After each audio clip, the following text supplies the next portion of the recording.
I used to think gift giving was stressful.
All right, guys, welcome.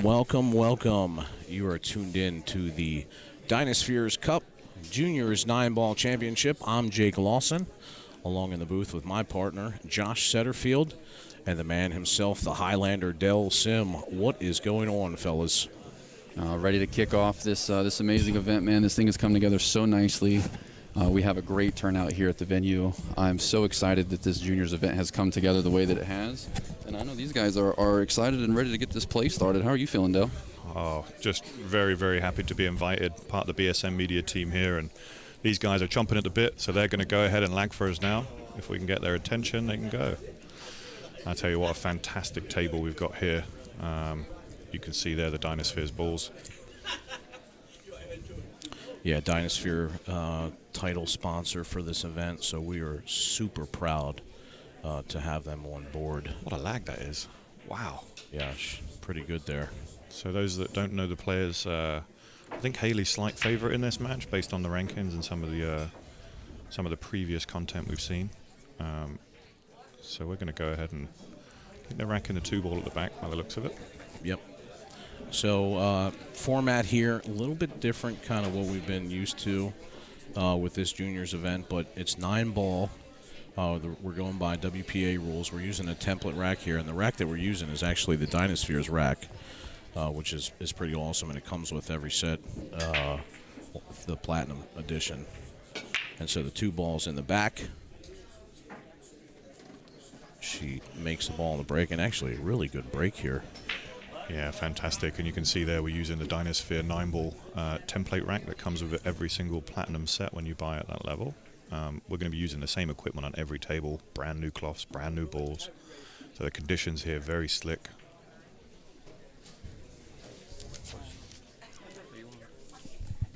Is it Calm 9? They're asking over here. No. No, Wild 9.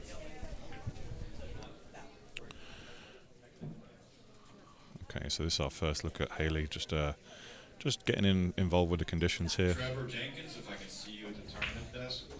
Both of these guys are going to be playing themselves in just for this first one. You can see there very little power needed on this super slick cloth. Joshua Joseph, Jackson Strong, table 8. Very nice. They can move that racket any time, you know, it doesn't have to stay on there, so yeah, he's just noticed that. I tell you what, man, when we were watching a lot of these juniors warm up last night, I did not feel like I was watching juniors warm up last night, though. I tell you, mate, yeah, it was emotional. There is some serious power here in this venue tonight. Oh, that's that new cloth a little bit right there. Yeah, again, they're just going to really just have to adjust to the table conditions. Oh man, what a kick! Wow, what a shot! Oh baby. Let me see what's going on there. Wow. Yeah, I mean, I think the most exciting thing for me and what a lot of people don't really get to see is that, you know, when we're talking about junior players and kids that are under 18, you know, and you think to yourself just, you know, like regular play or league play, and that's just not the situation here. One of the kids that was up here that's in the 15 to 18 division played last night. A foul. In like the kind of warm-up Friday night tournament, and he ended up winning. One of the juniors won the whole thing last night here. So how awesome is that, man? Yeah, so it's just really a testament of the type of play that I believe that we're going to see here today. Yeah, zero fear. Well, and I tell you what, man, you know, we talk about it all the time about how strong the pool scene is here in Maryland, and to come in and win that tournament last night was not an easy feat. Like, they didn't just take out sloppy players. There's always good players here.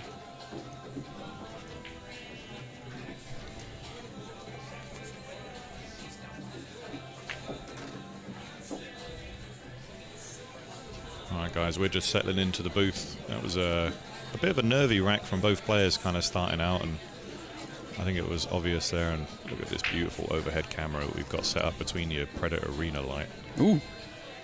Just teasing us there. Yeah, he was just teasing us. Teasing us, man. That's the first official point of the event. Let's just see if we can go to that overhead camera for the... I like to see this break being set up.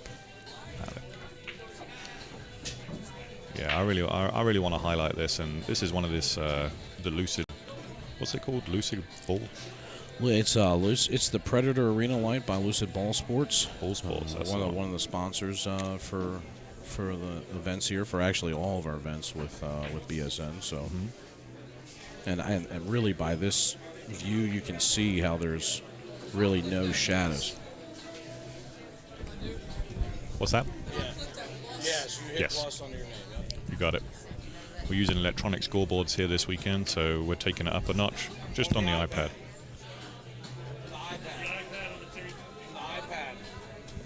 We're using Q-Score to keep track of all the actual event scores and all the races. And so a couple of players are going to get acclimated to the new systems. But this is the first race of the event, so I'll just jiggle right around the pocket and came out the backside there.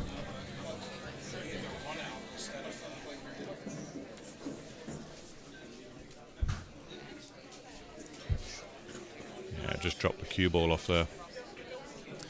We're just going to have them adjust that in a minute, but we can have somebody off camera just let them know.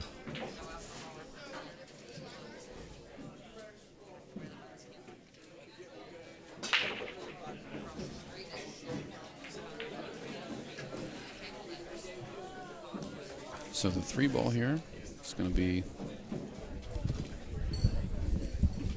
or sorry, not the 3, the 5-ball. No, you're right. Three, she's good on three. the 3-ball here. The 5 married up to that 9-ball here is going to be. Yeah, that 5 is tough.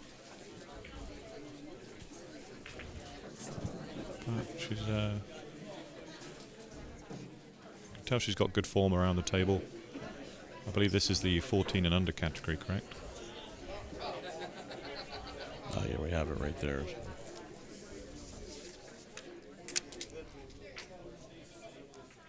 Yes, this is. I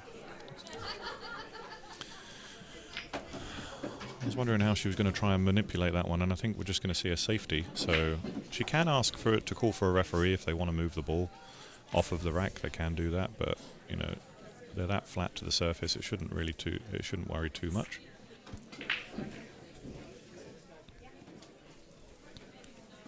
So just try and take the cue ball up top of the table.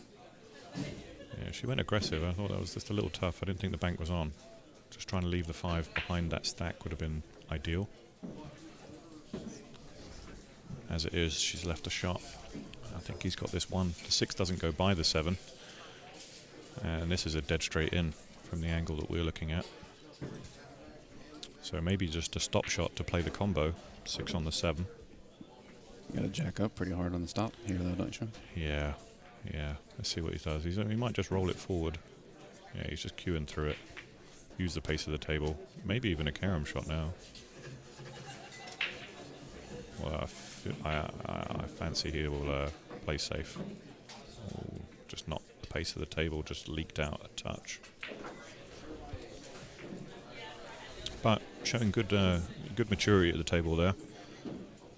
Decent amount of confidence to roll that ball in. Shows how well the tables are playing. Very true.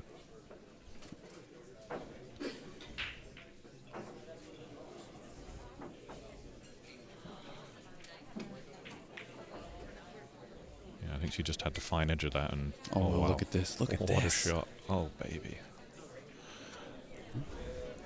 Now, Wasting no time eyeballing the kick here. yeah, you really got down on that strong. Look at this. Oh, it just slid out. What we're going to be doing here, folks, we're going to be giving away a sign set by Jason Shaw of the DynaSpeheres, and we're going to be doing our shot of the day. So feel free to chip in on the chat. Feel free to send us a message. Who do you think is going to have the best shot of the day? And we'll be awarding that set this evening to one lucky junior.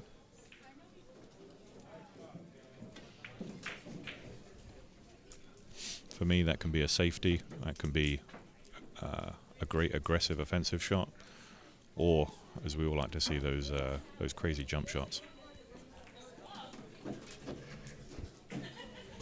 Now she's dressed up on the 9, about to see our first combo. Don't have to call it. It is a wild 9, so no nomination necessary.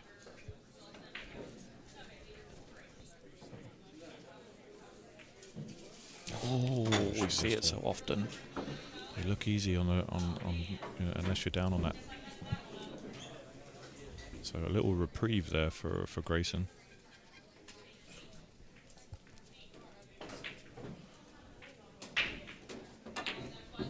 Oh, what a wow, shot. what a shot. Oh my God, what a shot. And I think Grayson's in the lead for shot of the day after just rack 2. So it's kind of interesting start, because I heard you earlier saying that Haley was probably favored here in this match. On paper, yeah. And here we see Grayson coming out firing. So Yeah, 100%. And wow, what a fantastic.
Drops the 5.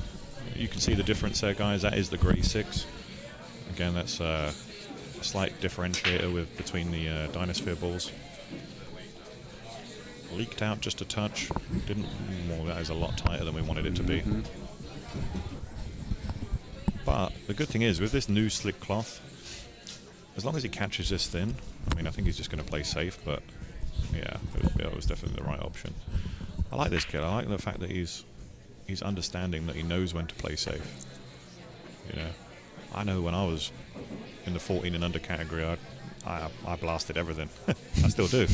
What am I saying? I mean, I say it to people all the time. It's kind of fun to have fun while you're playing the game. So, you know, sometimes it makes you go for a wild shot. Now, obviously in a tournament versus if I'm just playing with my friends, but oh, I caught some reverse off that rail. Yeah, and I think he's going to move the rack, or ask to move the rack here, because oh no, he's just going to really fire over it. Now you see when he's putting draw on this ball, you're going to see that rack's going to, oh wow. That's actually testament to the DynaSphere rack, guys, because that template did not move. How many times do you see you put draw on a ball, yeah, and you it see throws the rack out? It throws the rack out, but it has just enough weight where it's able to stay flat on that. Okay, so they've been knocking this 7 back and forward, and Haley now with a great opportunity just to, you know, she doesn't want to go 3 behind. I think it's 2-0 right now. And oh, it's just a little in between, but again, still nice, still nicely in shape. Okay, doesn't want just a little jacked up over the 9. That was rough. Makes that shot just a little bit harder, but she has good mechanics. Stay down on it. Very nice. What a great shot that was. Wow. Very fundamentally sound there. Wow. Yeah, that was very, very good there. So we're gonna go back and take a peek at that replay. as 100%. she sinks this 9-ball. Check this out, guys. Yeah, look at this bank shot. This was absolutely unbelievable. And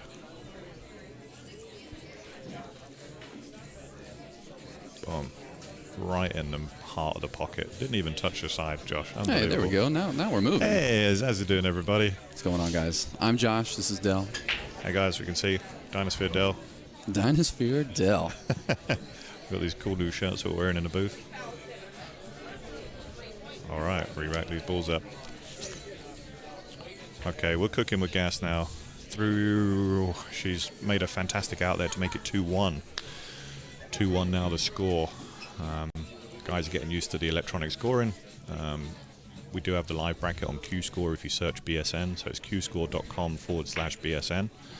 That will take you straight to the tournament page, and you can see these guys in action. Got a few people tuning into the stream now, guys. Go ahead and hit that share button. Hit that thumbs up if you guys are liking the event. We are here to see the juniors blast off, man. This has been outstanding. Bashes that one round, makes the 1 ball and the 8 ball. Fantastic break there, but no shot on a 2. Yeah, 9-ball said, not today. Not today, baby.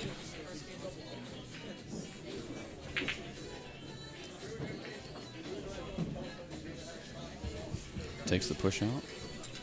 Yeah, it's a smart shot, but it leaves a very easy safety here. And, you know, if Haley's got her wits about her, she can just slide in behind this 5 ball.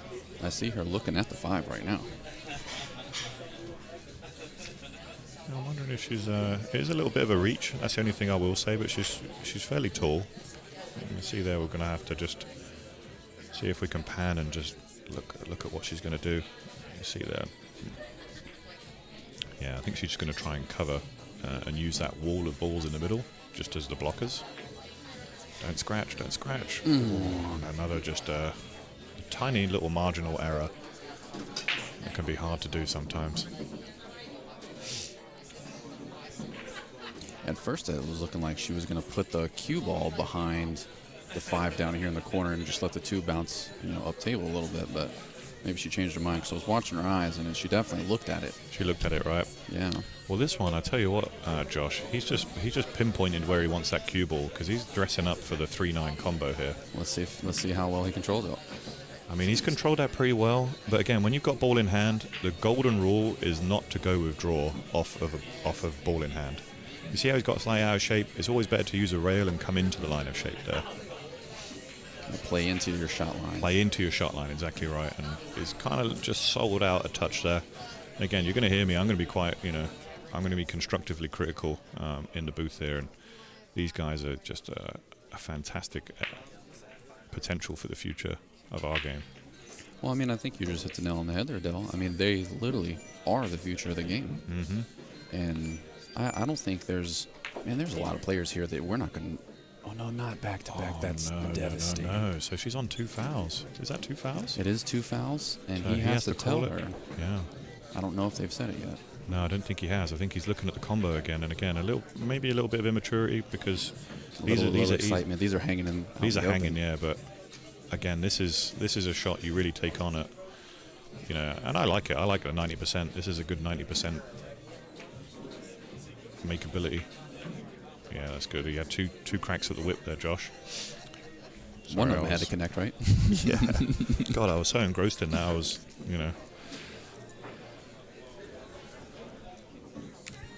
All right. 3-1, and Haley's had some opportunities in everyone now. As we look at these guys just dressing them up.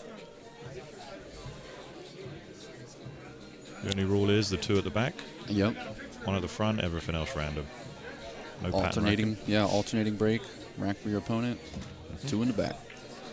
2 in the back. Beautiful. Oh no. 3 strokes. Oh look, the 9 is just there as well. The 9 was traveling. That's very rare. It must have got a kick there. Let's just have another look and see if we can bring that break back into play. Let me just check. Let's just see if we got that where he's just wrecked it up.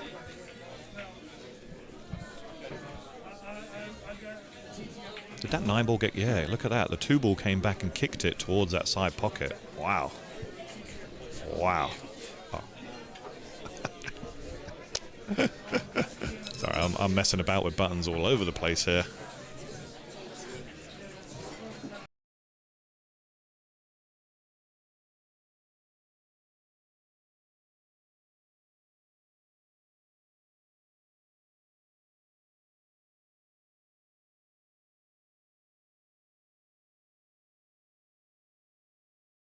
Okay. That was a tough cut there. That was rough. Yeah, and it's just going to rest on the rack there. And again, she can move this because it's settled into one of the holes there. But these guys are all good sports. They're all just going to play around it, which I love. At the pro level, these guys are moving that 100%. And she's just jacking down into it. I don't think she needed to jack. Just play this one rail. Wow, what a shot. 9 ball said, where do you want the cue ball? I'm going to put it right there for you. Yeah, the old Hollywood. Hollywood. Yeah, you're having to bring out the bridge a little.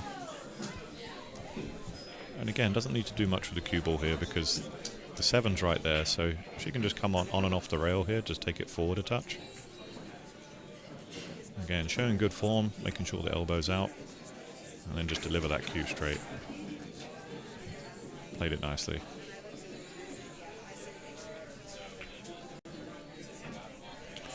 I think Kaylee, you know, maybe just, you know, looks very calm and concise around the table, don't you think? Yeah. Dresses that cue up nice. Again, jacking up just a little higher. Again, I think if she's watching this back and, you know, yeah, use a level cue on this and just go to the rail and back out. I was just going to say that. And she made the necessary adjustment. Much higher percentage doing it that way. Oh, yeah.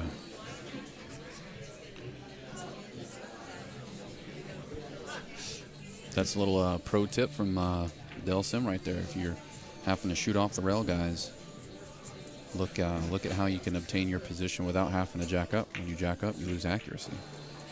Yeah, she played that very nicely too, and she's a little fortunate to get away with that, but we might be seeing a little swerve shot here. Yeah, that's what I was just thinking. Now the swerve shot. Oh, he's just got a little bit of left. I mean, this is smart. What a smart play that is. Beautiful. He knew it was hung in the pocket there. I tell you what, he's impressive decision making right now. Decision making is flawless. Yeah, he's been very, very good at decision making. And Haley's under the gun here. Yeah.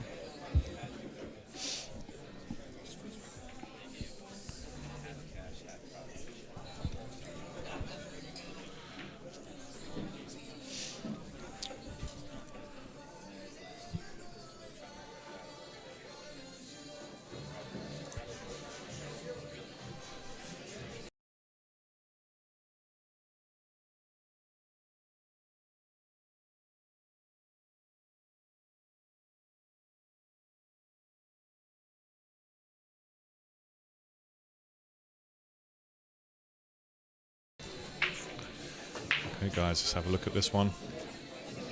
Again, that ball seems to be sticking, but he's making balls. I think he made the one drop there. Again, that top right ball just seems to be sticking for him. The one above the 9 there, you see. Yeah, it really is hanging in there. Not wasting any time, is he, getting down on that shot? Slots the 2 beautifully. We're going to see a safety here. Oh, did it get right in the window? I don't think it did. I think there's no window there. She's going to have to kick at it, but I've been really impressed with Grayson's decision making, and a lot of his strategic play has been fantastic. He's been aggressive when he needs to, but he's not been afraid of the safety when it's necessary as well.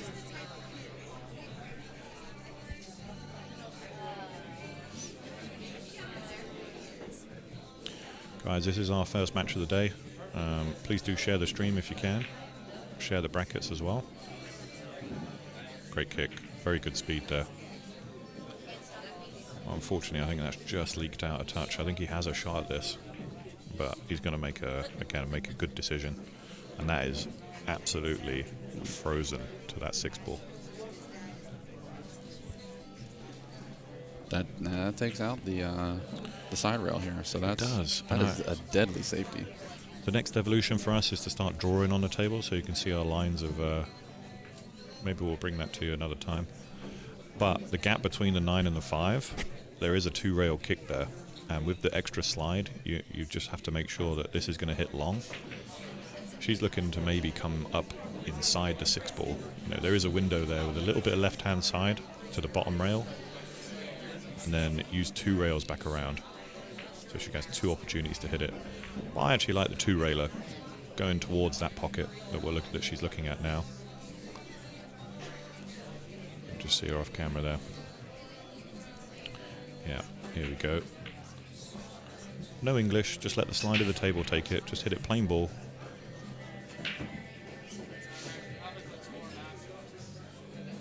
Whoa. Just misjudging the angle slight. That was a very tough kick. You know, it wasn't as easy as maybe what I made it out to be, but... I mean, he did put her in jail, Dale. I mean, but yeah, great vision from her to spot that 2-rail kick.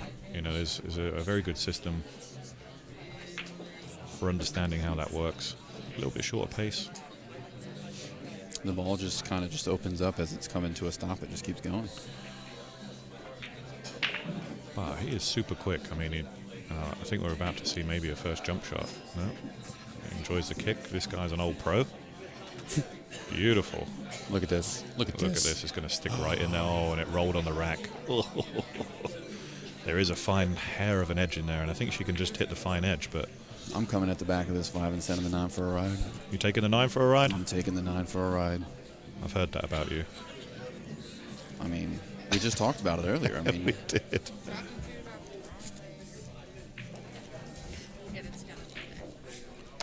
Yeah, I think she's taking your advice, bud. She's going for the wild 9. Here we go. Didn't send it. Look, it would have been going. Oh, it would have been going. It was. It was going, Dale.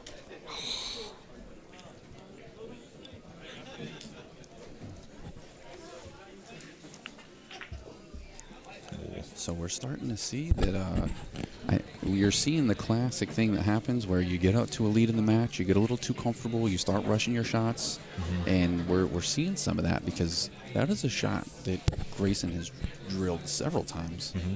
So you can see him rushing through his shots a little bit. We'll see if he recognizes that and slows down. See if we can see this reverse bank. Just going to play this one where her hand is right now. Oh, just slightly hits the point there. Very unfortunate. And she's left it over the pocket. She's definitely been giving a lot of roll towards Grayson on this table. And he's got just basically stop shots now, right? Stop. Doesn't need to do much with the cue ball from the 8 to the 9 either.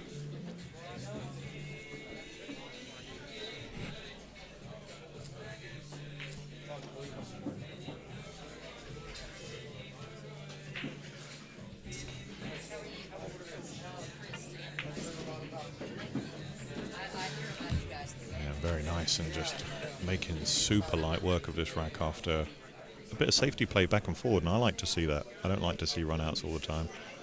I like to see where the players are thinking. These guys keeping themselves on their toes. Yeah, I like the point you made there because, I mean, it's like when you get into the safety battles, it's like you really get to peel back the layers behind somebody's decision-making and how creative they can be on top of what they have the ability to actually execute. Like, that's what makes this game and this sport so fun and interesting, is that it is it's not like, chess. You have to be able to see the vision. You have to be able to make the play, execute, and do the strategy. But there's not the physical component of the execution being difficult. Here it is. You get all of it. 5-ball rattles the pocket. Wing ball almost went in. Yeah, she's breaking from an odd position for 9-ball on this table, but it's what you're comfortable with. I think if she just moves it closer to the rail, she's going to guarantee that wing ball. Another safety, big ball of balls there that he's, or maybe he tried to make the 8 as well. Yeah, I think he was two-way perhaps. But this is open now. That once she makes this 1 ball, the 2 goes onto the 8, and then it's going to dress up nicely just after this shot. So play this pocket speed. Just leave yourself straight on. Okay, she's playing herself back into this match. It's tough to do when you go 3 behind, and I wouldn't be surprised if she takes a timeout at some point. You know, if she makes a couple on the spin, perhaps. But if she goes 1 more down, I would definitely be advising, you know, take a timeout. Okay, is that ball dropped? Yeah, it did. That one ball's just dropped there. That does make a difference. Is there enough space to make the 8 with the 2 ball here? No, and again, I mean, I think... Oh, there is.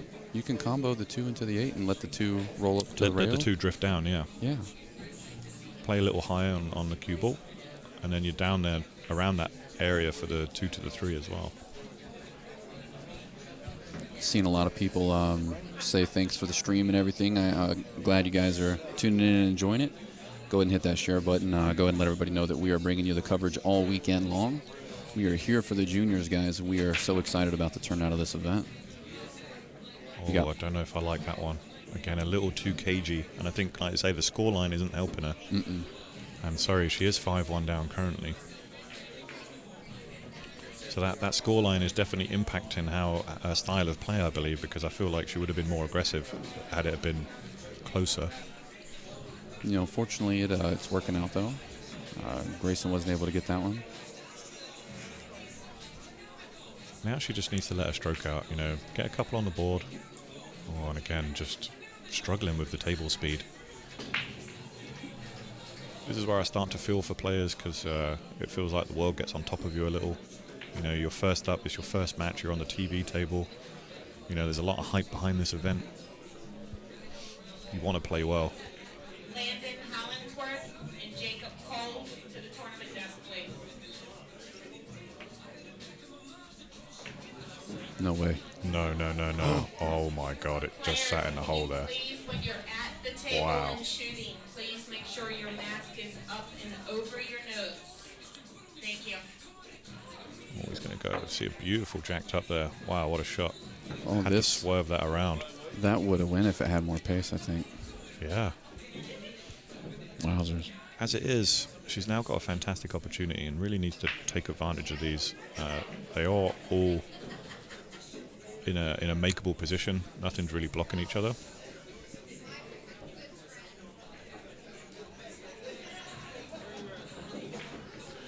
Yeah, she just opens those up. That was a very nice shot. In fact, incredible bad on that one. Very sorry, people. Give me a nudge if I'm missing balls. Sometimes it's hard to just not get engrossed in what we're watching. I know, yeah. Just tried to put a little too much on that because of the angle there. It was very difficult to drop on that 5 ball over the hole. Well, you got the 8 and the 7 playing kind of big there. Like, coming to that side of the table, they play big. Yeah, it's never, like I say, never easy being first up on the TV table for your very first match. You want to be able to play yourself in a little before you... before you're doing it in front of everybody? Yeah, add that additional pressure. I don't care what anyone says. The heat goes up a couple of notches whenever you're on this TV table. Yeah, I mean, it's undeniable at that point. Yeah. Again, I do like her cue action when she's playing this type of shot. And she's just going to draw this towards... If she comes anywhere near the 6, she's going to be on that 5 ball. Just tweaked it just a touch. And again, that's only down to a little tension. No such tension from Grayson. He just gets down and has a swing. And he's swinging at everything. Playing at pocket speed. Beautiful. Look at that. Beautiful. That's an understanding, you know, of table conditions. When something's playing like that, play it slow, play at pocket speed, try and get that. Because the table's going to slip and slide all over the place. I think he's going to try and spin this one in. No, I don't think he can go up and down. I think if he just takes a step back and looks at the up and down, it would have been a good shot too. Yeah, because that was always going to leave a hanger. If I'm Haley right now, I know that I'm going to run these out. I may even let him sit and dwell on that. You know, I might take my time out. Oh yeah. Put my cue down. Make there and let's say, hey, you just played a bad shot. Now I'm coming back at you. kind of get to drill into the mental side of the game a little bit there. Yeah. It's a huge aspect of the game that a lot of people don't pay attention to. She looks very focused underneath that mast. You can definitely emphasizes the eyes when players are at the table now, how focused they are. It's a tricky little shot. You know, this isn't easy to judge to get back for this 7. She did it very well. We know she's competent at the banks, so to hold position for the 8, I believe she's going to take this one.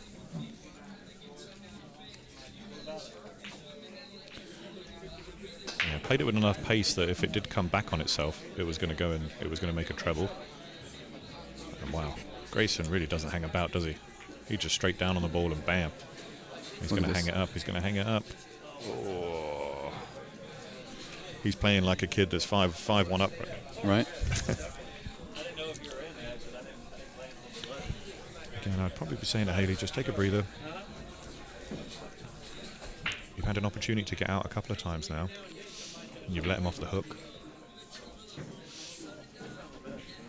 Yeah, when you think about it, there was a series of 3 scratches in a row. Yeah.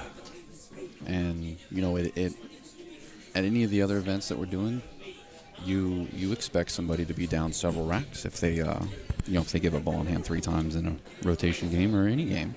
And it's reflected right here. It can really bash your confidence, you know.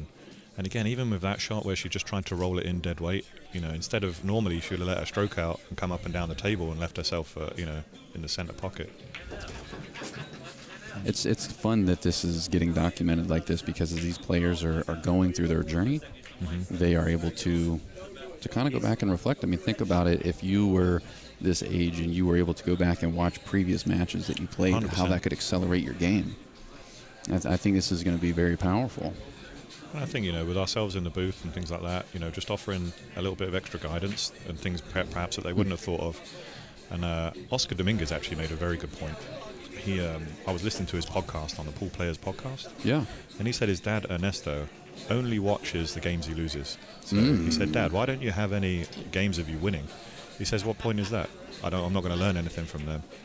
So the games where you lose, he said he would watch those back, where he made the mistake, and he would listen out for additional tips and advice that he could perhaps, take into his practice game. Absolutely love that, man.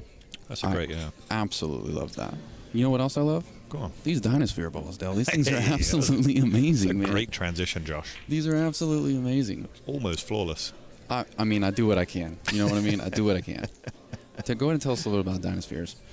So DynaSpheres on this set, this is the Platinum set that we're using. They have a very similar tolerance level to the Aramith Super Pros that everyone's so used to using, the tournament sets that were super famous over the years. They are now produced in Belgium, and they're quality controlled in Belgium. Yeah. Which is, I think it's turned into kind of the mecca of ball production, if I can say that. They're slightly heavier, I've noticed, but they are all the same weight. Their tolerance levels are like 18.1 ounce. And you'll find there, I did weigh all the balls when I was doing a particular test on YouTube. Yeah. And the spherical circumference or the diameter of each ball was almost to the millimeter exact. That is amazing. And they hold it. I did one test after 6 months, and they had barely changed. Really? Yeah, they all kept it. Yeah, because balls will naturally they'll wear down over time. Yeah. But this set stays consistent. They keep their glaze. You don't have to clean them so often. Yeah.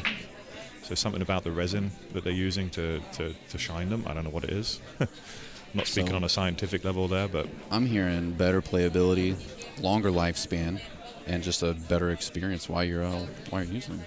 Yeah, it's worth. I mean, and they're at a good price point too. They're at that kind of 350, 360 price point mark, and they're going to last for a long time. Wow, what a great shot that was! Wow.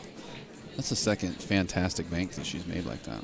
Yeah, and I think while she's just looking to maybe play safe on this next one, we'll just watch that before we go to a little replay there.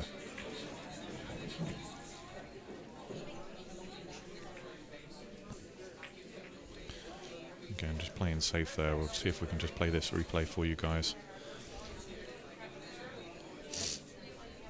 Yeah, she was just queuing that up. I mean, look at this. Very proficient at the bank shot, I've noticed. Must be a big part of her practice routine.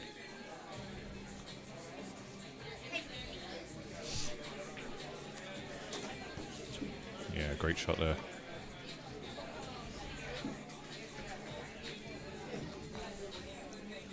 Can I see Grayson? He's a little bit more fluid.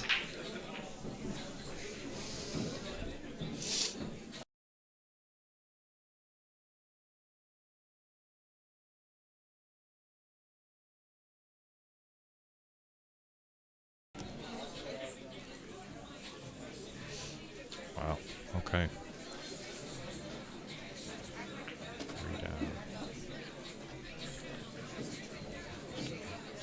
I was so confused for a second. I couldn't see the 9-ball at first. Yeah. It like blended in. It just blends into that rack, right? That was unfortunate there. I mean, she had a big margin for error, and quite honestly, if I was in Haley's corner, I'd be saying, you know, now's the time to use that timeout.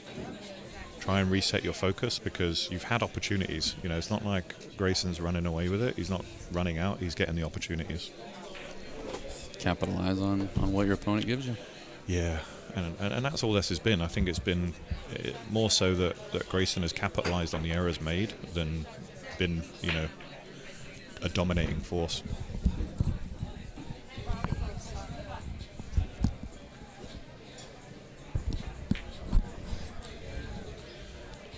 Oh man, what a great safety that was. Look at that. What a great shot. Control both balls, you know, and that's difficult to do. Normally when you play safe, they kind of say, you know, control one ball. So you either control the cue ball or the object ball. He's managed to control the object ball and the cue ball in the same shot. Fantastic.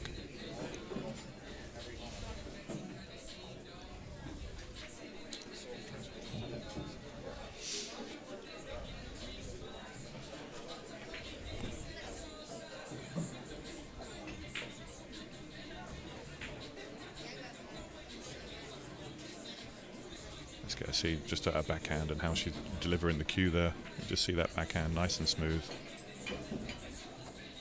Nice finish. Very nice kick shot.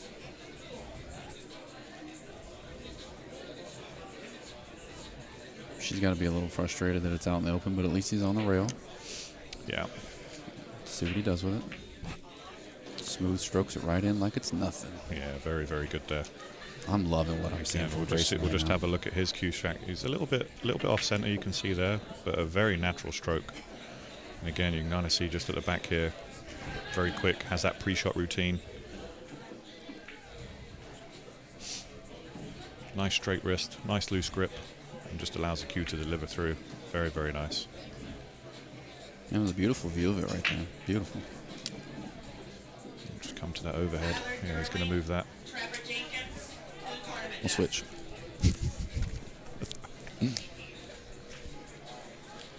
Yeah, my multitasking ability in the booth is terrible. I'm either talking or pushing buttons or changing camera view. One thing at a time, Dell. Yep. All right, it looks like he's cutting this to the pocket, the corner pocket in there. Wow, what a shot. And takes Came the match. right off the point on that. What a fantastic shot that was. Well, it's an unfortunate result there just for Haley, who on paper looked like the better player. What do you think of our first match there, Josh? I think it was fantastic. I think that I'm super thankful that Brews Cues on the Boulevard had us be able to come out and set up. There was, I'm sure some of you guys saw from some of the original information, we did have to make a last moment venue change due to some capacity limitations because of the coronavirus. So thank you, COVID-19, for making this event a little bit more interesting than we originally anticipated. You know, changing things around at the last second is difficult, but we're here, man. We're here for the juniors. The juniors are here. They're excited for it. We're excited for it, and we love everything that's going on. So, you know, shout out to Brews Cues for being able to give us the opportunity to make that adjustment at the last second and make it happen. Mm-hmm.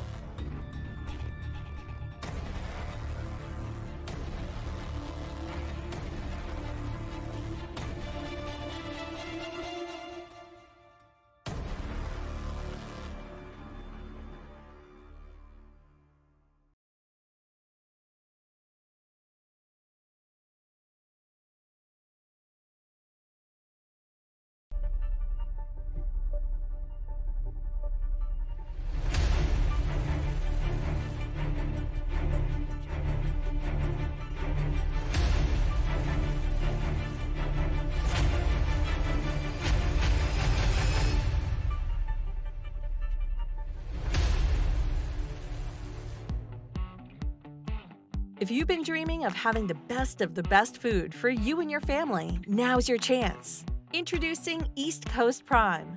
Whether you're craving our double colossal red Alaskan crab legs, our black African lobster tail, or our Wagyu beef, you'll fall in love with our food from the moment you taste it. Mouth-watering burgers, prime center-cut filet, wild-caught salmon, prime-cut New York strip and ribeye. We also have chicken, lamb, and pork. At East Coast Prime, we only sell the best of the best products, and we sell it for less than our competition. The best part is, we'll bring it to you.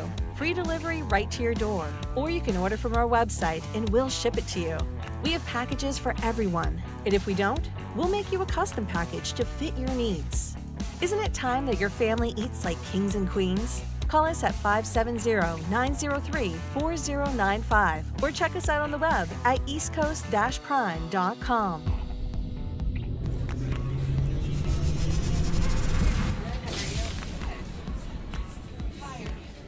You know, I do want to give a big shout out to East Coast Prime. They not only are sponsoring the event, but they're also giving us. Oops, see if I can hit the right buttons over here. Sorry, guys. They're also donating $75 of gift certificates to the first place prize winner of each division, which is fantastic. There's been so much support for this, and you guys have seen the star of the show here, DynaSphere. Oh, see, that's because I clicked the other button earlier, you know. I pulled a Dell. But yeah, the DynaSpheres here is the star of the show, man. They these ball sets are just absolutely fantastic. I've had a set for, I don't know, man, I'd say probably about it's probably been about a year now because of COVID. You know, it's easy to forget how quick that time goes by. But I've been able to shoot with them at my house now for about a year, and I absolutely love them. And anytime I play with other balls, I can instantly tell. Like, you can tell the weight of the ball is just a tiny, tiny tad bit different, and I'm so used to my balls not skidding, like not clumping up with chalk. Like, I'm so used to them playing fantastic. So when I go to, you know, in my local pool hall, I live 4 miles down the road from Q Masters. So I go out and I shoot at Q Masters, and I'm like, man, I kind of wish I would have brought my DynaSpheres with me. You know what I mean? Like, I kind of, it would be just a better experience. And I have some in a bag myself. I carry mine with me at all times, and you know, they made an interesting point in the chat there. There are other sets. You know, there are the bronze, silver, and gold set that are below the platinum set. Platinum set, you do get the additional racks. You get the 8-ball rack and the 9-ball rack, the cleaning cloth, and the additional cue ball. Yeah. And with the lower sets there, they are the same resin, but the platinums have a slightly different finish on them. So they have a longer hard-wearing set, which is why they kind of vary in price. But I agree, their ability to keep the chalk marks off, I don't know what it is. I don't know what consistency there is on that, but yeah, they don't seem to pick up as much dirt, is what I'll say. I mean, that's yeah. I mean, and that's just impacts the skids, the way the balls contact each other. If the balls are dirty, the English changes, you know, the throw, the spin, the spin-induced throw. And there's a lot that impacts the game, and as you move up the rungs of playing at a higher and higher level, it starts to get even more and more impactful to the game. So I think we just got notified here of who's going to be our next players over here on the TV table. See if we can go ahead and get this set up for you guys. Also want to give another shout out to OTB Creations. OTB Creations creates one-of-a-kind pieces for your home. Let's see here. I might be able to pan this camera. This actually might be really cool here. We might have an opportunity to show you something. Check this out. This part wasn't even planned. I'm just kind of seizing this moment right now.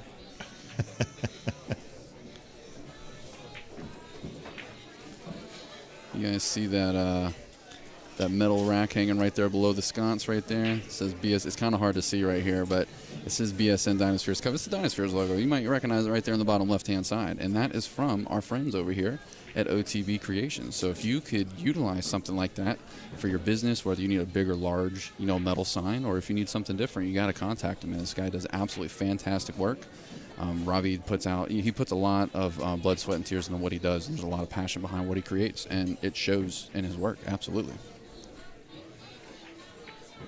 We also got Kevin Steer from Integrity Cues here. Thinking about making an upgrade, you got to check out his layaway program. It's absolutely fantastic. You know, there's a lot of times where everybody's ready to make some upgrades to their equipment, and when you're chasing, you know, the next level of the game, you know, sometimes having some new equipment to feel the passion just makes it that much more exciting to jump in and just go hard with it. So go ahead and contact Kevin Steer. Make yourself an upgrade today.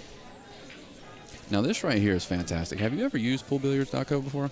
I certainly have, yeah, about 4 or 5 years ago now, and they've come leaps and bounds, using the app, using everything they've got there for drills. It certainly helps when you're practicing by yourself and you need a drill set up and you need something to achieve. It's like adding that element of gaming to, you know, what you're doing within your practice sessions. Right, we're getting set up for the next match here. The players are waiting for the go-ahead. So we're just going to load in the names. And we're going to get going in just a tick.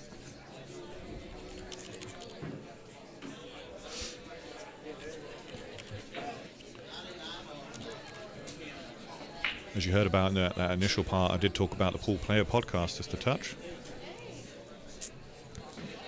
These guys, Joey Ryan, he's over in Vegas at the moment, commentating another match between two of the pros. So, fantastic partnership we've got going with them as well. Yeah, Jake Lawson actually just did an interview on his podcast leading up to this event.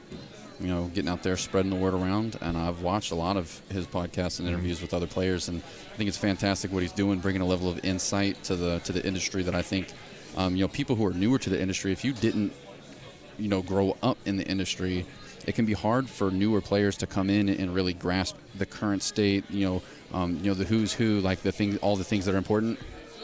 Not yet. Oh no, sorry. What we're doing? I don't have those names fixed yet. I need to get that going. They need a lag from the other side. Sorry, guys. We'll just let this one go. We'll let this one ride. Okay. So, looks like Carlos won the lag there. They call him the Kid. That's his nickname.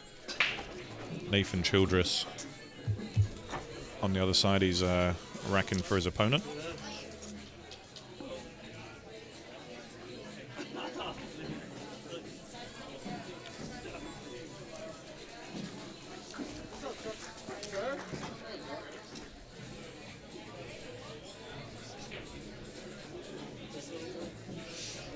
Okay, so this one is the 15 to 18 bracket. So previous one was 14 and under. This is a 15 to 18.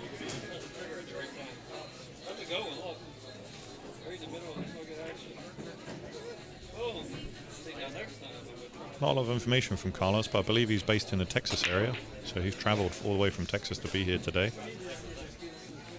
Yeah, you were exactly right. So now that we've got them fixed up, does make a ball. Sorry, dry break there. Good spread. Unfortunately, nothing down. So now it's just an opportunity for us to have a look at Nathan. Again, apologies, I don't know too much about either player on this set, so let's just see how they dress up.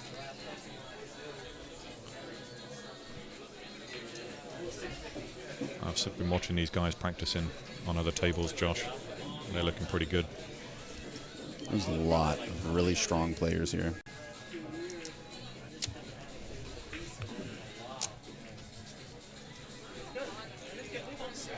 I'm excited. You know, we're gonna keep bringing you the matches here back to back. With this Q score element, you know, there'll be no lag in play. So we're getting live updates. As soon as the tables become available, we're straight back on. What would you do here, Josh? Would you bump the 8 ball or try and go behind it? Maybe try and squeeze behind it, come back for the same pocket?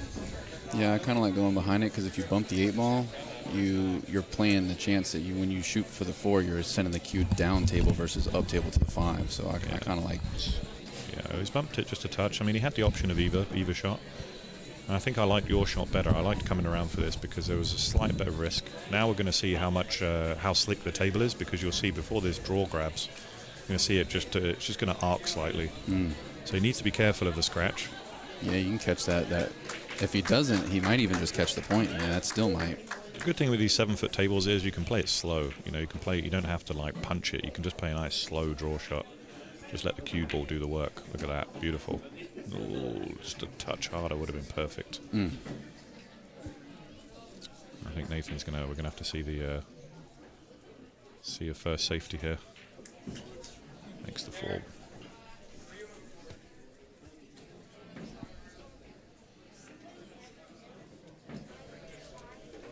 getting there, man. Tweaking it. Oh, you got it? Yeah. I'm getting there. What are you working with? What's that, 4, 2, 3?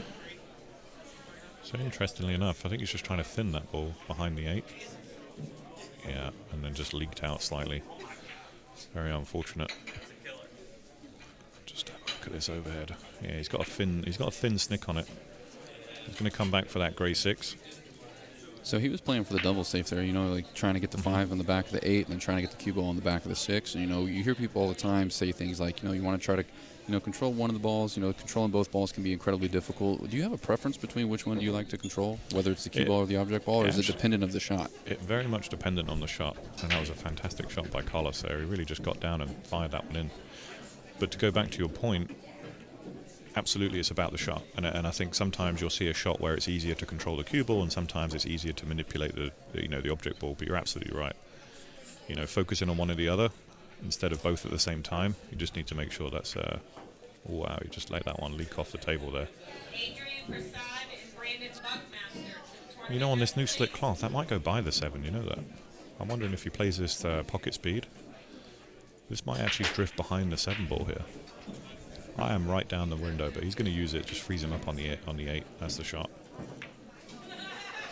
Doesn't want this to come too far out or sit over a pocket. And that's a very good safety. Very difficult to judge these one-rail kicks. I think we'll just go to the overhead because that gets us to see the angles better. He does have the one-rail kick on the short or the long rail, so he can come to either side here. I think I actually prefer going to the long rail. On the bottom side of the screen here? Yeah, so heading towards where the chalk is on the table right now. Just aiming towards that diamond. You think he's going 2 rails here to give himself a little bit bigger window of opportunity? The 2 rail right in front of them. The 1 rail just avoided any kind of scratch, He hit that ball right in the center of the face, and look at how well that turned out. Look at how well that turned out. I think that might be my new shot of the day. We'll just take another quick peek. And again, I think while Nathan's looking at this one, he's either looking at a jump shot or he's looking at a swerve. But wow, look at this. Nails it in, even judged for the slide. This isn't easy. Hit it perfect, hit it right in the face, and deserved his luck.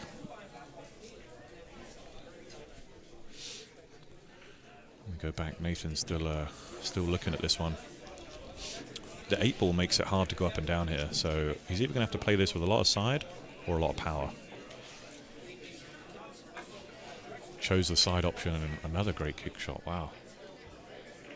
I think this category, this 15 to 18 category today, Josh, is going to be highly competitive. I think that's what we're seeing. Yeah, there was a lot of hype before the matches kicked off just now, and there was some clear favourites with the crowd as well. Yeah, that's a good point. You can definitely tell who people are excited to see. Yeah, there was a round of applause for a few of those guys.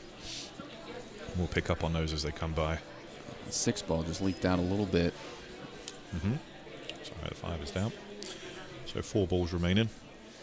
And again, this is what you were talking about earlier about trying to control one of these balls. Right now, it's going to be far easier to control the cue ball and just slide in behind, the 7.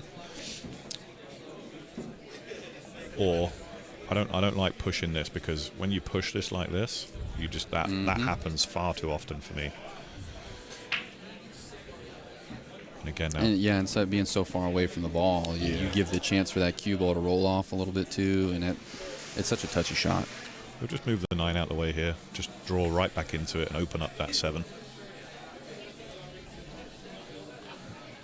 Oh, he might even go forward, actually. Okay. Yeah, that was tricky. I definitely think drawing into it would have eliminated a possibility of this. Let's see here. I love to be aggressive on 9 ball, and it's a bit of a stretch right here for him. Yeah, it's a bit of a stretch. You can kind of see there if we just bring it in, and if we want to just bring this down and see what he's looking at. So you can see the bank back to behind the 8. I kind of like that as a 2-way, and I think he's got an extension in his bag, which he's probably going to reach out and grab now. Here we go, guys. We don't miss any action here. You can see the guys on the side. You just see him going for that. Let's bring it back, just popping the extension on his cue there. This beautiful TV arena we've got going on right now. Let's see what he's got. Now, do you play the bank here or do you play safe? I like the bank with just a little bit, tad bit of center bottom draw. Just bank it right back. Oh, we were right behind that. What a... Oh, wow. Unlucky. Fantastic effort there.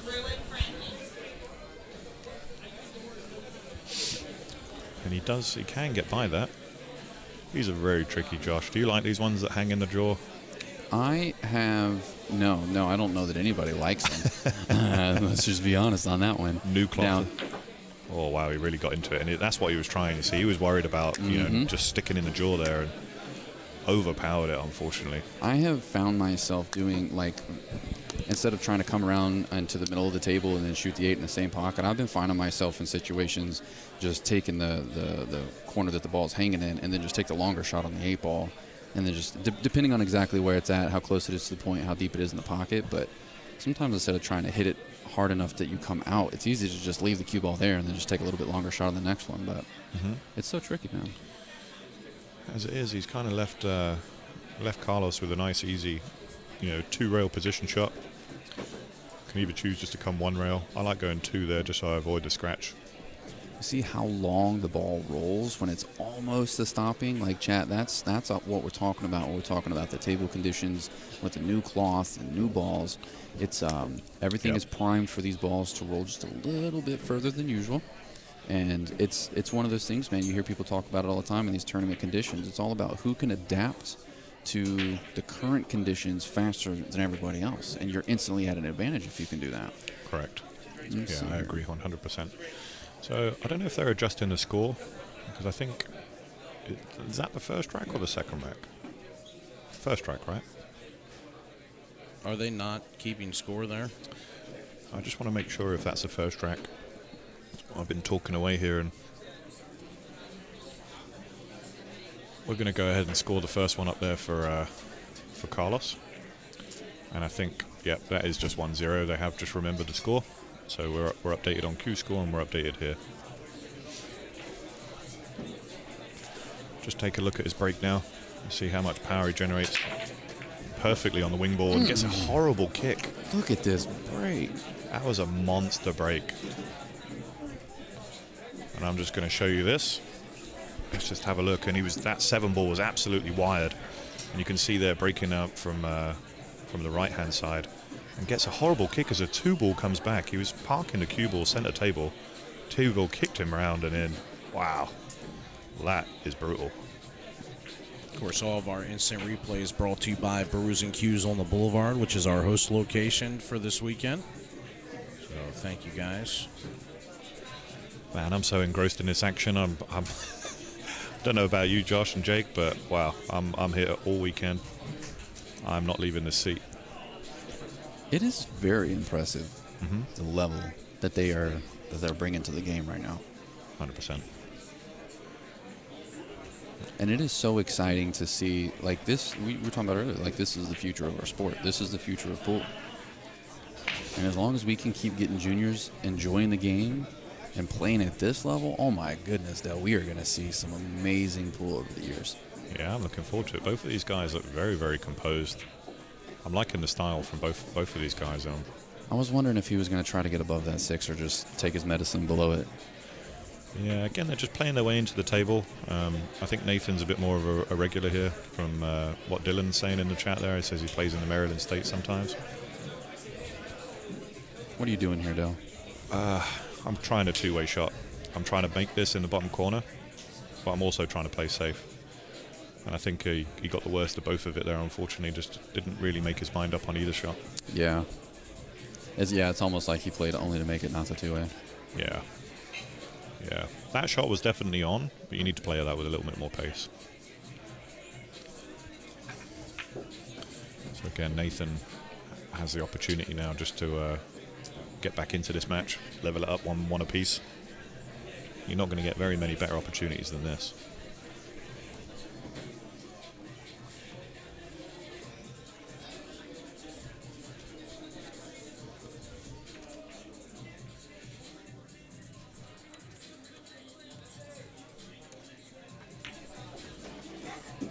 little bit heavy, and again, just adapt into the table condition there, and again, might just be a little tension, but just put a little bit too much low left on that, and took him way high up the table.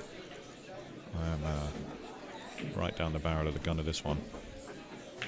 I am absolutely nails it. Fantastic shot. Kept his composure well there, and solid mechanics are being shown by both guys here.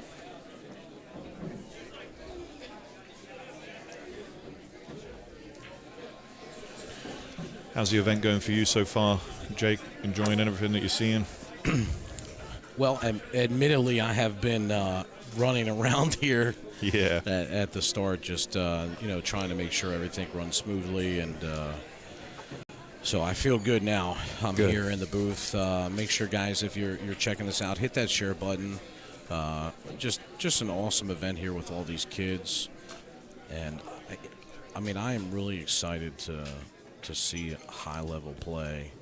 I mean, we have Carlos, the kid here that came from Texas. So I mean, we've had some kids come from California, Texas, Florida, and then of course we have locals in Virginia. So people have kind of shown out today, and it is rather impressive that they're coming from all over. So, we hope to continue to grow this aspect of our collection of tournaments for the juniors, and so I'm just looking forward to it. I love this just like you do. So I'm loving to get settled in here and see some great matches. Yeah, I'm a big fan of what you're doing, Jake, and proud to be part of the BSM media team here, and really just want to thank everyone that's made this event possible, especially we've got Mike Serra with us today. He's come down, the VP of DynaSpeheres for USA, and he's watching this event on the sidelines, and it's just fantastic support when you can have that level of title sponsor. Very nice shot there by Nathan. Fantastic. Yeah, really controlled that well, didn't he? Just look at the overhead. You think he's got slightly too much angle just to hold this, so he may have to go to the rail and back out here. Yeah, I think that's probably the play here. I like to play this with a little left English and try and go between the 8 and the 3 and back around.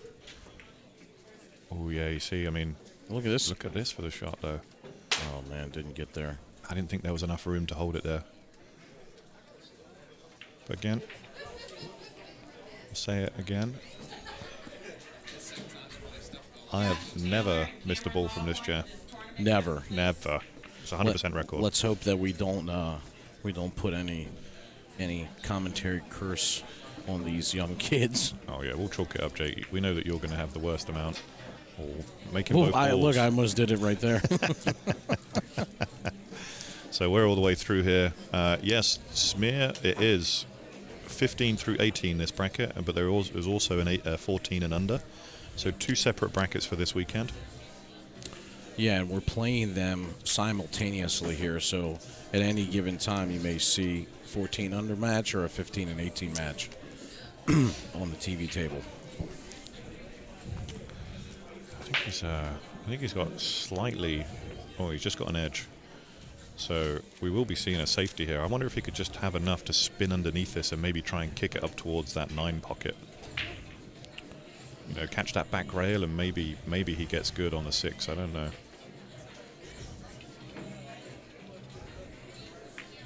Yeah, that's what he tried, and oh, that's unfortunate to sit there. Yeah, I mean, it's just a little unlucky. Hit it a little hard there. Yeah, we're just going to get a look at the angle that he's faced with there, and you see how tight he is to the rail.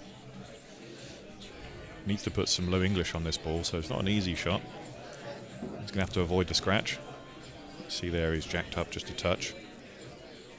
See about keeping his head still.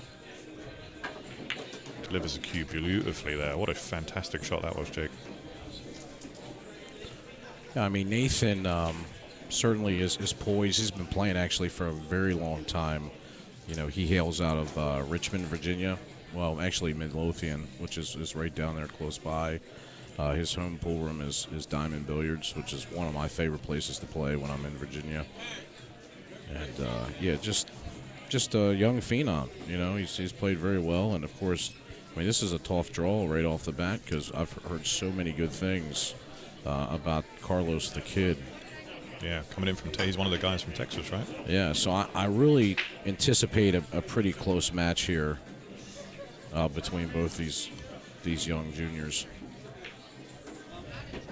Very nice. You notice there we've said in the rules no concessions. We're making them shoot every ball right to the last money ball. And yes, the brackets are posted online, so this is an online event. They are at qscore.com/BSN, and you'll see both brackets for the 14 and under, as well as the 15 to 18 range. So that's qscore.com/BSN. And actually, if you go to the Billiard Sports Network Facebook page, there's a post in there with the live stream, and I've also updated it so both brackets are available. And really what it is, it's not your typical bracket. So what you'll be able to see is the live scoring.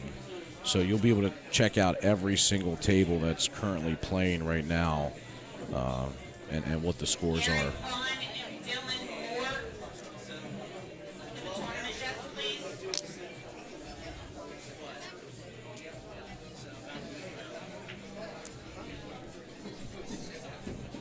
All right, we have Nathan Childress here to break. Fantastic break there. Nathan's definitely got the breakdown more so. A couple of dry breaks from Carlos, and that's kind of just upset the mold a little. So definitely Nathan with the advantage on the break, but unfortunately that's just tied up the 3 ball, married it to the 7. That was the 2 ball down, right? Yeah. Is there any opportunity to break this 3 out with that 6 being in the way there? You kind of take your ability to kind of force follow with inside to spin it around. What do you think? What do you see here? I see a safety in his future. You do have a crystal ball, don't you? I don't know. You know, Look it at might this. be it might be He's going wide. for the combo. Do you know what? If we just take that round, let's He just said safe what, Dell? see. That's not quite an on. It's not quite a combo, is it? It's on the point. Yeah, but he actually may be able to. I think he's just going to slide by it and play safe. Maybe we'll throw this in. Oh, he did Yeah, throw that's it. exactly what Beautiful. he did. Lovely use of left-hand side there. I want everybody in the chat to know that that shot was only possible because Dell leaned over trying to get a better view on the camera. Like, I love it. Well, I think that's an interesting point, Dell. You know, walk us through that a little bit. So that combo was definitely not on, we could tell. But there are adjustments that you can make when you're hitting the cue ball. Correct. To either throw the ball left and right. So everybody's watching. Tell us a little bit how it works when it's offset. Well, like I that. call it transitional spin. So by spinning the cue ball left, you're putting right spin onto the object ball, and by putting right spin onto the object ball, that's what's creating the throw on the second ball. So once he's made that combo, it's throw induced spin is then turning that ball. So you can see it's hit left. So hitting that with a high amount of left goes right then left. So there's a little bit of math in between it, so it's quite hard to explain. But once you start practicing those shots and you know on the practice table, and Nathan clearly has, displaying some very good knowledge there, and doesn't want to get dead straight. That was unfortunate. How many times you go up the table and you finish laser straight on a ball? Oh, for sure. And the thing really I like about this shot is that you're going to see him cue up with some inside English here. Mm-hmm. And try to draw back to the rail like that to spin it out to the middle of the table. Just well-executed shot. Yeah, that speed was perfect. I tell you what, Jay, what a fantastic shot that was. Speed control, great knowledge to use that draw with inside. And he's putting a hurt on him right now. Yeah, it's interesting sometimes because a lot of players, you know, like we were talking about the amateur players, you get that straight-in shot, and you take a sigh, but there is actually a way out of it, which Nathan just demonstrated there. Let's take another look at that one, just as we come back while they're doing the rack there. Yeah, so all he's doing is he's aiming just to cut this slightly since he's in, and he's applying the inside spin here so that it reverses off the rail to come back out in the middle table, and he hit it absolutely beautifully. Yeah, left himself a great angle there, right?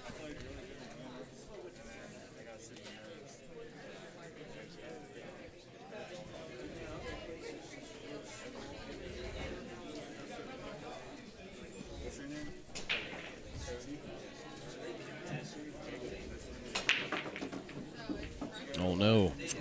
Scratch a Rooney. And that's again unfortunate. He's had 2 dry breaks now and a scratch, and that's definitely hurting him in this alternate break format, where really, Jake, you have to hold serve. Yeah, I mean, and that's really what's going to be the deciding factor here. I mean, it's races to 7 on both sides, but you know, when we start seeing this where you're breaking dry and then you're scratching, and especially now that the table's wide open here for Nathan. Table is wide open, right? This is made 2 balls off that break as well.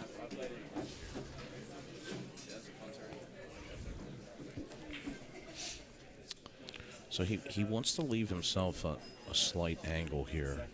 Yeah, he wants to be careful he doesn't hook himself behind the 5, right? Just a touch draw. Yeah, that's why he bumped into it instead. And actually, that's the better way to play it, correct. Leaves himself nice and straight. He could just draw this to the rail or go forward. All depends on preference. And obviously, I mean, that's the right shot. I mean, if you can play to bump into that 5, you know, which just goes to show you his knowledge, you know, rather than having to flirt with the idea of maybe getting stuck behind it or not drawing far enough. He knew if he bumped right into it, he'd have perfect shape. Taking the risk right out of it, and I think he can come behind the 7 now. So he can either play the short side. I quite like coming behind it and back out beyond the 7. Again, just a good pattern play there. Doesn't want to be on the rail. And he's just going to have to take his medicine now, Jake, and once he takes his medicine... Yeah, I mean, I don't think you really have to force too much here.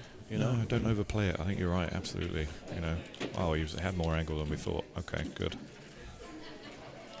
Just love this camera angle where we're looking down and look at the focus that we'll see on the player's eyes. Making a decision. Would you stop this one dead, or do you try and leave it for the side pocket? Yeah, I mean, really, I think this particular shot is personal preference. I'll maybe just probably bring it back a little, just like that. Perfect. That was great, and you can see there he's got a great angle going straight into the side pocket right now. Yeah, I mean, the fact that the 8 was off the rail and he was off the rail with the cue ball, I mean, you know, you only have to draw the ball back about an inch or 2. Yeah, no, you're absolutely right there. And it's to his advantage to try the shot, because even if he stops it dead, he still has the shot. So, I mean, and if he draws it back a little bit too far, he's still going to have a shot in either the side or the corner pocket. So, just this is what I anticipated from a player like Nathan Childress. Mm-hmm. He's come up here before and played he has in tournaments and have won Scotch double tournaments. Him and Shane Wolford actually played together. Oh, Shane, I know Shane well. Another fantastic talent as well. Yeah, so a lot of people up here definitely know who Nathan is. Wow, what a break. And look at, man. No. Kick. Oh, he's got a little fortunate there, and I think that still goes, but what a fantastic break. Wing ball was wide, and the 8 went flying in behind it. See the 8 ball down. He's made 3 balls there. And a 5 as well. Fantastic shot. I'll play 6 ball any day. Hey, why not? This is a really tough shot here, and the reason why it is because he's so close to the rail. Mm-hmm. So he, you know, even if you take on this shot, because it probably does go, but you know he may double hit the ball because he's so close. So yeah, it's one of those fairy edges, isn't it? It's like, I don't like playing this shot. Maybe Carlos will call someone to have a look at this, but we're right here. We can have a look at, you know, if there is any. Yeah, that was the problem. Couldn't get any power into it, right? Yeah, you couldn't, absolutely. But I mean, it worked out for him in a way. But does he have the bank here? Do you think he can force bank this? And even if he misses, he's controlling it behind the 4. I like a 2-way here. Yeah, for sure. I like the 2-way here. So even if you miss it long.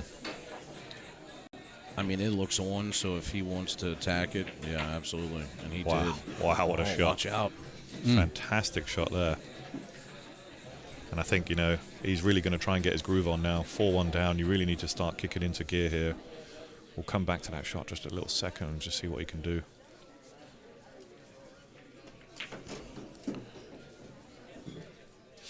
I like that play. He didn't try and do too much there, Jake. Right.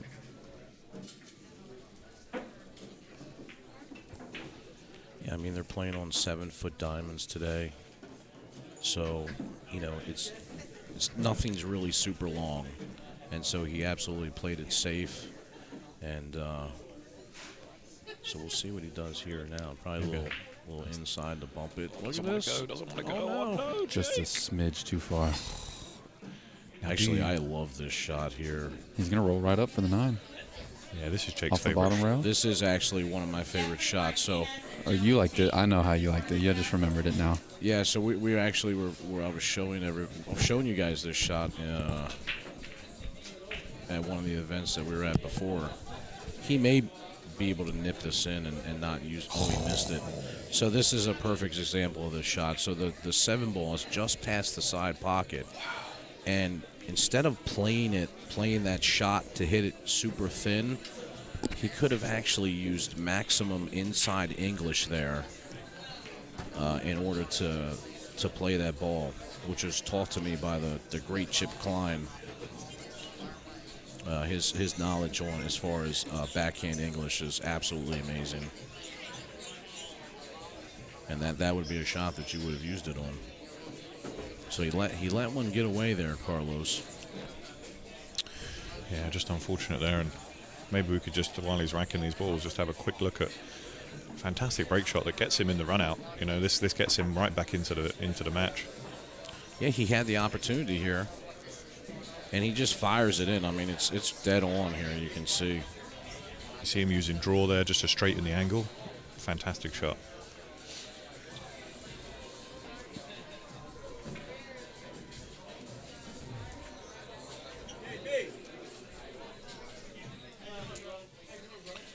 Yeah, we're in the 15 to 18 category here. So going 5-1 up. Really well done there. Much better break there. Oh, look how this sets up. Oh, Jake. Is it Christmas again already? He needs a break like this to get back in this match, and obviously he's going to need a little help from Nathan. But, you know, what do we say? You can only control your side of it here, so just got to settle down. It's got a little bit of a funny angle here, but I think he should just go forward with this. Perfect. Play the 4 on the side or 4 on the corner, however he likes it. I think he's forced to go long here. Yeah. I don't like coming down. There's too much traffic for me. It really is. That 9's huge. And you don't want to get into the realm of playing this with inside and trying to hold it off that rail. Oh, that's so tough. Yeah. Oh, he's going to though. He's going to try and spin this behind the. Beautiful. Behind that 5 ball. Very nice. Very good shot. I'm still there. 7's down.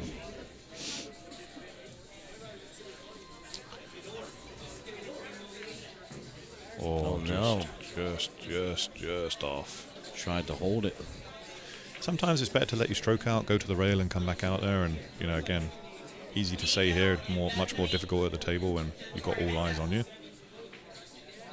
But again, another opportunity for Nathan to just turn the screw. Oh, did he do this? Wow. Off the point. I mean, we've seen this already when you're talking about the dry breaks from Carlos, and then couple that with the fact that Nathan got very fortunate here with, you know, this shot, and it's just not paying out here for the kid. Mm-hmm. Yeah, unfortunate there. And he's got another. This is one of those semi-tough shots where he's going to have to come off the rail with a little bit of low right, just to hold this cue ball back to the middle of the table. Right.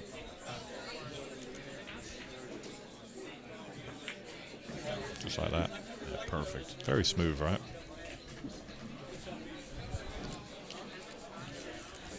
And of course, the conditions are a little bit tough out there. They just replaced the cloth, I think, like 3 days ago. Me and Josh were saying this. Yeah. We said that everything about this is at pro level condition. Yep, brand new cloth, brand new balls. Again, we were talking about this in the last match. You know, he's kind of gone 5-6-1 down. I do like the tactical break, the pause and the reset. You know, taking your break now and just try and reset your focus. You're 6-1 down. you need to take Nathan out of his stroke. You know, try and separate that rhythm a little.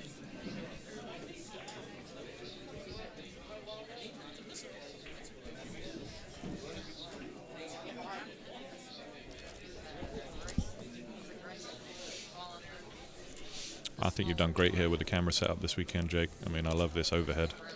Yeah, I mean, anybody that has been familiar with BSN and has been following us over the last few years, you know, Josh and I have been tinkering, you know, just between ideas back and forth, like over this last year. Like, we've used this opportunity during this pandemic to really kind of to bring you a new look to our stream and some new angles and just some new features. So we're super happy with the way that it turned out. Again, Nathan with a great break there. Nails the 5 on the wing ball, but it's a very difficult shot. You may see him play safe here. You know what? That 9's wild. I might even go for the 9. Maybe take a swing at the cheese because I'm 6-1 up. Yeah, I mean, and that's what you're supposed to do, right? Yeah, I mean, he's a bit more calculated than that, and I think he will try the open pocket. Fantastic shot. Very nice. I think if we look at the cut shot, this does cut into the side pocket. And if he uses a little bit of inside English, this should check up off that second rail and come nicely in between the 3 and the 9 for the 3 in the corner pocket. You can see he's just looking at the travel of the cue ball there. The only problem is on this slick cloth, you need to play this with just a little bit more attention because of the inside. It might cause the 2 to skid, and he doesn't want to catch. He doesn't want to catch the jaw in any way on this. So just be careful when he's applying that.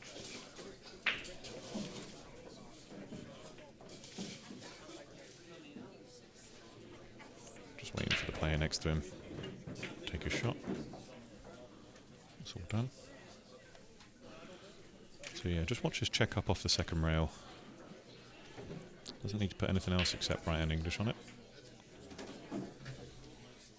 Oh, he actually didn't. He didn't mean to come through that second gap, which meant the slide took a lot more than he anticipated. Still in good shape.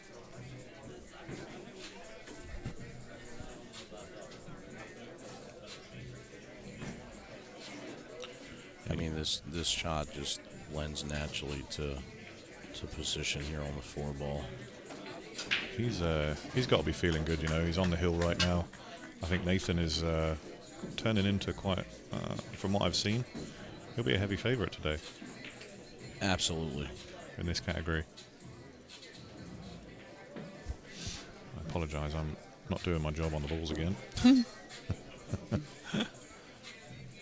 So 4 to the 6, you see the 6 there on the top right, so it needs to leave enough angle. You may see him power this one out just to try and get a better angle, but he's pretty confident. I like that. On the new cloth here, I prefer to go forward. I like to play a high left and come around the angle, just avoiding the scratch. If he plays this with a low right, it might not grab. You know, you might see him end up, so I wouldn't be surprised if he goes high left and takes this around the angles. Oh. Which is what he tried, but it increases the difficulty of your shot just a touch. And the thing really about that particular shot is that is really tough is because if you saw him hit it, he actually tried to put some pace on it. Yeah. And the shot is actually better if he takes a little bit off and allows the spin to grab. Correct. And you can see that's why he just chipped it kind of like right into the rail. Oh, no. But look. Wow. He's just left a fine edge, and you know what? The 9 might even go. Oh, oh, wow. You know, if he skims off this, maybe plays it with a bit of draw. He'd have to send the cue ball running to get the 9 to cut back. I just don't think the 6 can get out of the way quick enough. Yeah, so you can see he's like trying to spin it a little. Oh, sold out. This is kind of what Carlos needed here. He needed a break. He really did, and you know, I'm going to keep going on about it, but I apologize. I'd let him stew after this one. I'd take that break and just say, right, you know, I'm still in this match. Oh no! If that didn't happen. Yeah, see that shot. I think you have to play to just bump the 9 He tried to do that, Jake. Yeah. I think that's why he missed the bump. You know, like you say, you either play the bump or you just play to come across all the way. Either shot would have been fine, but he's got a really good safety opportunity here. You know, he does not have to fire the 7 ball. He can play the bank the 7 a little and try to get that cue ball nestled up right on the 9 ball. Oh, look at that. Perfect. Absolutely perfect. Controlled the cue ball wonderfully, didn't he? You know, but he's left he's left a little bit of space here. It's not easy, but I like the 2-rail kick. I just think it affords more safety option, because coming behind the 9 to that short rail, I don't think there's not enough room to get a lot of power on it. At least this one, let you stroke out. Yeah, you got the rail grab at a work corner, potentially. Whoa, that was unlucky too. Is my book bag still right there? Your what? The book bag? Yeah, it's under the desk. Can you reach that, Jake? So, I mean, you're coming to the table, ball in hand, 3 ball out. You got 5 racks you're trying to catch up on. Oh yeah, dude. This is going to be a tough mental game from here, but it's doable. It's just an incredibly difficult feat in this alternating break format. So I love seeing players who keep their head in the game and show heart all the way through until the very end, even when they're in these difficult positions, because I just like analyzing that side of the game, not just whether or not the balls are going in. Yeah, and you know, he's getting off that 1 mark. I mean, he's had a couple of opportunities before. Again, maybe just a little bit of additional pressure, because again, I think very similar to the first match we watched. It hasn't been Nathan running away with it. It's been he's really just capitalizing on the errors that Carlos has made and allowed him in. Still to see a run out, despite 2 very good breaks that were very open.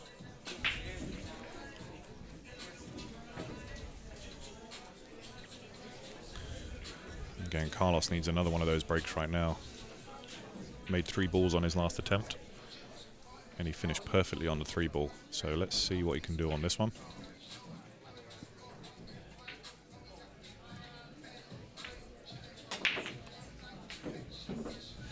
You notice he cut across that ball. He didn't get the punch into that top ball. You see where he cut across it. It caused the wing ball to miss, and he's left a very open table right now.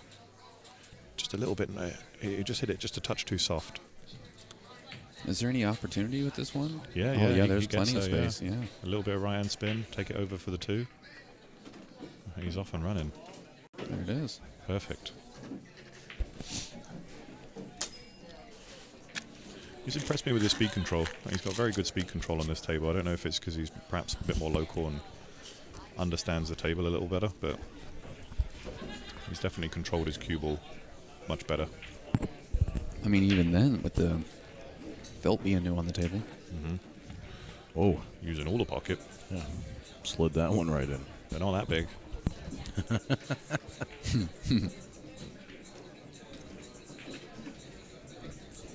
Yeah, and he knows he's right there here. He's primed to get out of this. I wonder if he goes for the early finish or he comes back and across. A bit more maturity there, you see. A lot of players would have stopped that and tried for the combo. But this is the right way to do it. Play yourself in. You're 6-2 up. Let the arm go. Sure. Keep it loose.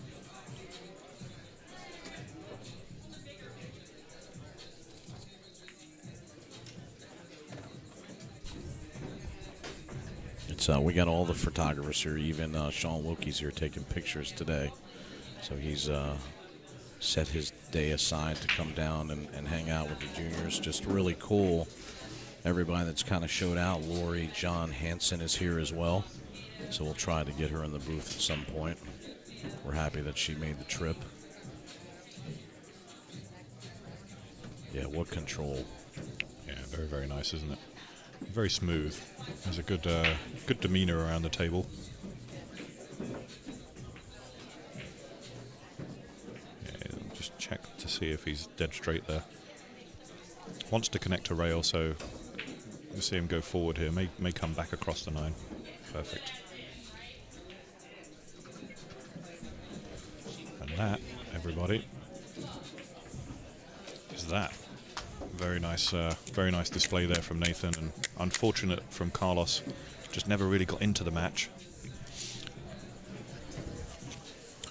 Yeah, absolutely. Just Nathan kind of ran away with it there, and wasn't the Carlos shot bad. It just had a little bit of unfortunate rolls early on.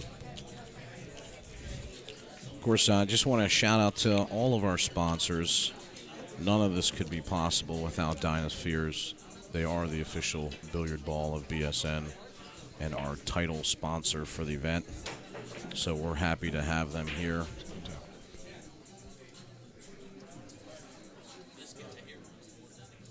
OTB Creations, custom metal fabrication. You can actually see the sign that they made for us on the live stream. Just excellent work. So please support those that support us and check them out on Facebook.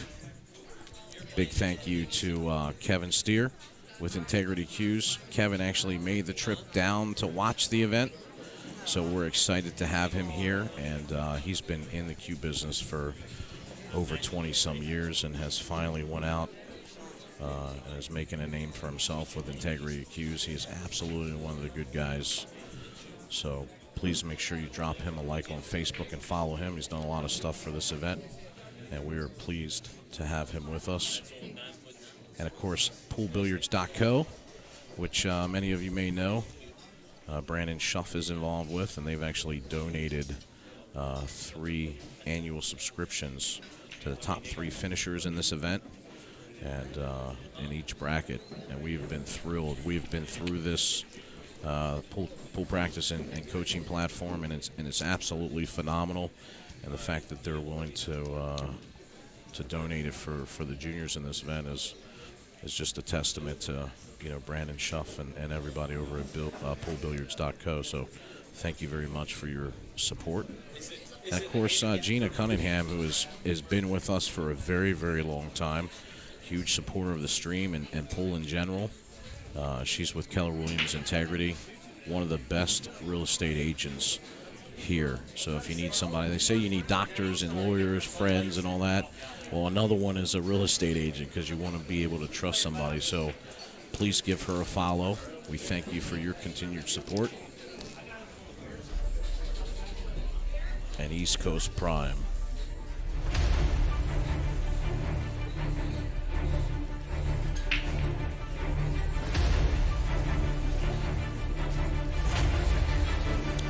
I'm really enjoying this, guys. I think it's fantastic.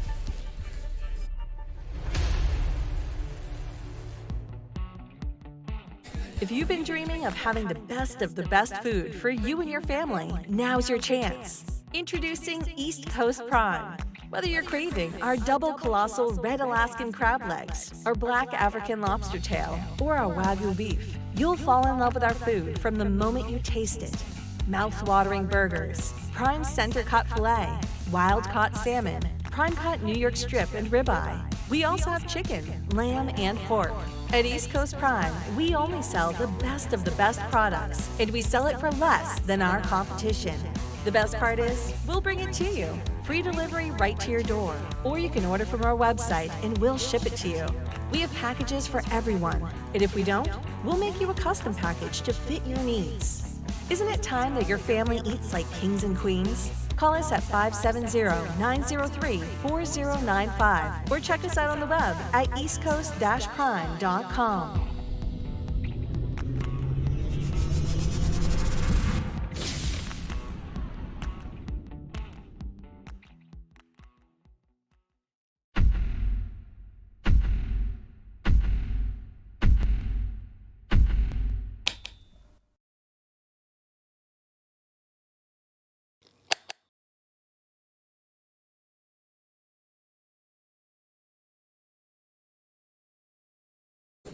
Of course, big thank you to John Barton and Karen Barton with JB Cases. They've donated cases also to the tournament for the winner of each division. So absolute best cases on the market, hands down, and we're very proud to have them on sponsoring this event. So thank you.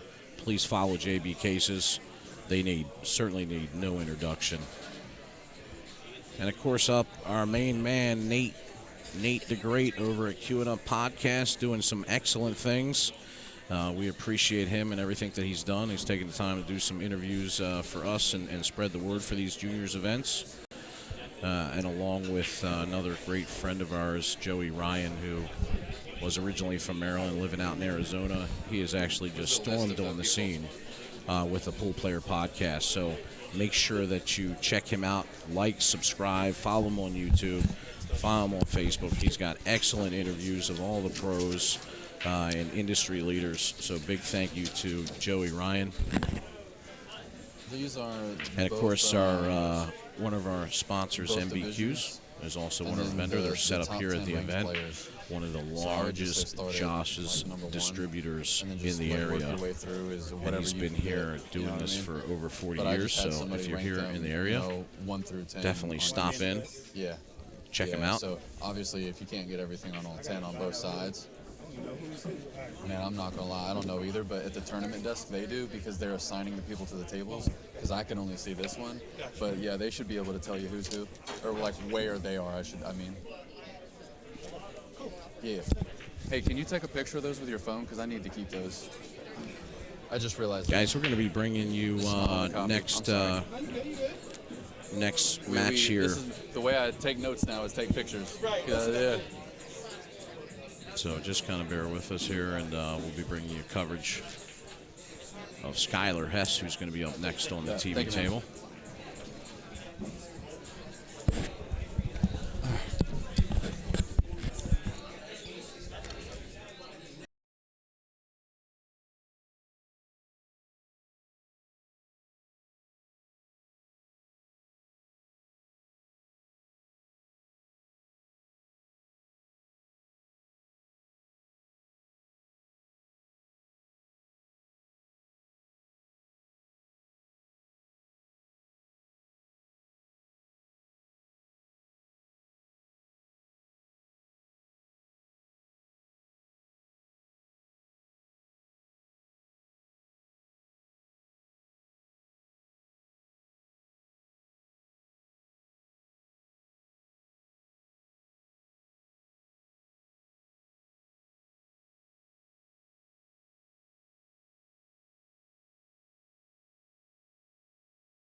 All right, guys, we're about to see Skylar Hess versus Jace Little.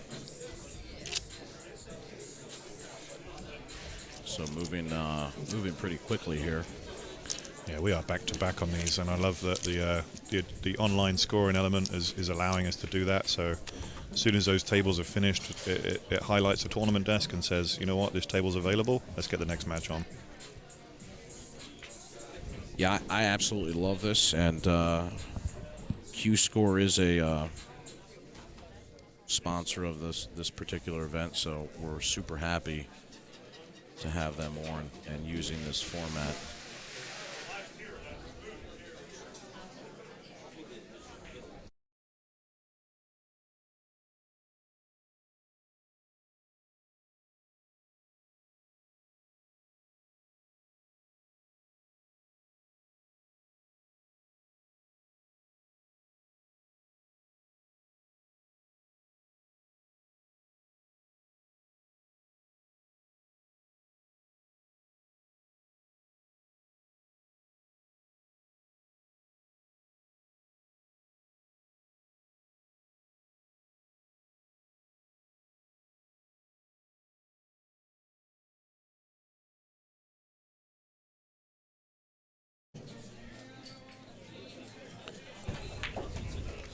back here in the action. Do you know much about Jace? Jace, I'm not very familiar with him. He looks like he just gets down to business.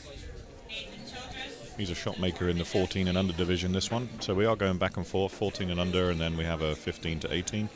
Now we're back with a 14 and under division. And I think they have left just a tiny little gap there that they can combo. Let's see what Skylar can do. Just drag this one up.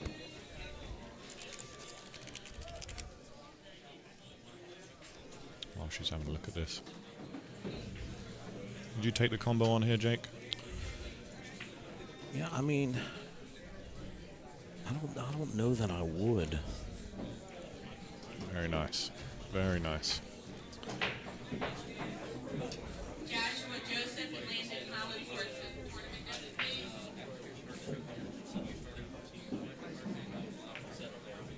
Of course, Skylar has, she is I think she's still the current junior national champion. Correct, yeah. And, of course, she's here from Maryland. So everybody around here knows her. She's a sponsored player too, correct, Jake? Yeah, she's sponsored by us. She's with us with Breakout Billiards Apparel, and she is also sponsored by Predator. Yeah, great up-and-coming talent. You can see there she's really been working a lot on her fundamentals and on the practice table. I mean, what a fantastic shot that was. Played that with a high ball, 2-rail shape, and perfect on the 5. I mean, she's very composed. She's always been this way. I've been watching her play since she was about 9 years old.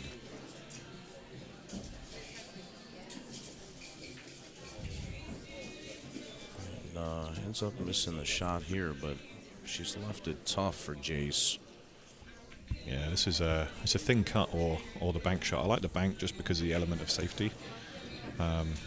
He can leave this, if he plays it at the right speed.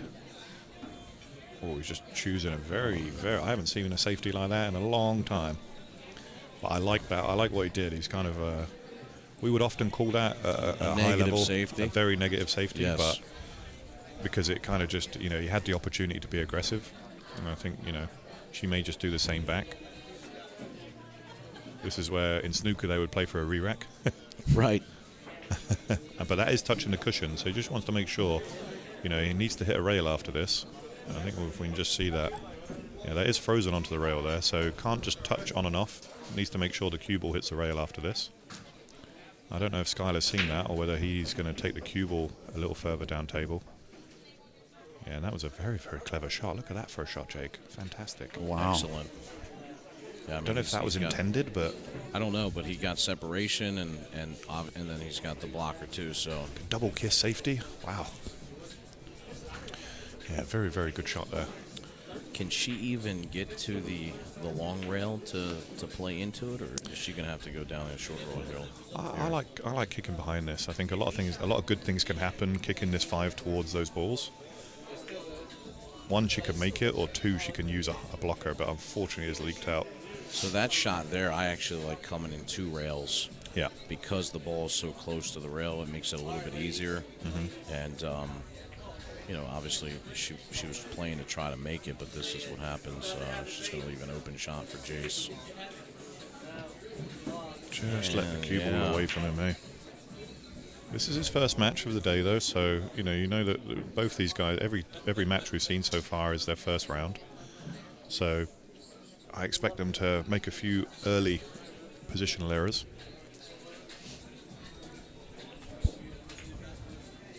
Oof. And that just caused that miss there. That was a bit of a reprieve there for Skylar. Yeah, a little bit of tester, I would say. Bit cheeky tester. But she's off the rail at least here, so this is good. She can dig into the shot. Oh no! And again, both players just feeling out this first rack. Oh jeez. you know, he can play a nasty safe here. Might be an aggressive, Jake, you know? Yeah, I mean, it doesn't go by, does it? Yeah, it doesn't look like it goes by past the 9. You know, certainly he has the bank here, but, you know, he could just, he could really play a safe and get the cue ball behind the 9. Would you play the combo? I think he's looking at the combo. Yeah, I don't like that because the see carom, how sorry. it's offset here? I mean, if the carom's on, yeah, it looks, Carom, I would say. looks pretty good, but Always get those two mixed up. wow, What a great shot. And look at where this 7 finished as well. Yeah. So he would have been safe had it not gone. That was a fantastic shot. Goes up 1-0 to Jace.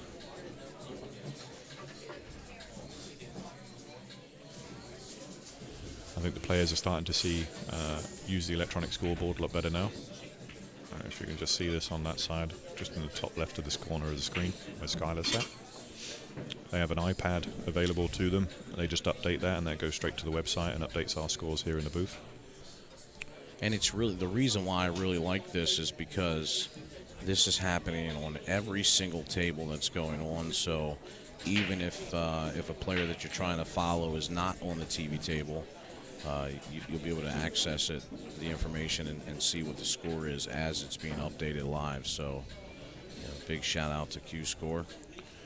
And beautiful diamond tables were being used on. Every single table has the same equipment, same template rack, same DynaSphere balls, brand new cloth. So the conditions could not be more perfect for the juniors here this weekend.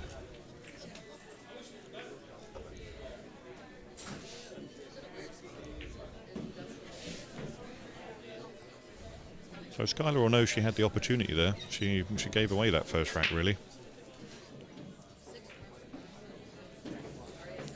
She's entitled to inspect the rack, so she's just looking for any gaps. Not that there will be on a template, or there shouldn't be on a template rack. But as it is rack for each other, she does have the opportunity to check that rack over once. Wow.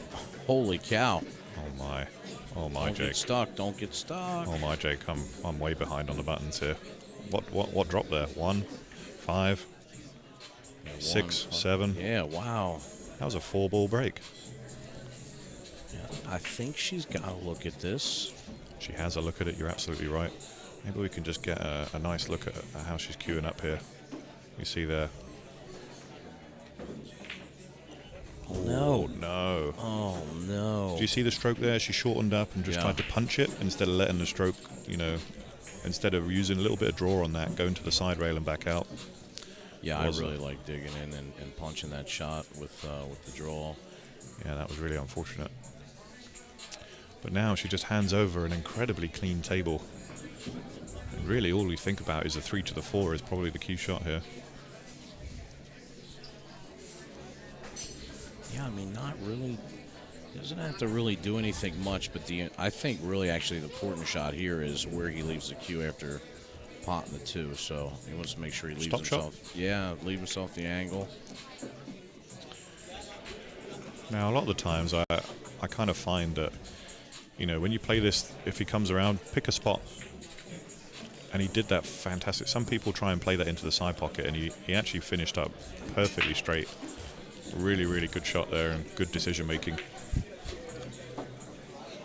He's finished a little bit off there, Jake. I think he has a little bit more angle, so he's going to have to come 3 rails now.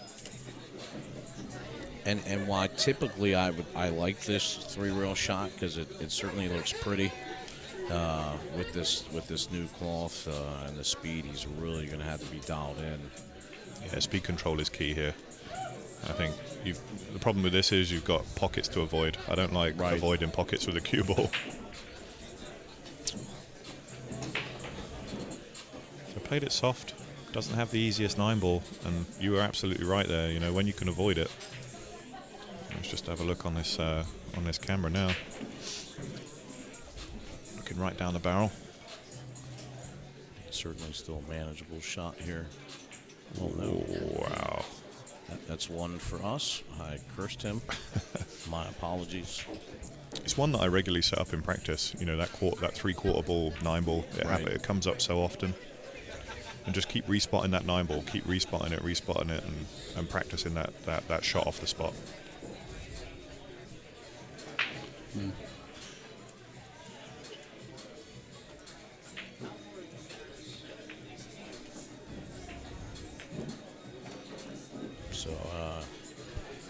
Jace gave an easy one back to Skylar, so now they're knotted up at 1. 1 apiece. You see that nice bit of composure she showed there? Wasn't really comfortable. Just took that extra second just to stand up and reset. And then rolled it in very nicely. I really do. So, of course, both of us, we have a set of the Platinum Dynaspheres. I actually really do like their template racks. They play great. Yeah, you know, they're kind of great. They're a little bit unconventional. You know, they're slightly thicker, but that actually helps because it keeps a little bit of weight on the table. You know, they don't move around as much as some of the others. And it comes right in the set, so you get the set free. You get a free set of template racks with the Platinum balls. Very nicely hit nice there. break here. I think she wired the, was it the 5 ball? Just one? Sorry, Jace wired the 5 ball there. You think that 2 goes? If you can get the cue ball right back to where it is now. Right, yeah, that's the tough part. I mean, he's got to be on the right angle. What a shot, man. Yeah, perfect. How's that for positional play? Yeah, I mean, you can't really do anything better than that. Oh, he just called the 4. That's a foul. No, yeah. Yeah, and rightly so. And maybe he didn't have as much angle as we thought he did. Again, ball in hand for Skylar, and she needs to capitalize on that error.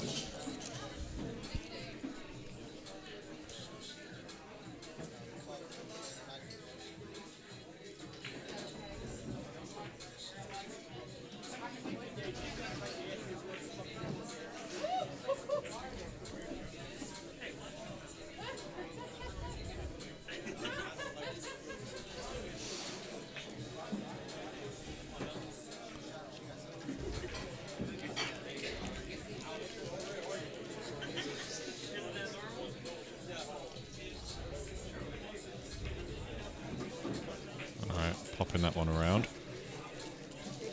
Now let's see.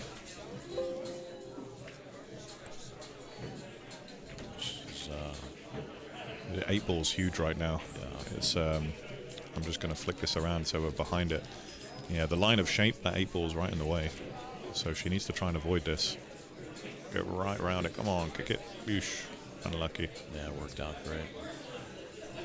Left herself a bit of a tough shot here, Jake. Oh, I'm sorry. I didn't see where she... Yeah. 7 there, and where we have it. Tough.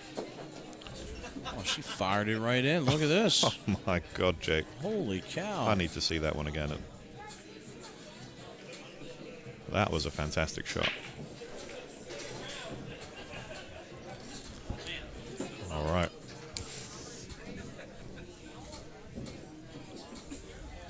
I mean, just bam. Unbelievable shot there by Skylar Hess. So you see there, Jake, she just rests it on, and look at this. She needs to avoid the scratch as well. I mean, what a fantastic shot just to cue through this. Using the loop bridge inside the pocket, the jaw of the pocket. Look at the shot. Beautiful. Unbelievable. Very, very nice. And that is 2-1. 2-1 now, Skylar.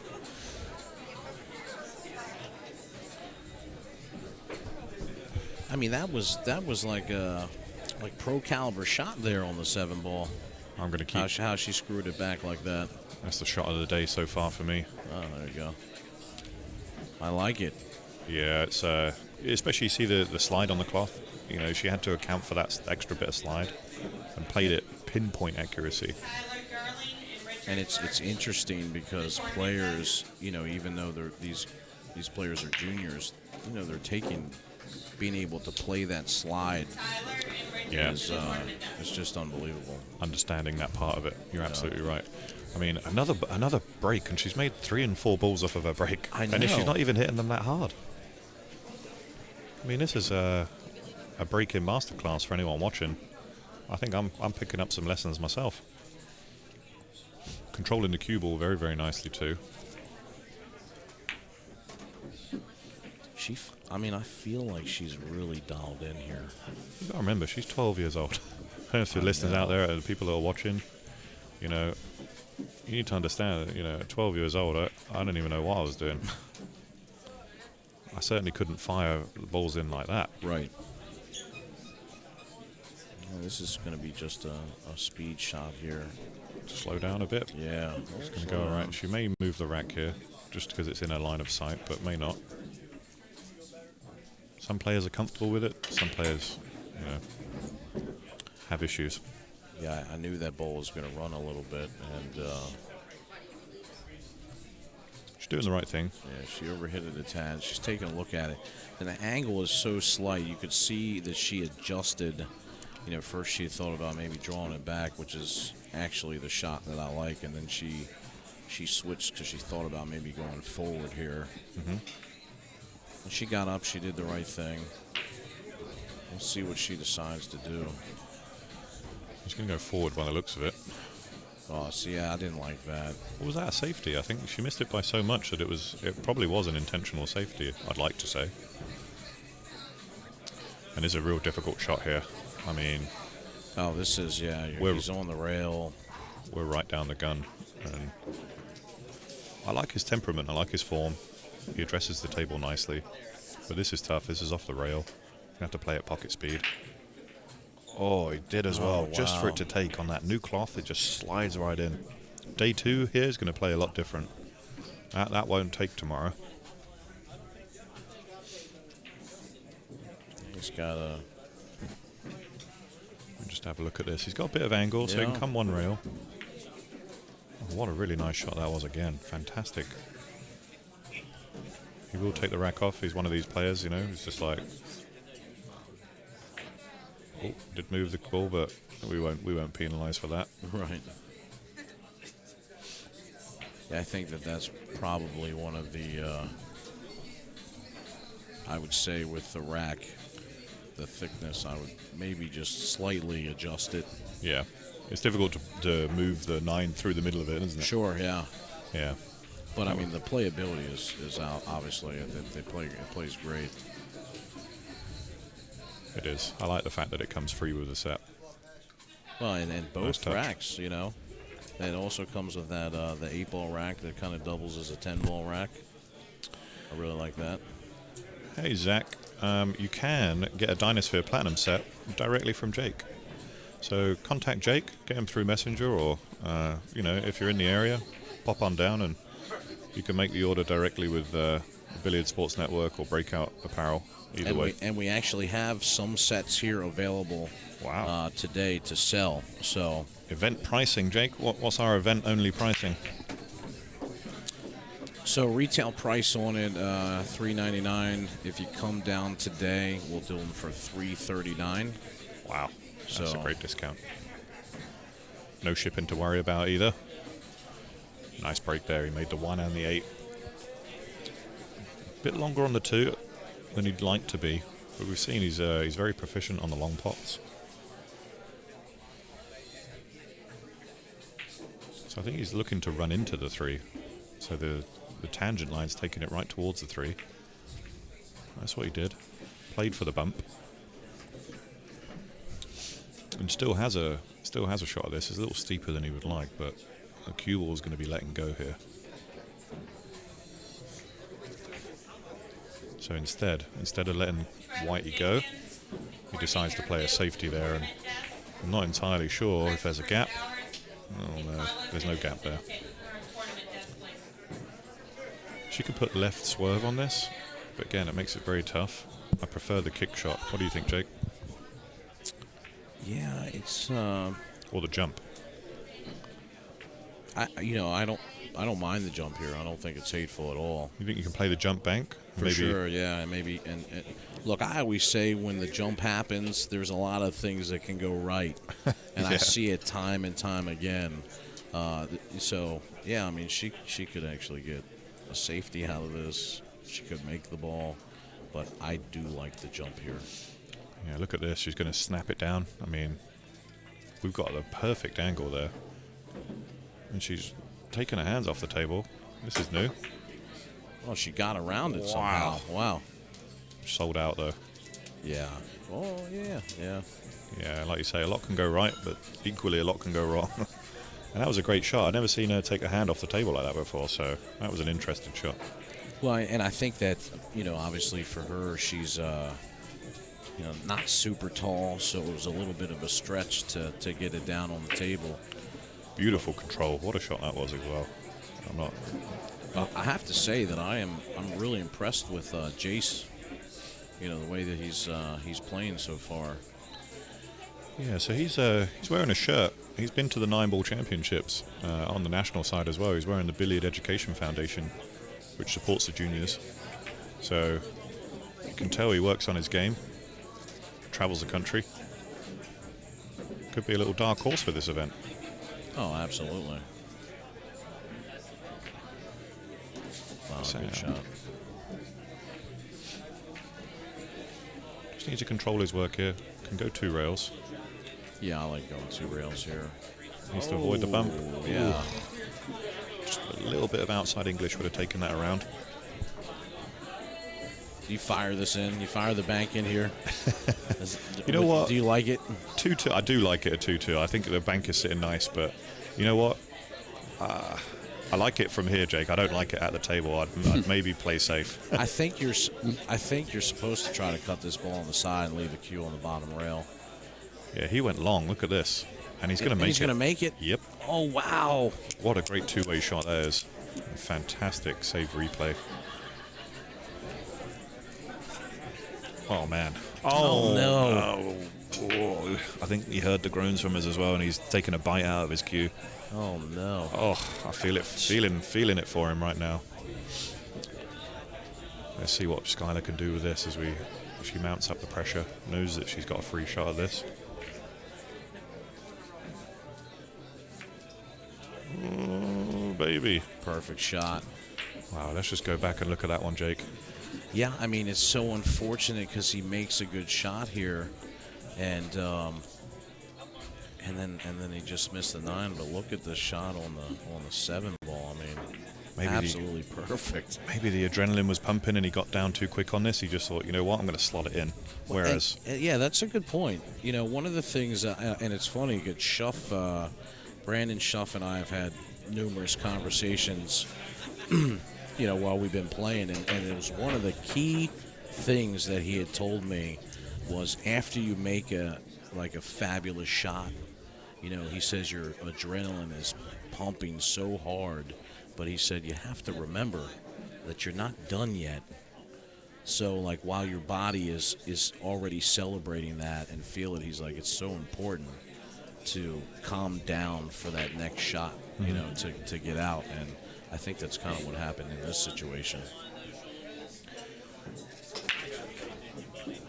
I mean, she is breaking absolutely. Wow. I mean, it's just phenomenal. I mean, look at this. I mean, she gets a made little bit of a the 1 ball, the 6 unlucky ball here, yeah. And the is that the 8 there or the 2? No, the 2 ball's gone, buddy. 2 ball gone. Took a vacation.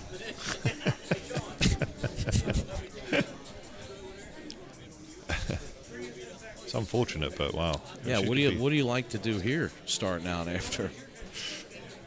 I mean, Does that cut this? It does cut, but I don't like it. She attacked the 9 and went for the 2-way shot. Look at this. A little bit fortunate, I think, but I think she definitely played it in that vein. Was she trying to bank it to the 9? Was that what she was doing there? Yeah, she was trying to push it into the 9 ball. Wow. This is very fortunate. He's got some time to think on this one. He does have the 1 rail kick. I think he may get the rest out and go long on it. But you know what? There's a gap between the 8 and 9. If you can go between the 8 and 9, that's a 2 rail kick. A little bit of left-hand English on this. Oh, we used inside. You see that check up? Checked up. You needed to use left, not right. So if you're watching this one back, Jace, sorry, buddy. And I actually like, maybe on that shot a precise measurement to kick at it 1 rail, because if he clips the top side of that 3 with a little bit of pace, yeah, you see the 9 sitting by the side pocket. I mean, he could have came right across and maybe got a little bit lucky with bumping the 8 into the 9. So there was some upside there. Mm-hmm. That was an interesting adjustment there. She, instead of coming across it, she came back into the line of shape. I think it was definitely the better shot. She's in perfect shape right now. This is golden. The 7 does go. Yeah, I mean, this should be pretty good for Skylar. She's got the right angle here. Yeah, just needs to be careful on this one. Come back and across. Now, what do you like doing here once she, because obviously she's just going to come off the rail and play the 7. Do you like getting into position? Oh, This is why I said be careful. You know, it's wow. instead of playing that one soft, come back and across. Use the rails. you Yeah, know? oh yeah. You had so much room for error that you just really need to kind of just snick that pot in. But Do you Jace- like after the 7? Do you like playing the 7 to leave yourself position on the 8 in either like the corner pockets? All or do you like depends. just coming straight across and playing the combo? all depends on what angle he's got here, because if he bumps the 9 now, like he can draw this out and just play the combo, Sure. which I think is the best option. Because if you bump the 9, you can push it towards the rail and you can make the 9 difficult now. You don't want to put that 9 in a tough spot.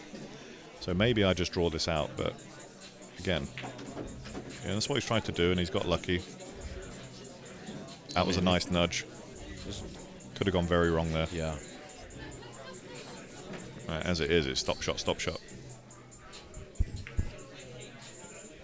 Wow. Very I was nicely going to done. say they both probably went. Yeah, they did. Yeah. Yeah. The pointless flair of the week. Yeah. Yeah, I like that. Very nicely done.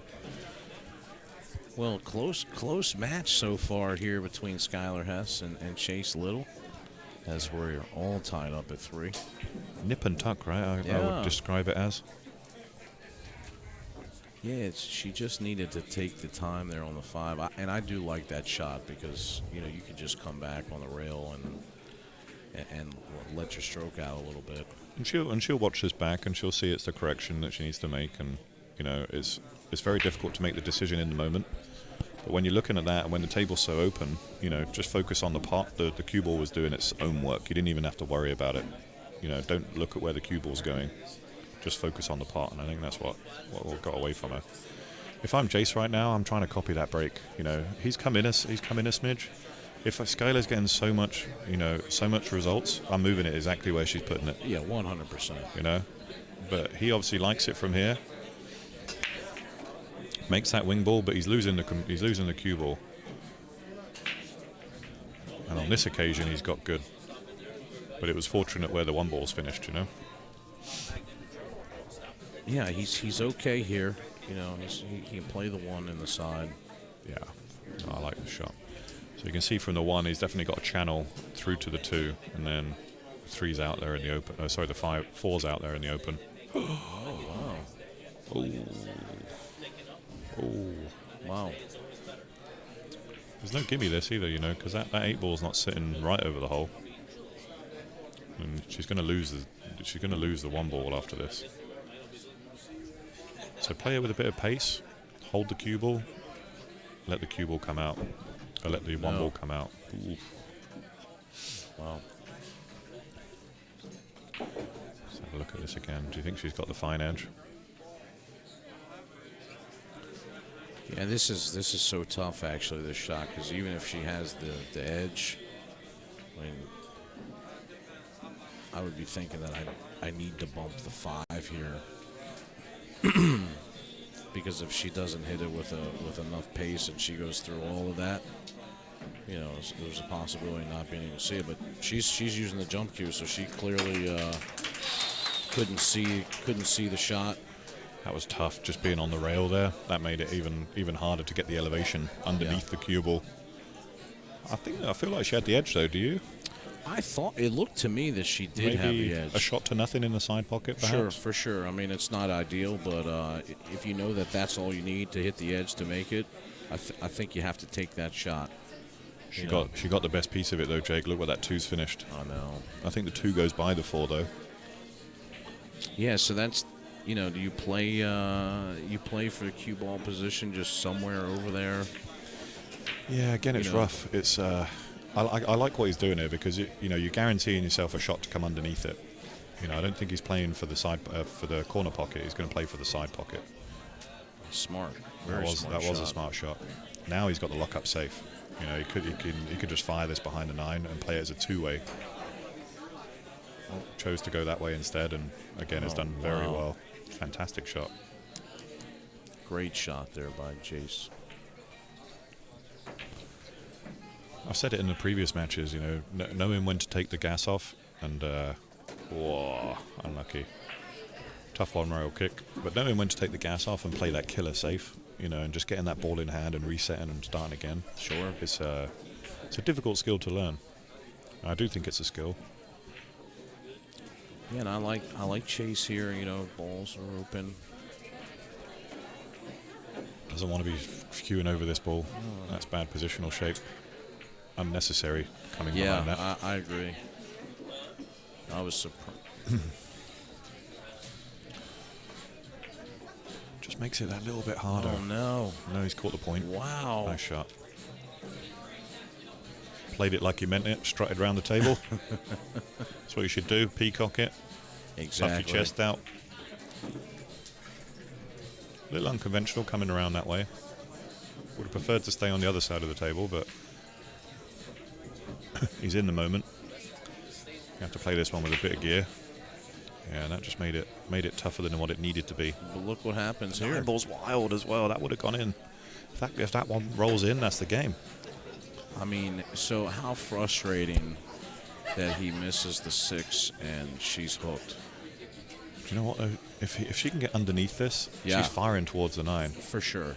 So if you can play a 2-rail kick here, come underneath this. Yeah, I love the 2-rail. Yeah, she's looking at that point now. She's looking at the 2-rail kick. But she's coming the other way. That means to me that the middle pocket's in the way. You want to explain to them how she's measuring that out? Yeah, so what she's doing is she's finding this center point between the cue ball and the object ball, and then what she's doing is she's going to the middle pocket to basically use the parallel to say where do I need to aim my cue ball. Now she's using the mirroring system. So if you need to pick which is better. Normally only do the first one when it's to a corner pocket. You can't do it to the middle pocket because it makes it very tough for a 2-rail kick.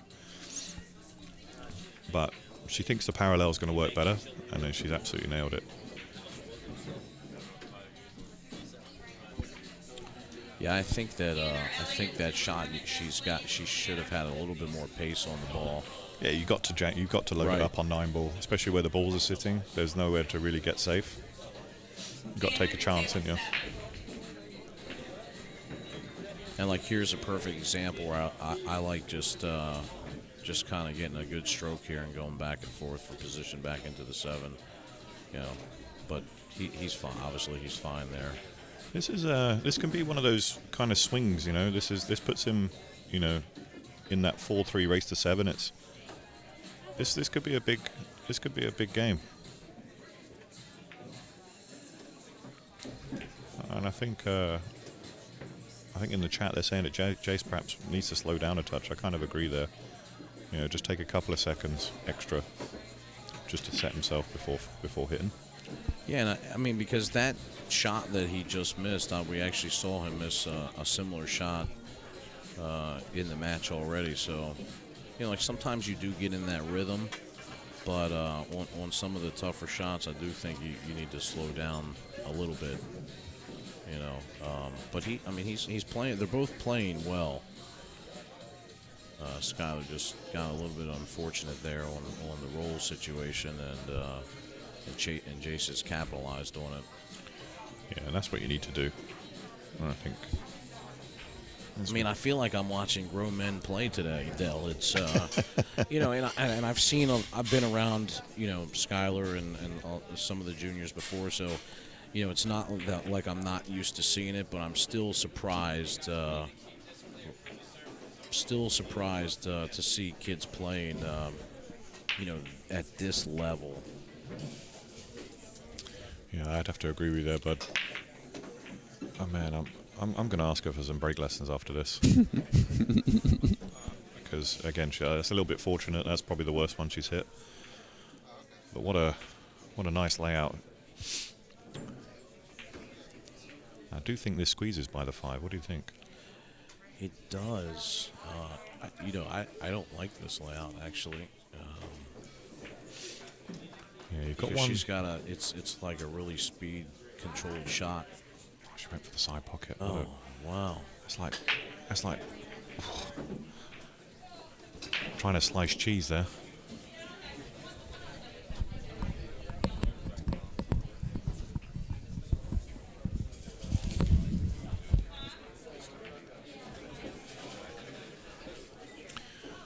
Right, one rail and back out.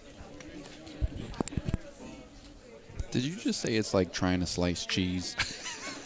You ever tried to thinly slice cheese? You know, trying to get it right in that slice. I guess I'm bougie. My cheese comes pre-sliced for me. You are bougie. That's the American way, not where I'm from. You get it by the block. Back when I was a boy.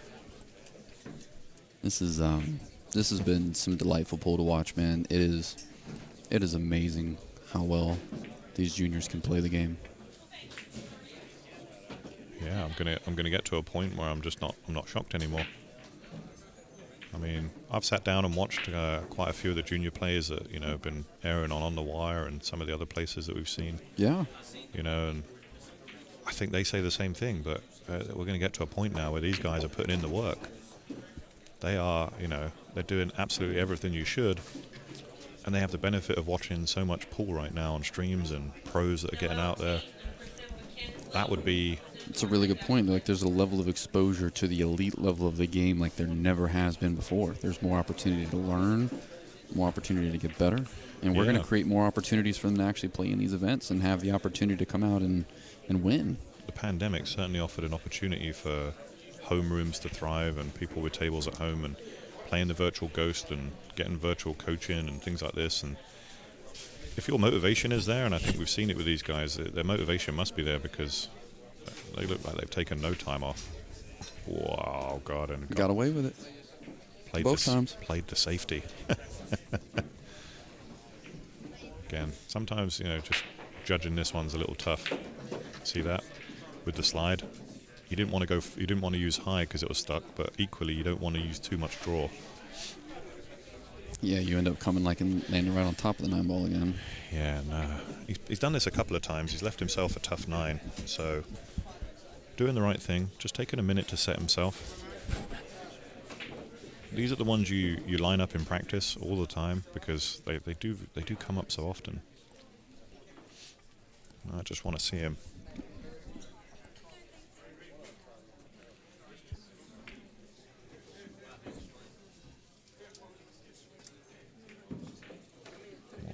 Watch the cue ball.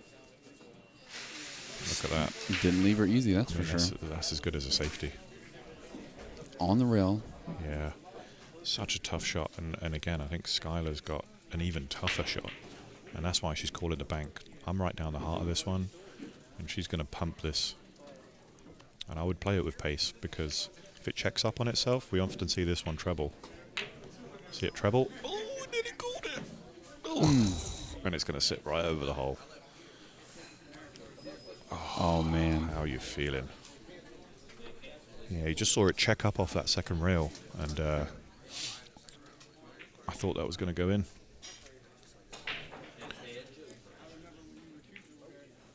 Again, now's the time for Jace to... Oh, we didn't need to put any outside on that. He's jangling my nerves here. We've seen that quite a few times on the TV table already, where people have those side pockets and they use extreme outside, cutting it in, and then you hit the end rail and you're throwing yourself towards the side pocket. God, it's just it's a very, very bad habit to start getting into. All right, so Sky goes 2 behind, 5-3. Needs to find a way here, and wouldn't blame her if she maybe took a little break, maybe took a timeout here, but has to wait for her turn. But Jace is really in his rhythm. You can see him; he's in his groove. Nope, doesn't want to draw that all the way back in. He made 2 balls on the break, though. Yeah. Got the 1 ball. Well, 3 if you count the 1. And that's the 1 and the 8, right? Yeah, you're absolutely right. Let's check out this layout here. So you're coming to the table with ball in hand. How are you playing this out from here? You're gonna come 1 rail off the the long rail to get shape on the because it's a race to 7. I'm taking a minute. I'm going to go splash my face. I'm going to go let him sit and dwell on that scratch. Yeah, you know what? I think you're somebody that I've heard lean into the tactical timeout more than I have anybody else. And I think that it is an underutilized part of the game. Do you know how many times I've been 5-3 down in a race to 7, race to 9, and I've come back and won 7-5, or I've won a 9-5, just by taking that minute, reset, refocus. And I just think it's, you see there, like she really wants to get back in the match. So you kind of, and you're trying to force it. You know, you can't force it. Well, and I think that what a shot! Something. Keep going. That is. I mean, I can't tell you how hard that shot is.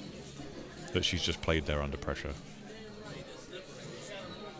And you know, there is a lot to be said about just, you know, trying to stick in, but you generally don't take a timeout when you're in good momentum.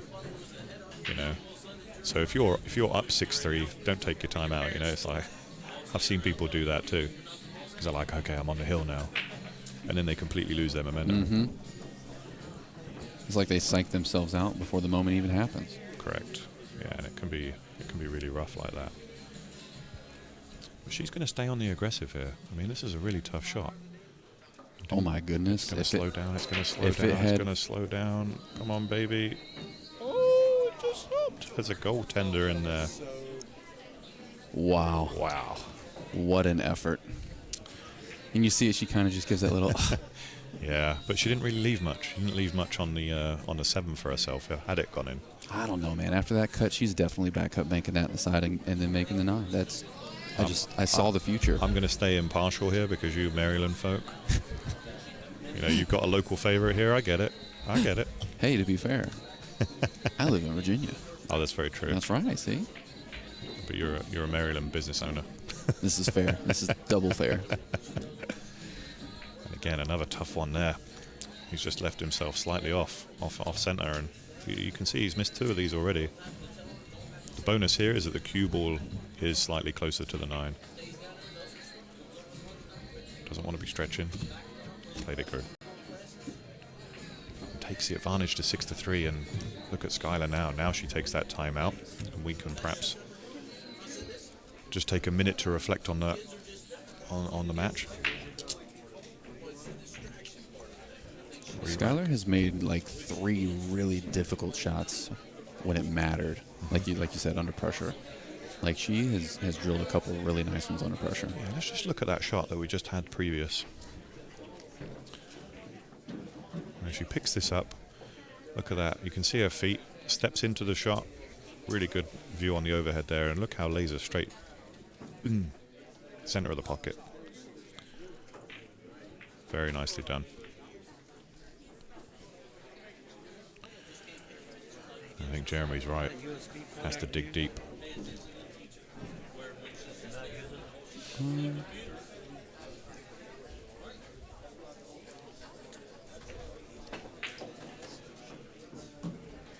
Okay, she's back at the table. We'll switch around now to that camera. Just inspects the rack.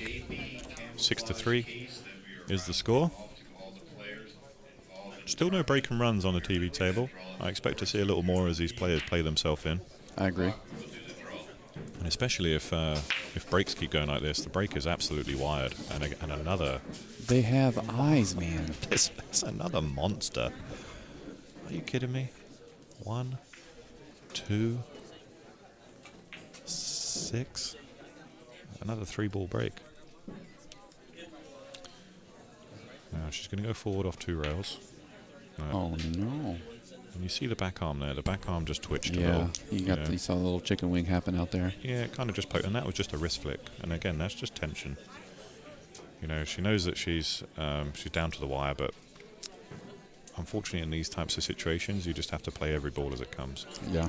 You know, don't think about, I need 3, I need 1. Yeah, don't think about the race. Don't think about the score. Think about the ball you got to make right in front of you.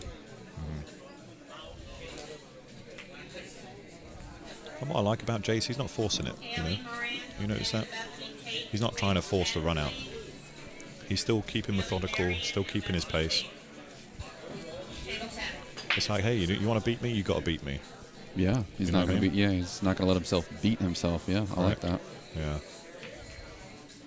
and he's going to force Skylar into being the aggressor. You know, Well, you make the mistake. She's making some good shots though. She is, but the cue ball's a little off. You know, it's like when you're chasing it like that, it kind of makes it difficult to get back. But if anyone can do it, certainly Skylar can. I've seen her come back from this position many a time. I was going to say the 7 ball plays as a safety here. I don't. Didn't get there though, but still left him tough.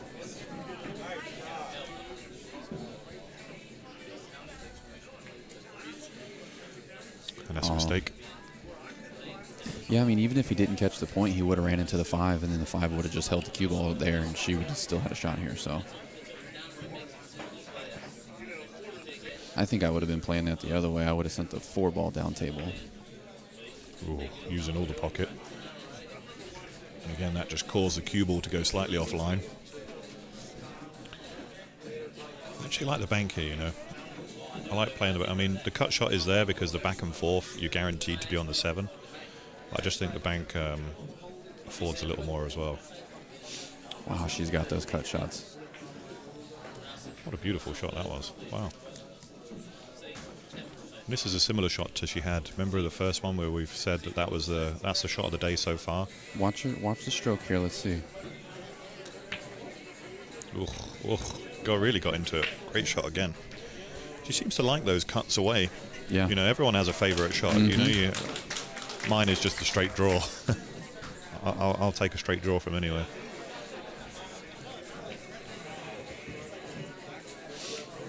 Here we go. Laid up nice. Did lay up nice. Nice. Hey, see that tactical break, mate? Yeah. Look at it. You might be onto something, Del.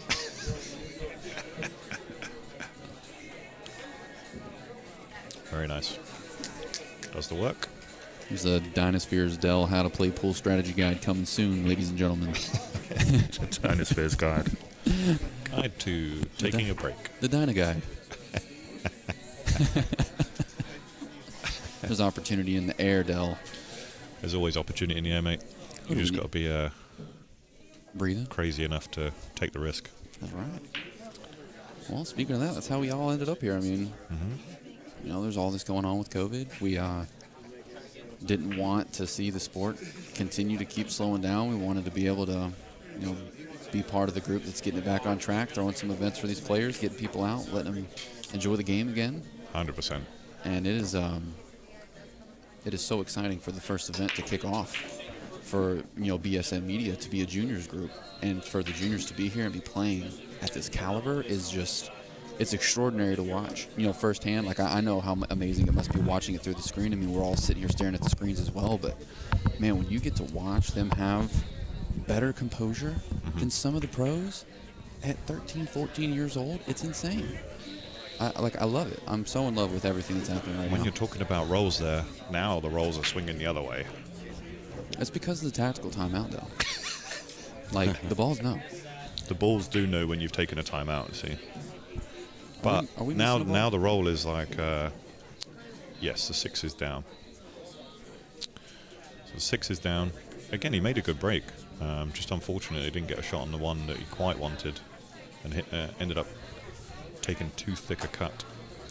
I mean, the way that she has been making some cut shots this match, I think that as long as she has eyes on the 5 ball in between the 5 and the 7, then I think that she's going to be able to take that one home. So when you're looking at these, it's just, you have pockets for everything. It's just the 5 is tight position because you got to play for the cut shot. Combo coming up. Combo. Oh, wow. Combo. You got to get off the rail, though, for that if you're going to do it. I like it. I mean, I like the aggression. I mean, there's a bit of distance between this, and it's not perfectly straight. So, but if you roll the cue ball forward, I would go forward on the cue ball. Get a twofer. Yeah, because, yeah, now it's a bad decision, but. Right. I mean, it's only a bad decision when it goes wrong, right? Correct. And I mean, I think that she made the decision because of the 5 and the 7 aren't laid up real well, but I actually think that you can, depending on where you got the cue ball on the 5, you know, I think there's a play to get in a position on the 7, but now it's going to get pretty tough. It's going to get ugly, right? Everything's ugly now. Yeah. I agree with you. But if you're going to fire at that, fire at it. Don't slow roll it, because you allow then the balls to twist on themselves. You really got to stroke through that. Man, thank you to everybody who is tuned in right now. Wow. See, she was aggressive and she got paid for it. Okay.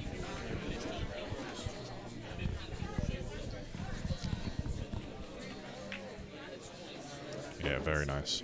Playing that around the angle. And now, like Jake said, you know, that 5 has found its way open. So no longer a problem.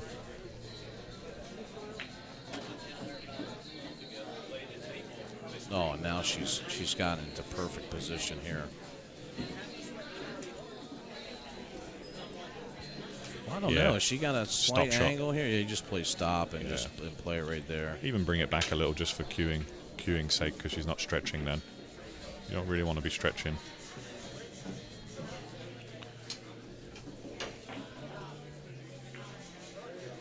I mean, that was brave. That was brave to try and hold that. And this is now... Well, this is why I was surprised that she didn't just play the balls out earlier, is because she's still left with a similar... That doesn't look easy from there. Look, oh, wow. What a shot, man.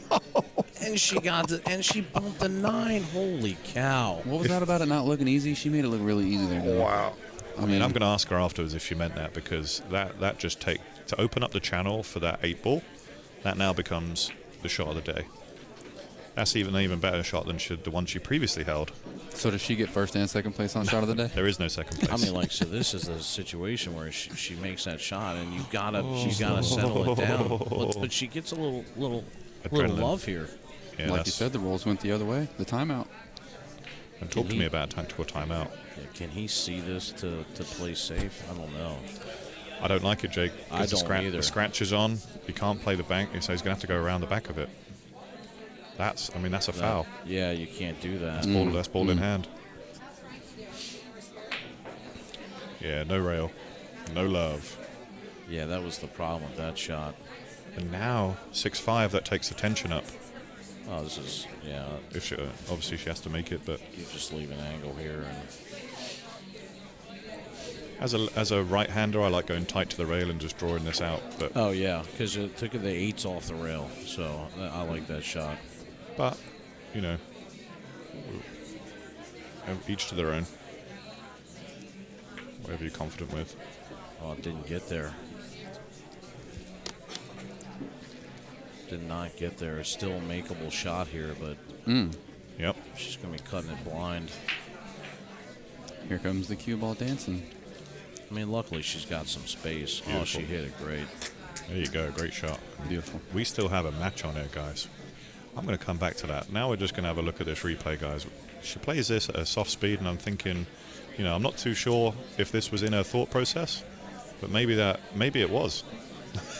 I'm going to need to ask her, because it just bumps perfectly off the 9, opens up the 8. Look at that. Unbelievable shot. Wow.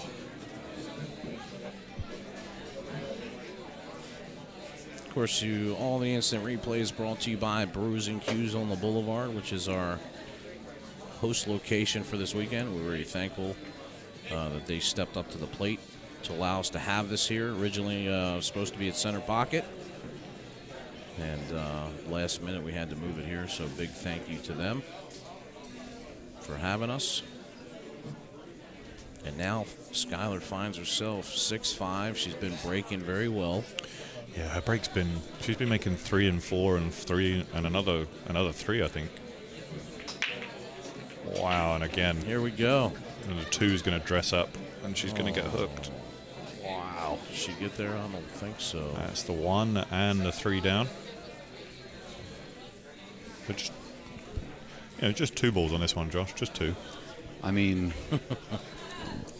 You know, I have been a little timid here, but I will tell you that I actually, like 2 years ago, worked on Skylar's 9-ball break, because she was actually breaking a lot differently than she is now, and so I basically told her when she's breaking from the side to aim to that first diamond, especially on the template rack.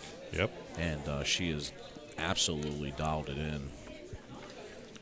Any chance you want to share some of that love with me, Jake? Or Yeah, I mean, perhaps give us some other guys a chance?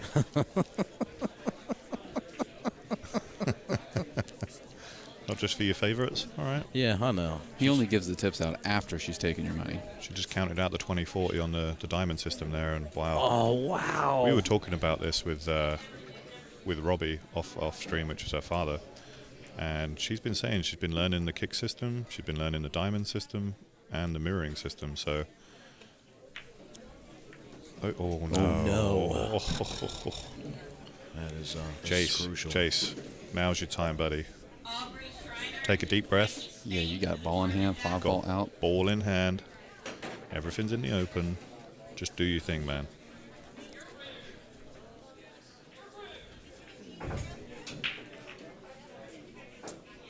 This is where you learn a lot about yourself. You're on the hill. You're six. She was 6'2" up, 6'1", 6'2". I think it was 6'2". Yeah, I mean, she certainly has grinded back to make it close, and just an unfortunate kiss there to get Jace ball in hand. But like you said, everything's open here.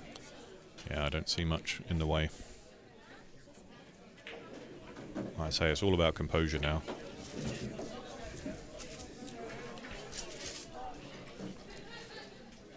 There's a really nice pre-shot routine. Gets himself into his, gets himself into the stroke.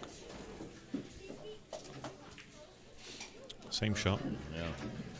Same shot can use follow again. But again, with a little bit of tension in the arm, you tend to sort of push these. Oh. I was going to say right before he shot that I thought he was a little straight in. He could cheat that just a touch, Yeah. And that just made it difficult. But you can kind of see when there's pressure on it. And Skylar now, just ball in hand. No, I mean, Skylar. I don't like. I'm not in love with this. No, we're not going to say too much, but Yeah. this is perfect just to play it in the side pocket and take the cue ball right to the left-hand side of the table. This one has, again, it's what you're comfortable with. No, she played it well. Yeah. Again, each to their own. Yeah, I mean, we talk about this often, but there's many different ways, to make the shot, and I think that it's just really important, depending on how you Wow, feel. great shot. Great I out. mean, here we go, 6-6. I mean, 6-6. This is our first hill of the day, and Sky. I mean, we're just going to have a look at the shot that really just kept her in this match. That was a push out, and she counts it out. You see her counting the diamonds. 4 rail, right in the middle diamond. 2 rail kick. absolutely perfect, yeah. And we were having that conversation with her father the other night, and it's really important because you see a lot of players, and not just junior players, but they stick to one particular system, when it comes to the mirror or whatever. The parallel. And she is learning them all, and then she's applying for whatever scenario pops up to use the one that's going to be most effective. So I really like that she's just taking all of that in. And being able to have it readily available. I call it I call it my bag of tricks. Absolutely. What can I do that other people don't know that'll allow me to get out of trouble? And Look at Sky there. yeah, Deadly, stone cold. The Ice Princess. the Ice Princess. Just waiting for the opportunity. And from 6-2 down, she's come back to hill. And Jace is seeing the power of the tactical timeout. And now he's going to say, look, I want it to swing back in my favor. Right. I need the rolls back. I'm going to go wash my face. Look at that beautiful DynaSphere Cup sign. Yeah, just on the left-hand side Yeah, there. I love it. No, on the right. Oh, Up on yeah, the top look. right. Look at I can this. show you all of it. Yeah, I was showing that off when I was talking about OTB Creations earlier. We'll see the arena light as well. Showing everybody what's possible. Look at that, baby. Big thank you to Lucid Ball Sports for the Predator Arena line. Absolutely phenomenal. Best lighting in the game, hands down. It's easy. For sure, yeah. And it's not even a comparison. Oh. Touchy. It's a nice little added feature there that you're just now seeing. for this tournament, so I'm loving it. We got some hill. We got action. All right, who we picking, gentlemen? Well, I'm going to go for Jace because Yeah, you guys are homegrown. Yeah, I don't care if you say you're from Virginia. Your team's What do you Skylar. think about a break and run right here? Break and run. Have we seen a break and run on the TV Oh, you table see the two yet? ball save him there? I know we just saw this. Look, I'm sorry to. Oh no, sorry. I pressed the wrong button. Let's just watch the kick one more time. Let it run. It was a great kick. Beautiful shot there. Okay, so Jace doesn't have a shot. What I wanted to capture there was the two ball saved him from a scratch. That cue ball was firing forward. No way. No way. I thought it was going to end just like that. And look what happens here. Wow. Tactical timeout, man. The rolls are back in his favor. Wow. What can I say?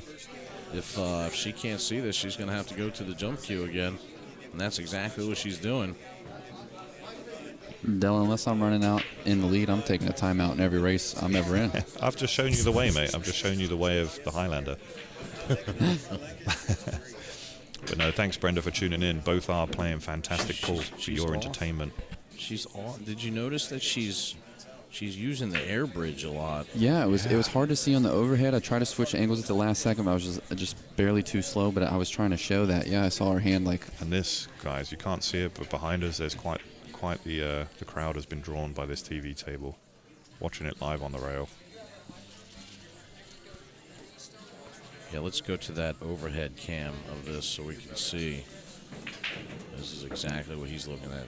And he's going to have to jump. See, now he's using the air bridge too. Wow, what a shot! And he makes a good hit. Oh, and he's got. Oh. And he's sold out. It's leaked out enough that she can come 2 rails and back for the 2 now.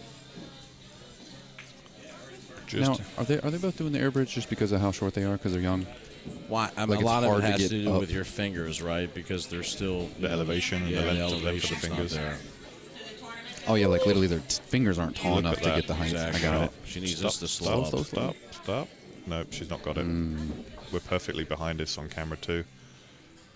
Oh. Yeah, you can see her. She just realizes, like, man. Is it a bank? Does she have the bank? Oh no, she doesn't even have a piece of it. No. What a shot, man. Oh my god. What a shot. Oh god. And gets safe.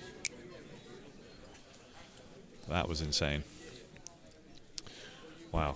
Well, I'm on the edge of my seat. I don't know about you guys. This is fantastic.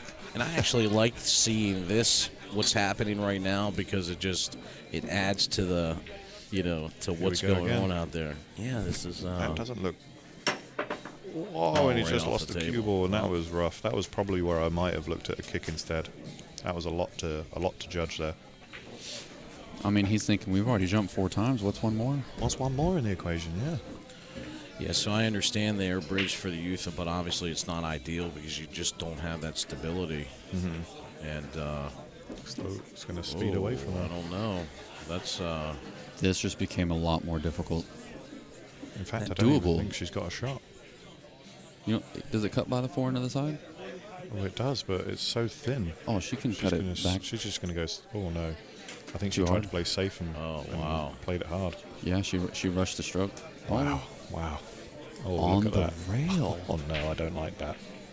Because this means cue ball is going to be much harder to control now that it's tight to that rail. If he runs into the 5, he could get stuck behind the 7 here. See how much speed he puts Yeah, on you it. can see this like left-hand spin. See how much harder that was to control. Man, we're not even doing the balls. I'm sorry. 3 in the 8th. then. We were absorbed. completely absorbed. Wait, we're not done here yet, folks. But he is just like, look at this, bam. He's like, I'm just going to let my arm do the work. Right, that's the same shot earlier. Very similar shot. And sold out. So do you think that, I mean, Del, what does that happen for you? Like, if you come to a shot that's very similar that you've missed already a few times, mentally, does that come into play for you at all? It does. I mean, it's as you get more experience and you grow older, you learn to forget those shots. You learn to forget about your misses whilst you're at the table. You can replay it after the match, but when you're in the moment, very, very hard to try and just forget that and reset your focus and line the shot up take more time over lining it up. I didn't like that at all. She two-stroked it.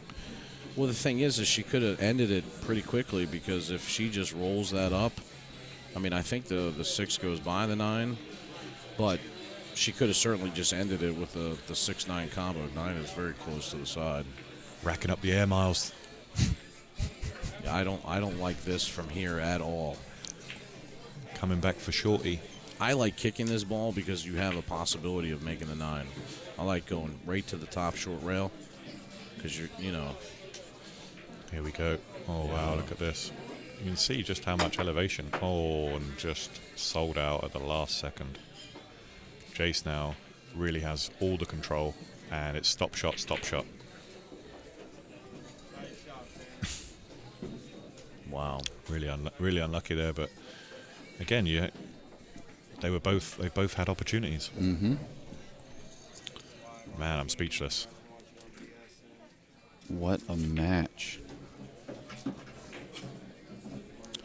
I think when Skylar watches his back, I think on that shot, because you're so close and you're elevated with the jump, going off the table is pretty inevitable.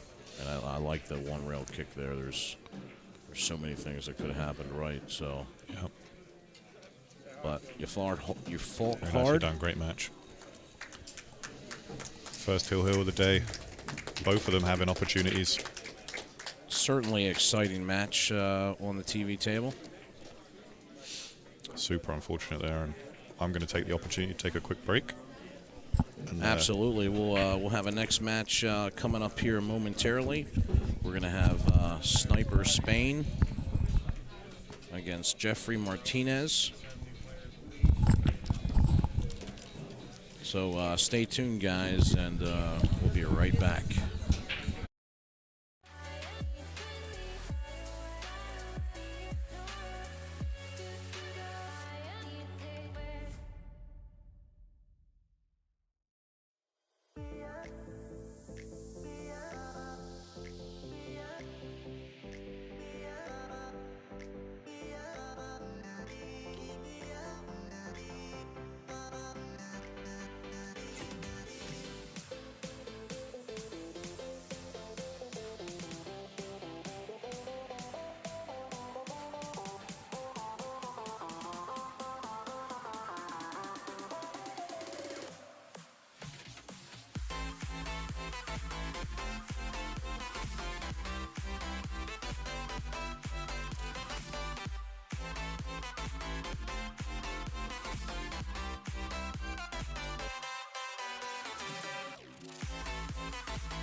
All right, guys, we're back.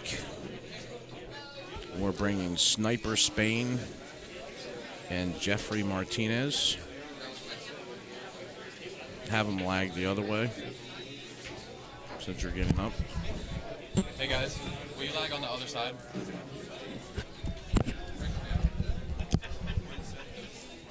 We can control stuff like that. Right.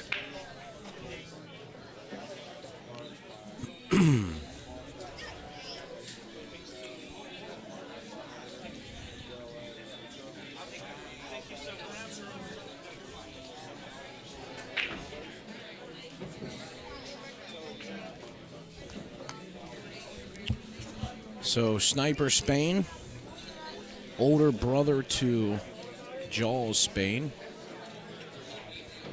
And we have Jeffrey Martinez. So just coming off an excellent match, Hill Thriller, with Skylar Hess on the table and Jace. So that was an exciting match.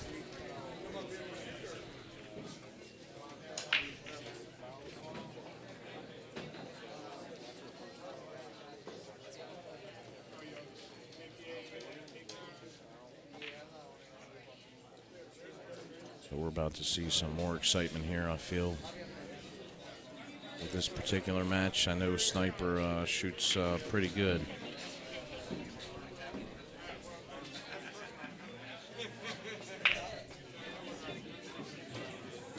Two balls down on the break.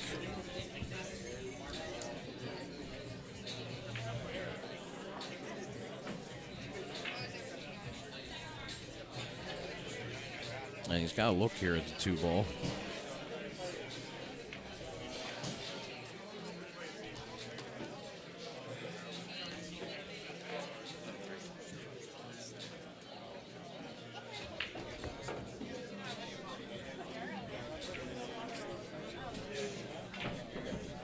Oh, he went for the bank and tried to fire it in. And he's going to get the fortunate roll here. The Sniper's going to be snookered behind the 5 and the 4-ball here.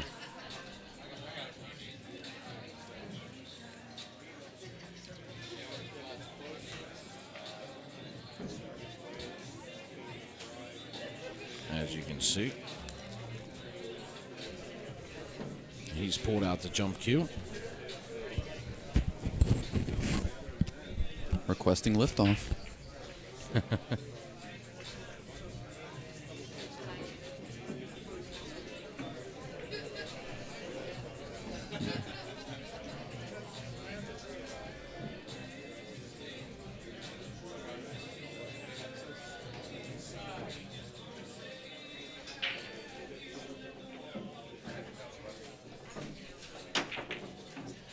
Makes a good jump. 3-ball going to be friendly to him here? I don't think so, but the 5 will. Yeah, I mean, you know, he's got 2-5 combo here.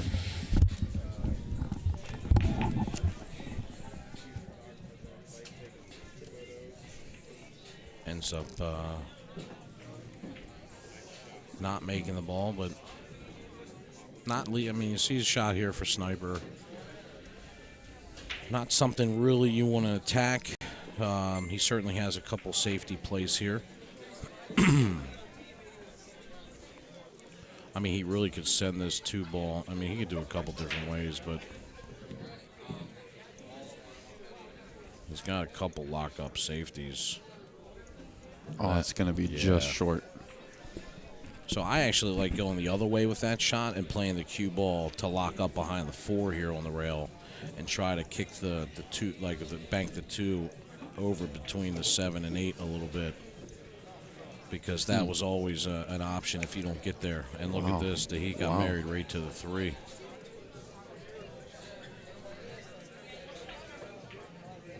Oh, he kicked it right in. I thought he was going to have to cut it. Wow. He kicked it right in. What a shot.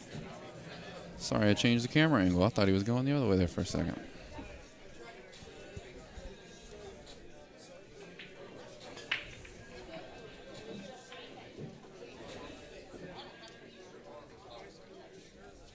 Well, I mean, not hateful there, but he's going to leave, I think, the edge of the 4 for sniper.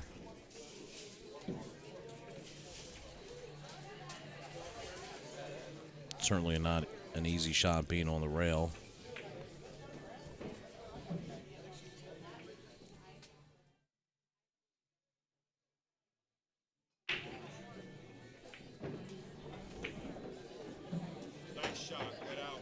And I mean, nothing really. I mean, if you fire this ball, try to just cut it up the rail if you can see really enough of it, which looks like you can.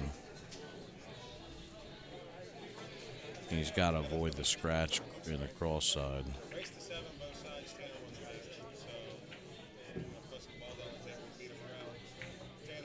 He went for it too. You'd have been in tough shape on the 5. Yeah, I mean, from there, you could play a 5-8 combo if need be because it's not set up great.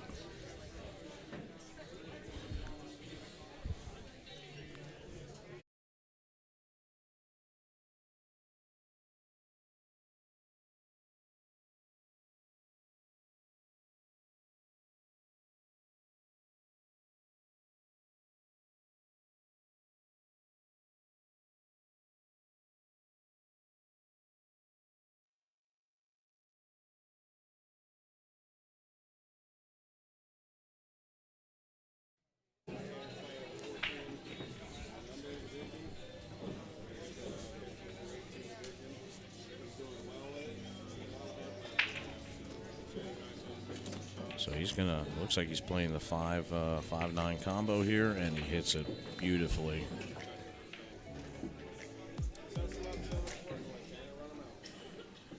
So Jeffrey Martinez is going to go up 1-0 over Sniper Spain with that 5-9 combo.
All right, guys.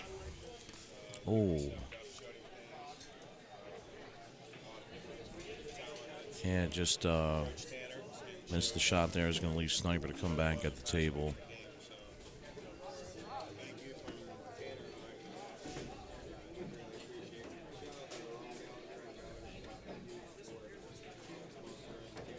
So it leaves him a easy pot here in the side pocket. Nice shot.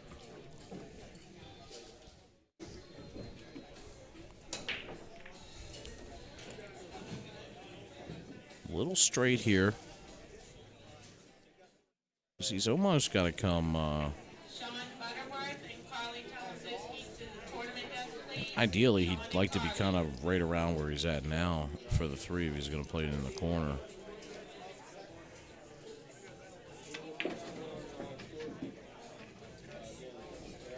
Power draws it.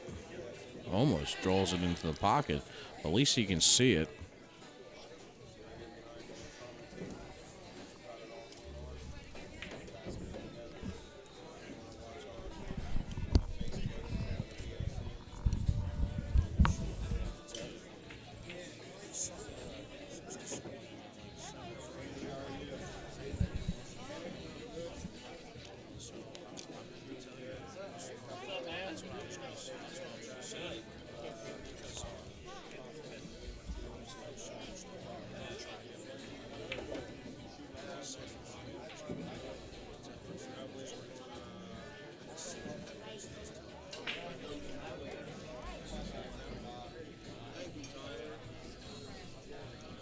Sniper's laying kind of tough on this 4-ball here. Let's see if he decides to key it up for the bank, or if he's going to try to come with a safety here.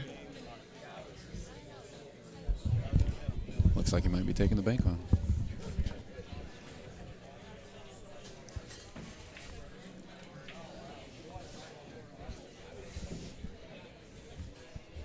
The bank didn't go his way, but he does get a little help from the 8-ball here. Yeah.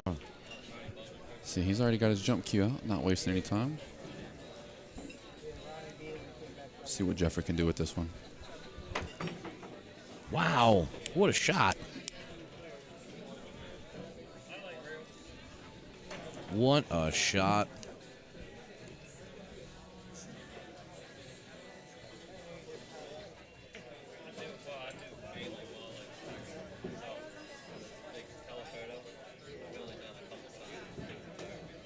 Yeah, so you know, he's looking at the angle here. Do you try to hold it above, or do you just let the cue ball run out and go? See, this was the problem with that particular shot with the scratch. So he put a lot of right-hand spin on it, and I almost think that shot you have to play, 3 rails. Yeah, so and you come cut like that above in, it. and then you come down below the 7. Like past the 9 ball, and he just put a little bit too much spin on it. Well, I tell you what, Sniper stepping to the table right now, ball in hand, 4 balls with pockets. He's down 1 rack. He is definitely looking to. Yeah, I mean he certainly can play to run out. I don't know that I like being dead straight on this ball, but I think that what he's thinking is just drawing it back to play the 7 in the side, maybe. Given that he's straight. For me, I would have maybe, you could have just cut it in and came above it and played the 7. But obviously he's got the speed down. Yeah, that was beautiful. That was perfect. And he's got a shot on it. And it's not much, really, he's got to do. I mean, he really can come up and play the 8 in the side, or he can just kind of come off the rail a little bit, and play the 8 in the corner. So he's got to be careful.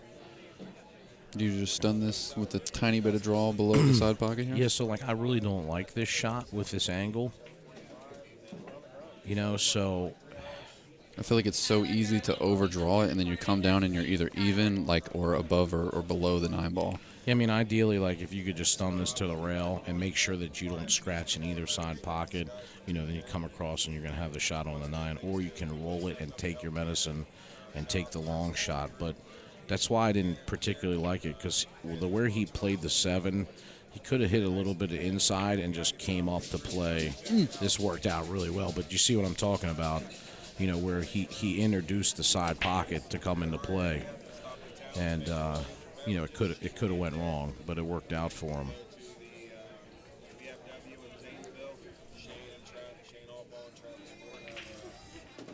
Yeah, there you go. He gets on the board.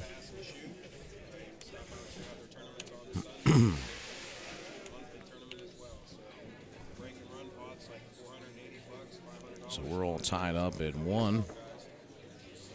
Race to 7 here. 9 ball, Texas Express, 9 counts. Just doesn't count on the break. But they don't have to call it. You can make it early. 2 balls going to be racked in the back always.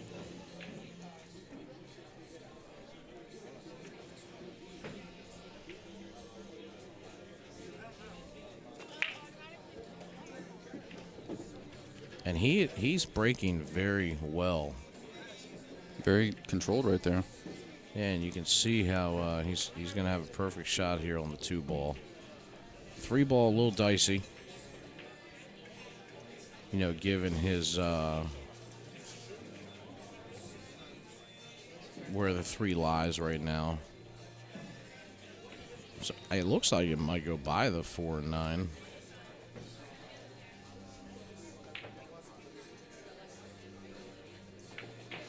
If it doesn't, then really this is the key shot, because he's got to play into fight, maybe even come 2 rails to play the 3 in the side. That's going to keep going. Yeah, I didn't like it like this. Is he going to get a window here? Holy cow. No. No, he's not. So see how he played that shot to come down? I almost liked him playing 2 rails coming down to this bottom long rail and playing the 3 in the other side pocket, because then you're 3-4, boom, boom, boom. Tim Metter and Joshua Taylor, please, to the tournament desk. But now he's going to have to jump here, so he's pulled out the jump stick. We've seen him make one already. He makes another good hit, Off jumps the cue well. ball. And look at this. Oh, my goodness. Wow. Things can happen when you jump. That's what you were saying earlier, Jake. Things can happen when you jump. Yeah, but look where he's lied now on the 4 ball.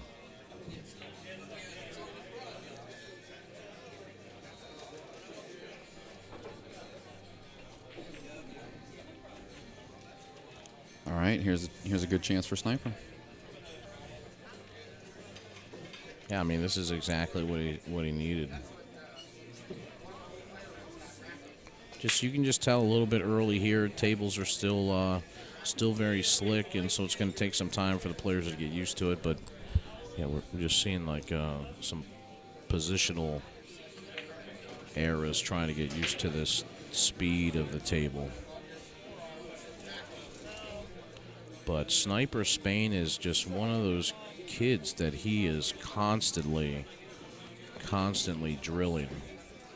And, that's what the Spain family basically preaches, to all of these kids that are playing. There's three of them playing in the tournament. The youngest girl, Frankie, not the very youngest, but she's pretty young. She's in the event too. And where all the stuff comes with him is that he's constantly working on the repetitiveness, of the shots. And, that comes into play. Just drilling it into the memory. Yeah, just exactly. drilling it in.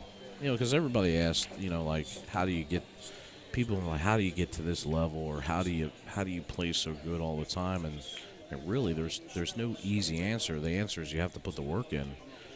And when you have to put the work in, you have to drill. That's how you get better. They used to say, you hit the shot like 500 times. Look at this, Josh. That turned out pretty well for him. Yeah, you got to hit the shot like 500 times so that you have the muscle memory, so when it shows up, it feels automatic. And so there's, that is honestly the truth, and any of the top players will tell you. Oh, he just misjudged it. Yeah, I mean, I don't mind. And look at this. Just sits on there. This is going to be a very easy run out for Sniper. Don't forget, guys, we are using Q-Score to track everything for this event, so you can find all the brackets online. You can go to qscore.com/BSN for Billiard Sports Network, qscore.com/BSN. You'll see both of the tournaments there. There's technically 2 brackets because we have a 15 to 18 division, and then we have a 14 and under division. So you can follow along with your favorite players through those brackets, see how anybody in the whole event is doing at any time. The players are all keeping score in real time, and it updates.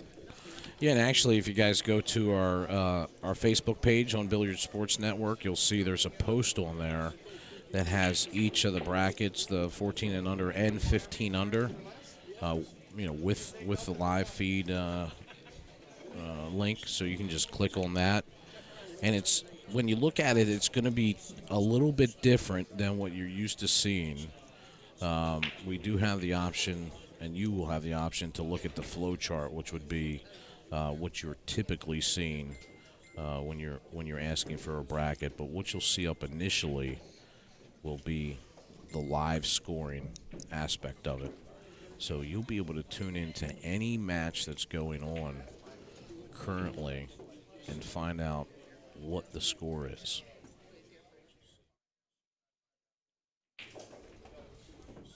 And you get a nice little picture there of the Q score in the background.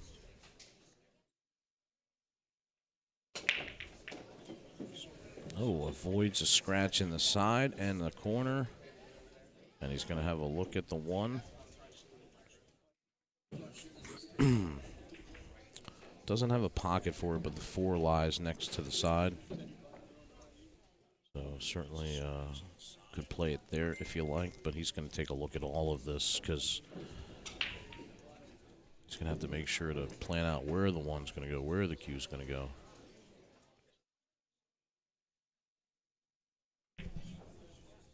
Oh, he tried to get it by. Wow. Backside, or? No, he thought it went by. It looked like he was playing it to make in the corner.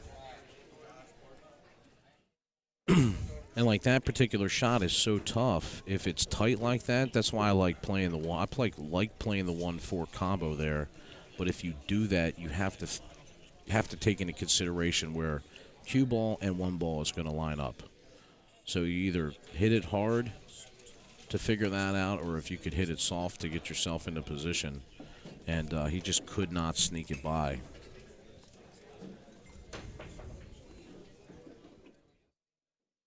So he's going to let Jeffrey Martinez come back to the table. He's going to have a thin cut here in the side. Oh, and he just missed it. And look, he's left a shot that doesn't go.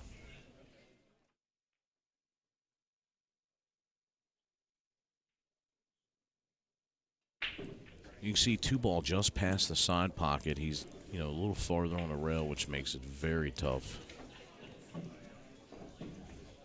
That cue ball is out like another 3 or 4 inches. I like the shot then.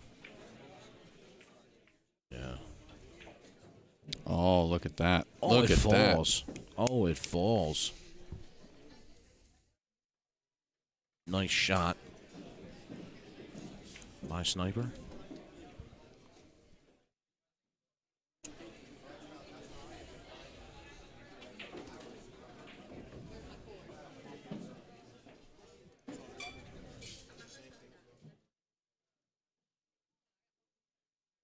This is one that matters here.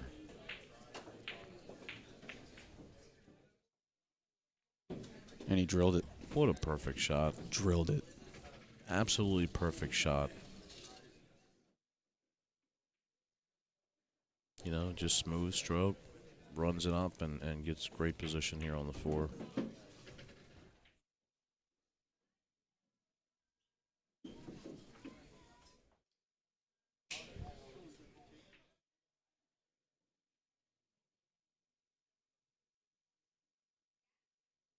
So let's see what he does here.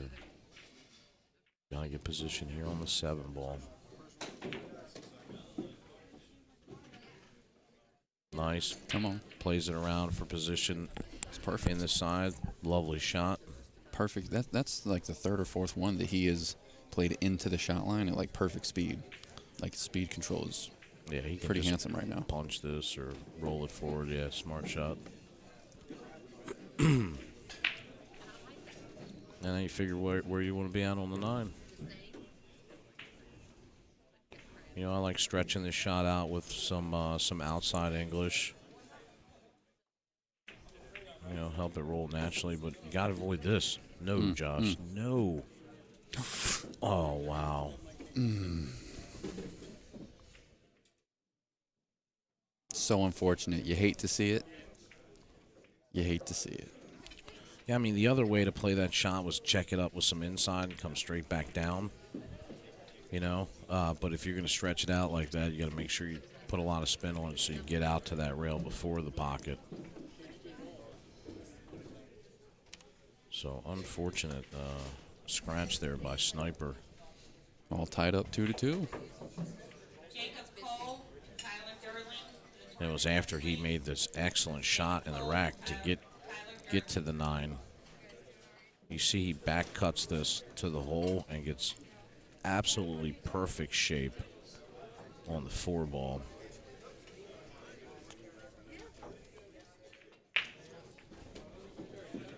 Look at this. What a big 3 balls down. This is great. We've been seeing excellent breaks here on the TV table today. Got Jeffrey rocking a Sandcastle Billiard shirt. Yeah, Sandcastle. Big shout out to my buddy Ed Ladowie, if you're watching. Doing big things up there.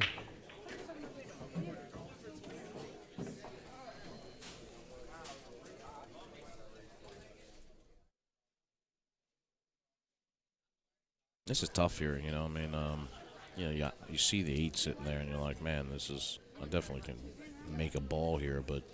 So where does that cue ball go?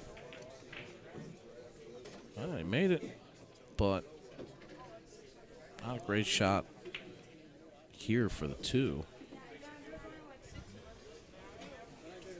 At least he can see it. I mean, that's the upside here.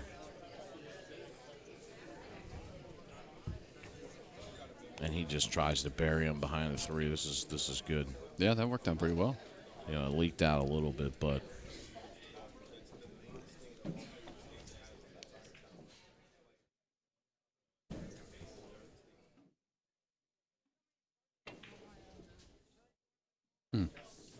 Yeah, so we saw him miss a similar shot coming in like that before.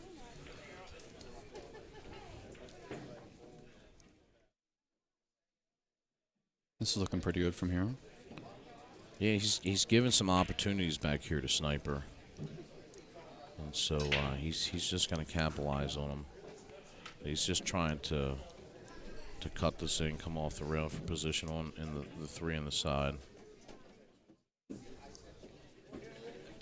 Yeah, now you can just draw this back, play the 4 in the corner if you like.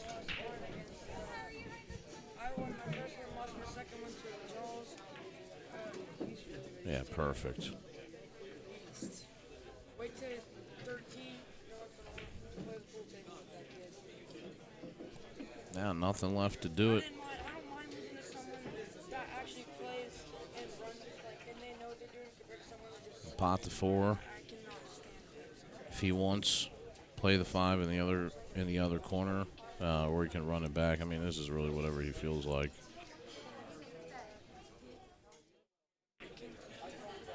He holds it nicely.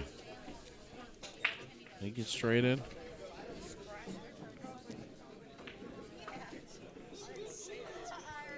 Might be.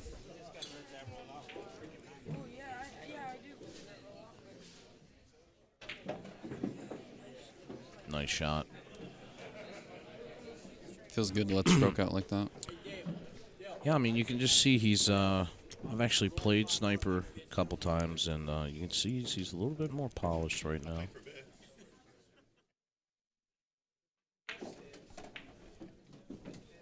He gets out there, so he's going to lead 3-2. Sniper leads 3-2. My bad.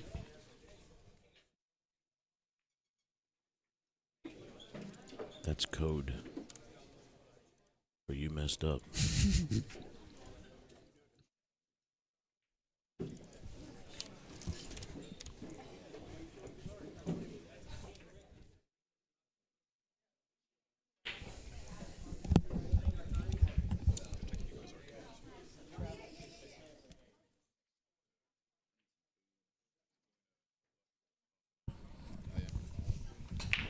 That's what you just did? Yeah, I was in the car taking a Zoom. Take a Google Meet call, sorry. Is Lori John still in here? Have you seen her? She in? She's here somewhere. I didn't see her, no. Yeah, I was wondering, like, trying to get her in the booth with you. Hey, he turned it down. I can come back in if I go get something to eat. I just need to get an order in at least to eat. Yeah, I want to see if, because I need to eat too. Yeah. And so I want to see if we can get. Well, one of us has got to be here to drive.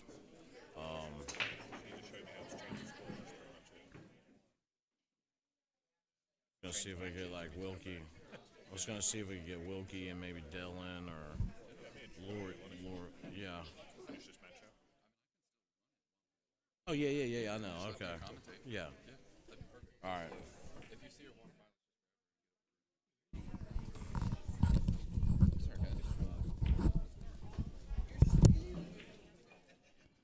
All right. Sorry, guys. Trying to figure out our eating arrangements. These days end up stacking up together, you know. It's already almost 4 in the afternoon. We've been cranking it since about 8 a.m. to get all this together for everybody. You see we got a Sniper lining up on the 1 ball here. 2 ball hanging in the pocket next.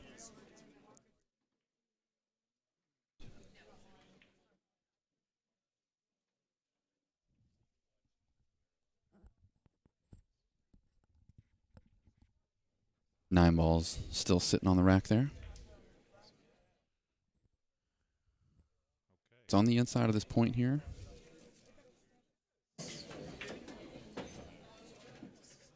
I am back in the booth. Welcome back, Dale. Thank you so much. Just needed a half an hour break there. It's already been a half hour. Yeah. Went by pretty fast. Work never ceases, unfortunately. So, quick work call and back in the booth. What have I missed so far, Josh? Man, it's there's been some opportunity in the air, Okay. and there has also been some great shots made. Wow. So we've got a couple good jumps, a couple crazy rolls, and seeing if Sniper can extend his lead here. Wow. It just makes a... Yeah, unfortunately, doesn't get the 7 ball down here. Again, a lot of hype for a man with Sniper in his name. I know, right? And he's up against Jeffrey. Yeah, I know Jeffrey quite well. Plays out of New Jersey Sandcastle. Yeah. Yeah, I've met him a few times down there while I've been at Ed Ladowie's place. Very friendly kid. Very eager to learn. Asks lots of questions, which is great. Just needs to get off the rail there a little. Could have bumped it just a bit more off the rail.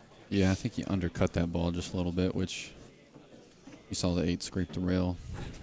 Kind of made the cue ball die a little bit off the rail. It looks like a close match. 3-3. Excellent stuff.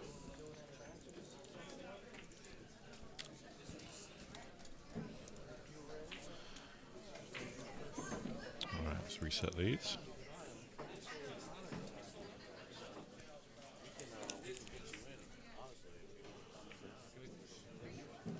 Who's everybody like in the chat? Anybody got any favorites out there? Anyone that you're looking forward to?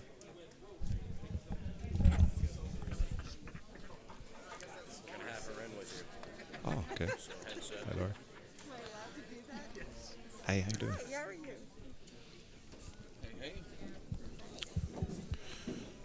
sure you give her a Jake Lawson type of introduction like that.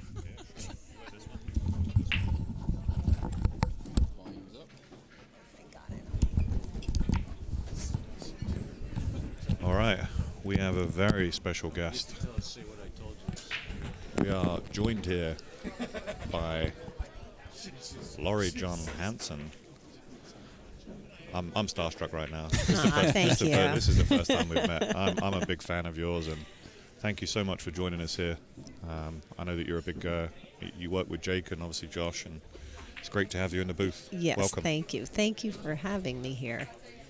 Wouldn't Very have it any other way. excited to be the, I'm honored to be here at the first DynaSphere Cup, you know.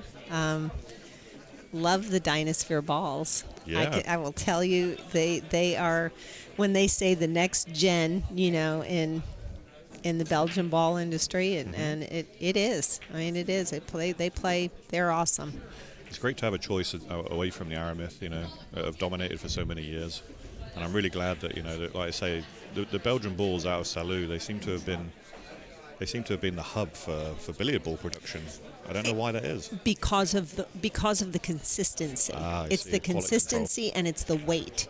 And you know, when I was asked to try these balls initially, I kind of shrugged my shoulders. I didn't know what to say, and I looked at him and I went, "They're as good or better right now that I like." I go, "But they're as good as," and he went, "That's what I wanted to hear." Yeah. That's all he wanted to hear, good, you know.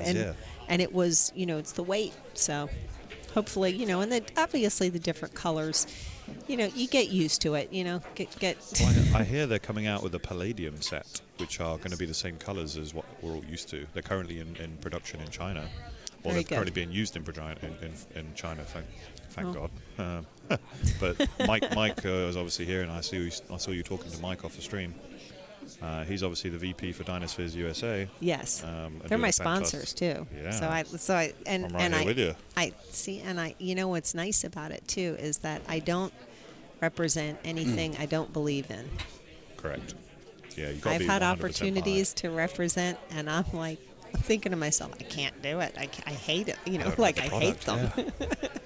So, No, I've seen your raffles. I've seen you doing little raffles here and there, and Yeah, you know, yeah. you're getting off cues and some DynaSphere balls and all Yeah. this sort of thing. So I think it's just all awesome. the time, and it's nice to hear I love hearing the comments back. That's the biggest thing. Just give me your honest opinion. Absolutely. That's all I ask, and I haven't gotten one negative. Not one. I just did my 6-month review as part of the package that I signed up for with Mike, and they lost very little. Almost no weight was lost over that 6-month period, and the consistency in the ball, they stayed exactly the same shape across the entire set. So I was really impressed with it. And again, there are other balls out there, obviously, but these are the ones that we're here, and they're the title sponsor of this inaugural junior championship that we've put on with Billiard Sports Network here. And I think is that Jeffrey that's gone up 4-3 there, Josh? Sure is. Wow, 4-3 Jeffrey. So taking the ascendancy here. Do you know any of These these players? kids. I am familiar with Sniper, and I'm familiar with Jeffrey. Excellent. I have in the past maybe 3 to 4 years I've done a lot with the juniors. Fantastic. So I've gotten to know the names, and I've gotten.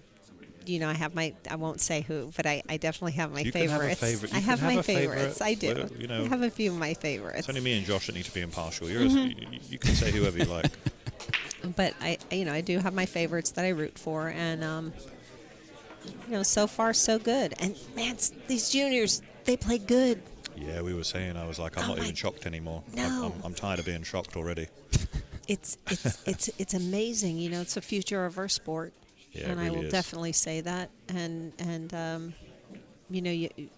you have to have these tournaments and things for them to look forward to. And They've travelled in from all parts of the country today as well. We've got Absolutely. California, Texas, as Jake said, and not just local players here. We really did want to extend it, which is why it's part of the entire package. There's a lot of money on offer, for the winner. Fantastic trophies. Did you get a chance to see the trophies yet? yes, Beautiful they're crystal beautiful. glass. They are. Probably the nicest trophy I've seen, actually, and I've been playing 20 years. The pro one's going to be even better. So. We're jealous. Uh-oh. I'll be back for that. Oh yeah. Oh yeah. It's going to be a good time. I get to play in that though. Right. Yeah, I'm going to opt out then if Laurie's playing. No, wait. Oh well, look at how that turned out. Turned out great. Sometimes, you definitely need the rolls in this game. And I mean, he nine does ball have is the huge. the 5 is kind of sitting in the pocket for him to play towards it if he wants to, but Yeah, easy to sell out.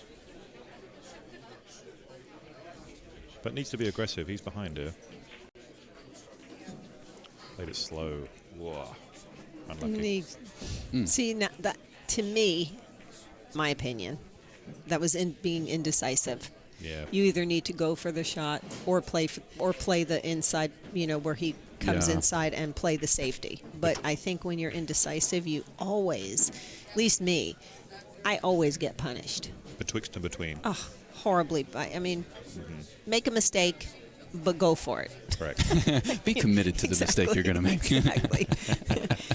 like we were Because saying, you're going to if you get go- punished either way anyway, That was a beautiful shot. I love how he crossed that one ball and A sent coach of it mine back. that said if you've got two things in your mind, if you're trying to go for two balls, like you're trying to make the ball and carry a ball, we say go for two, miss two, go for one, make one. Yeah. So I've always stuck by that kind of rhythm and just focus on one and put everything you have into that. This isn't an easy kick. Perhaps you could share some knowledge for me, which way you would kick at this. You can kind of... Do you like two rails, or do you have to put a bit of draw on this to straighten the angle? I'm looking at the draw, but I don't know if the 7 ball is down too far to do it. You know what I mean? Like I can't. It's very difficult for see me it, sometimes to see at this angle. But if he can go just miss the 7 ball and then draw it, Draw it underneath. straightens it, it curves it back towards there. That might be his only shot. Do you like playing on new equipment where that extra bit of slide, new balls, new cloth? That's tough. So you have to judge that extra bit of length. You do, and the harder you hit, the more it slides. The more it slides, correct? Yeah. So and it so kinda he's going to shortens go up. 1, 2, 3. I can go behind the two. 1, 2, Look at 3, this. and he just missed it. Yep. The pace wasn't quite there. I think even if he'd have contacted, I don't think he'd have got a rail. What do you No, think? I don't think so. Great effort though. Fantastic vision. I teach some of the juniors who are up and coming, and I taught them, the straighten out. Straighten shot, yeah. They were just like, whoa. It's understanding the physics. There's a lot of physics behind pool. And I told them, I said, the harder you hit, the more it won't work. Correct. It's a stroke, and you have to just go underneath and.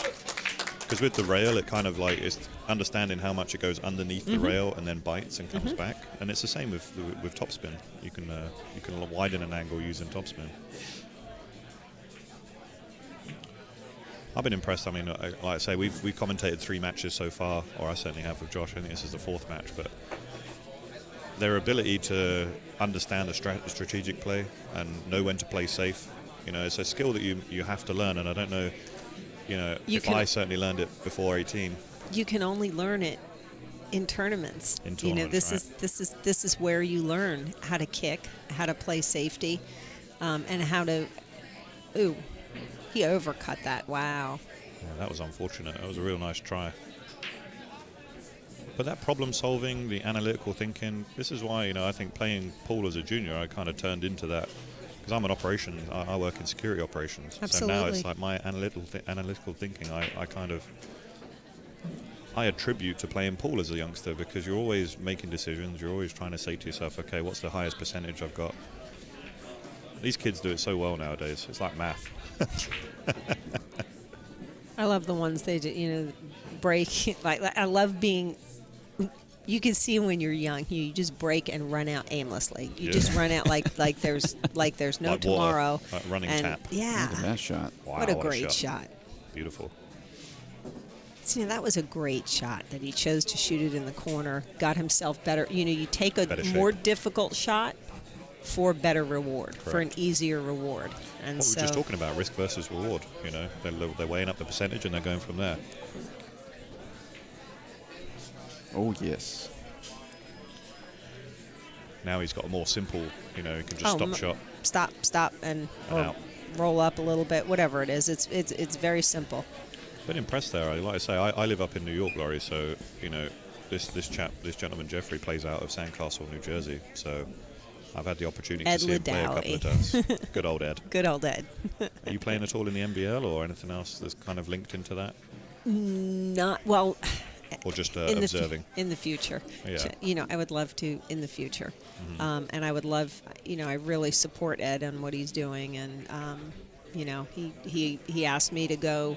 I have a few things that I'm going through right now, so I could not make that first, the first thing.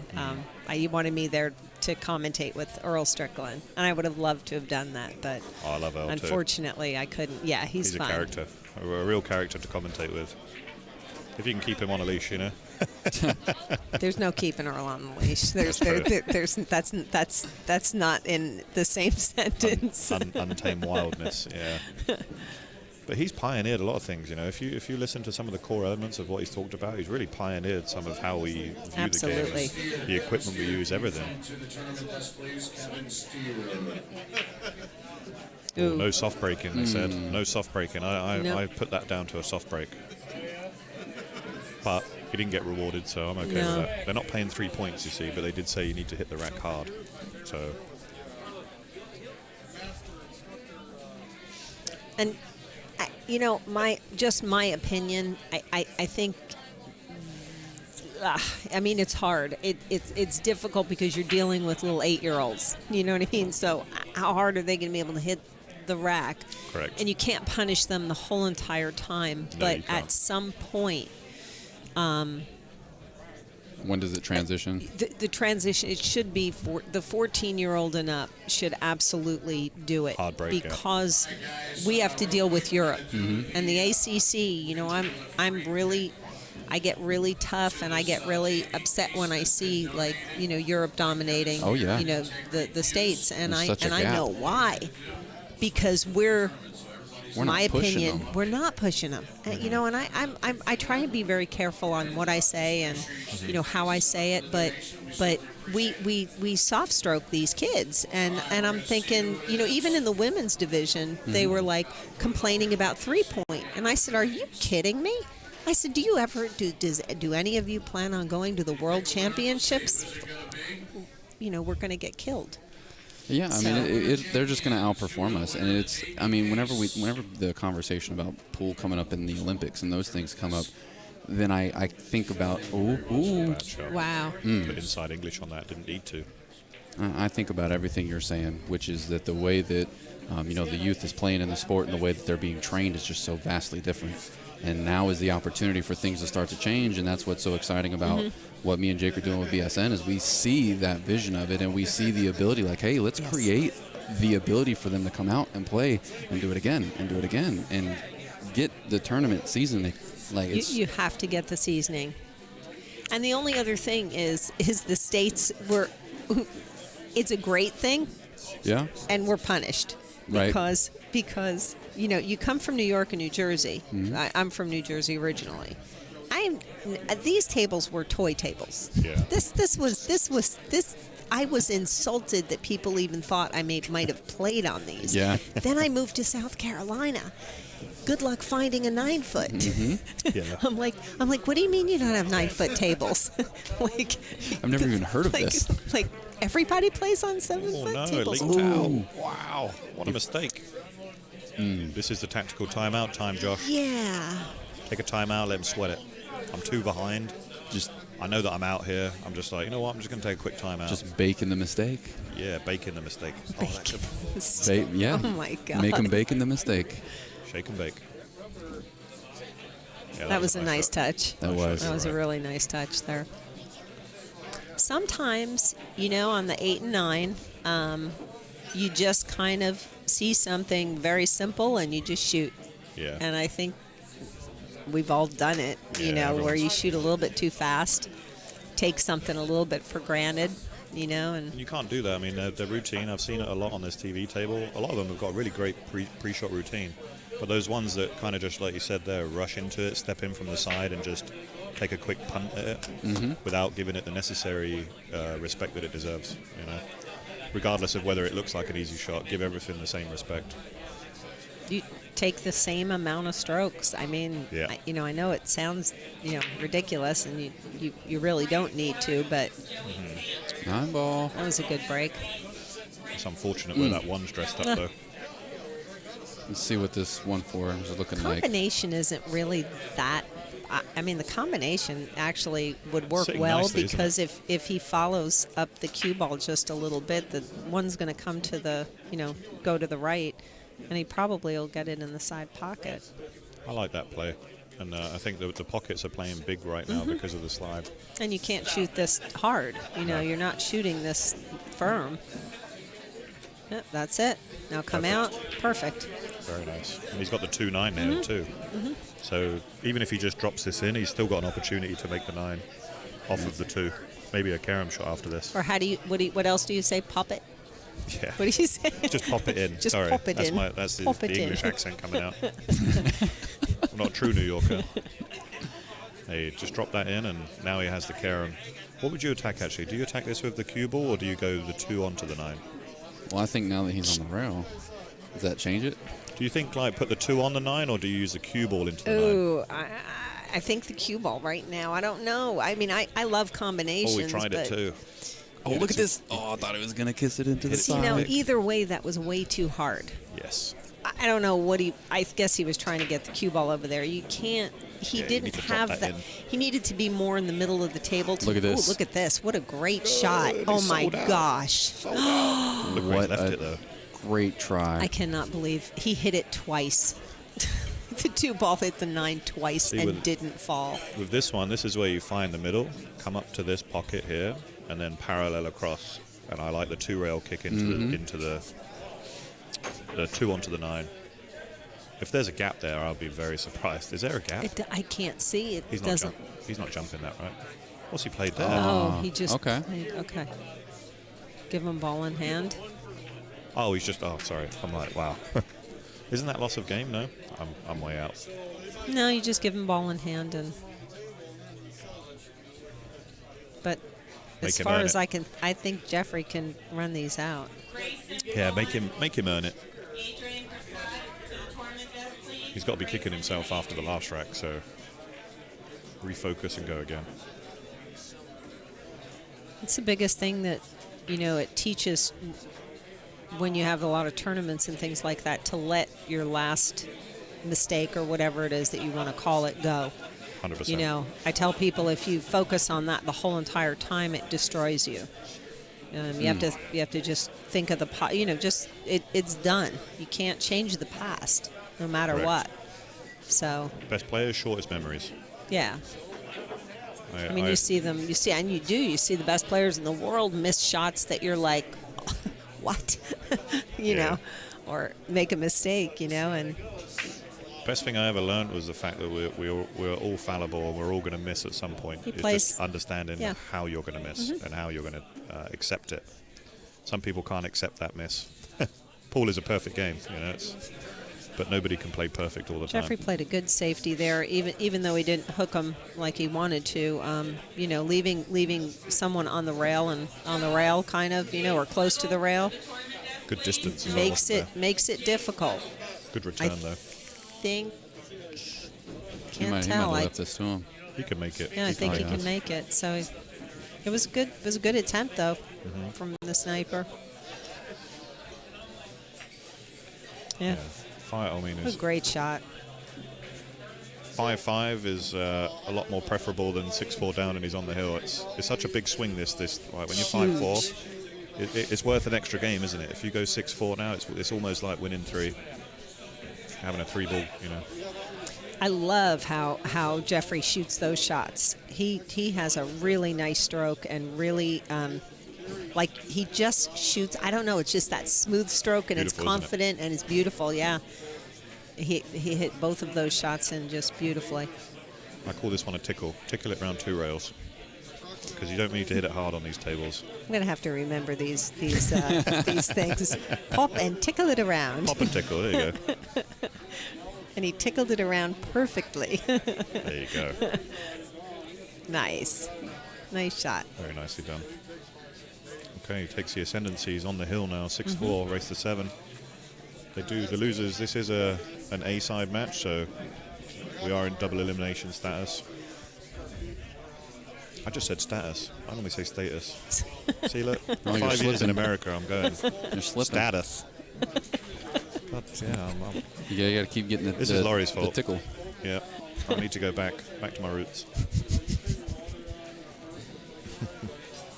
No, I grew up in I grew up in Europe, and we have you're completely right. We have a different ethos. We have a different ethic. We don't have as much league play, but then we don't do handicaps. So when you play even all the time, and it just creates monsters, in my opinion. It does. They don't. People who want to play, really play. And it used to be when I was younger, pros did not play on small tables. Never. No. Never. And now it's changing, and I wish I had the right formula where it's just so popular though. We either need you can't it's like the snowball that's just rolling and you can't stop it. It's not going to stop, and it's not, as much as I didn't like it many years ago, it is. Like if I'm invited to play in a tournament, like if I come here in May, I got to play on a bar table. So it's unfortunate. It's I either can hate it and complain about it, or just do it and enjoy it. It's the model in so America. I wish we can, whether Americans need to change completely, and I'm not saying that you can't do it. Do we need to change completely and go to 7-foot tables, and this is what it is, and create our own, literally our own tour and own it?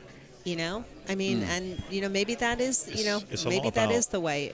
It's a lot about what Ed's trying to do, is trying to create that 9-foot, that stepping stone between amateur and pro, that it doesn't exist in the US right now, for people that can challenge themselves and actually say, I'm going to take the next step.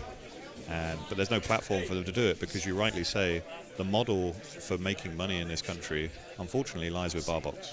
Thank you. If you're a room owner, you've got. And the leagues. You want to do league night 5 nights a week, or do you want to have 9 9-foots or 16 7-foots? Yeah. And I know that I'm going to make guaranteed money off of that because that's what all the leagues cater to. So I think you're 100% right. You know, it's unfortunate that we can't get rid of it overnight, but this right here is Sniper's chance back in this match. It sure is. I don't know. What did Jeffrey try to do there? He overrolled position onto the 7 and he got on the short side of it and just wasn't able to make it happen. And so, did he try to bank it or safety? Yeah, I think he was going for a safe and it just didn't work out. Okay. How he cross-banked the one ball early in the match and it was beautiful that way. Same type of shot. He tried to, the just speed didn't was just work. a little off. Yep. Okay.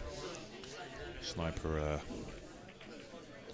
Oh, nicely done. Right back. Oh, got to slow down. No, I think it's going to be perfect. I think it's going to be just fine. Tables are rolling beautifully, aren't they? This is going to make a match of it. 6-5, tactical break. What do you think? You got to do it. Got to do it. Got to make him sweat. You know, we'll pan the camera over. When I'm sitting on this side, I love hill matches. Oh yeah. I don't want to be on a hill. You don't want to be in it. I want to be comfortably winning, or very committed to my mistake in the I just want to win. But I love sweating hill matches. We just had one before you came, actually. Skylar Hess. And, I watched it. I was watching it over there on the big screen. It was a great, really back yes, it really was. It was amazing. I think we're going to have a few more. We're going to see a few more of those this weekend. I love watching hill matches from this side because I like watching the emotions that the players have to go through to stay composed and try to win hill. I love the mental side of the game. Right. Look at this. Oh, keep going. He needs an angle. Oh, he got it. No love. It's going to be a push out, I'm afraid. Great break, though. How many balls did he make on this one? 2? The 8 and the 5? Where do you push out to here, Laurie? I hate. Can I just tell you? I hate push out. I really do because I feel like it's selling. I feel like you sell out. Like that. Okay. So well. I said it on a forum once and they lynched me. It was like a lynch mob came after me and said, "You can't get rid of the push out." No, it's not. It's not that you don't have to get rid of it. It's me personally. I'm gonna. A lot of times I'm going to kick because if you do that, you're going to just leave the person, and he didn't hit that. He had an opportunity. Anyway. Yeah. You set up the other person for a really good, kick or safety. Yeah. Now, if I can jump, and I know I can jump, I'm going to push out to a jump shot. Correct. And then, you're probably going to give it to me, like I would give to someone because I'm not going to take a jump shot. But it's just. Not saying to take it away. I mean, I like the push. The push is fine, but I hate pushing. I just hate it. Like you feel it gives too much of an advantage to your opponent if you don't do it correctly. Because there are some good pushes that maybe you might see something that they don't. Yes. Maybe you're trying to edge them or yes. goad So if them you're into good something. if you're good on maybe slicing in a ball and they're not, or whatever it might be, the weakness of someone's, then you would go for that. But I mean, I always see, no matter where I go, I'm like, well, they're going to do this, they're going to do this, they're going to do this. I'm screwed. Yeah. I'm like. You've already played out every single option that's ever been.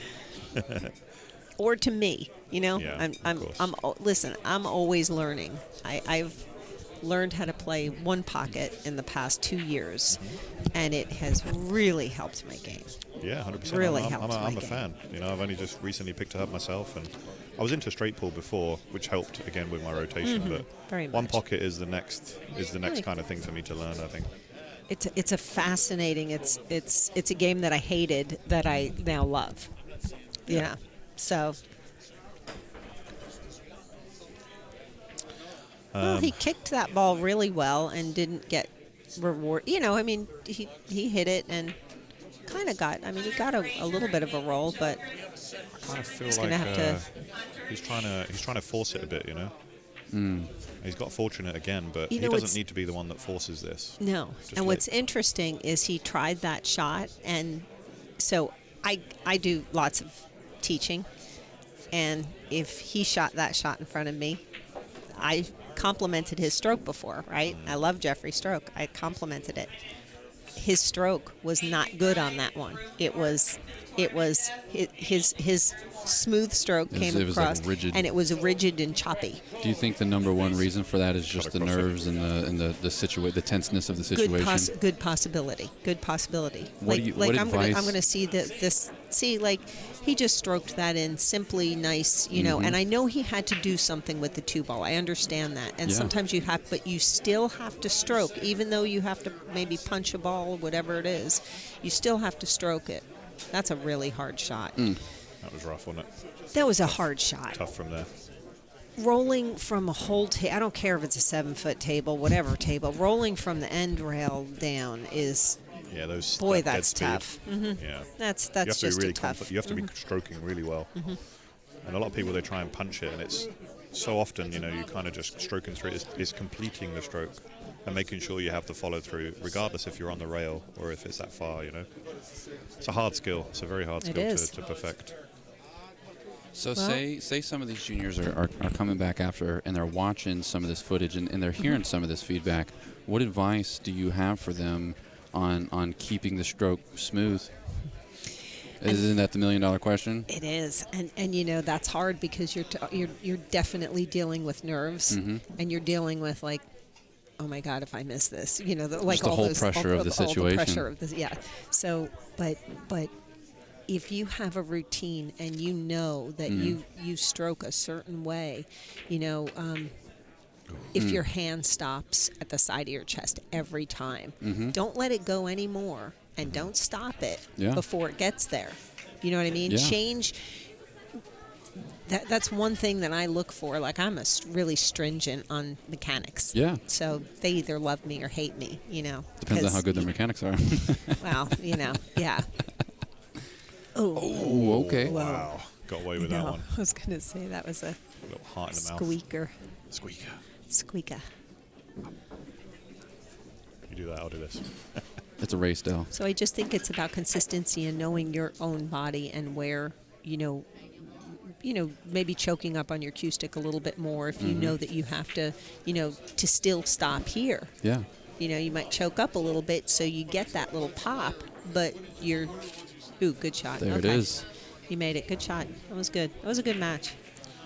Thank you so much for joining us, Laurie. Thank you so much for having me. I love. If you need me later, I will be here. Absolutely, we'd love to have you back in. Yes.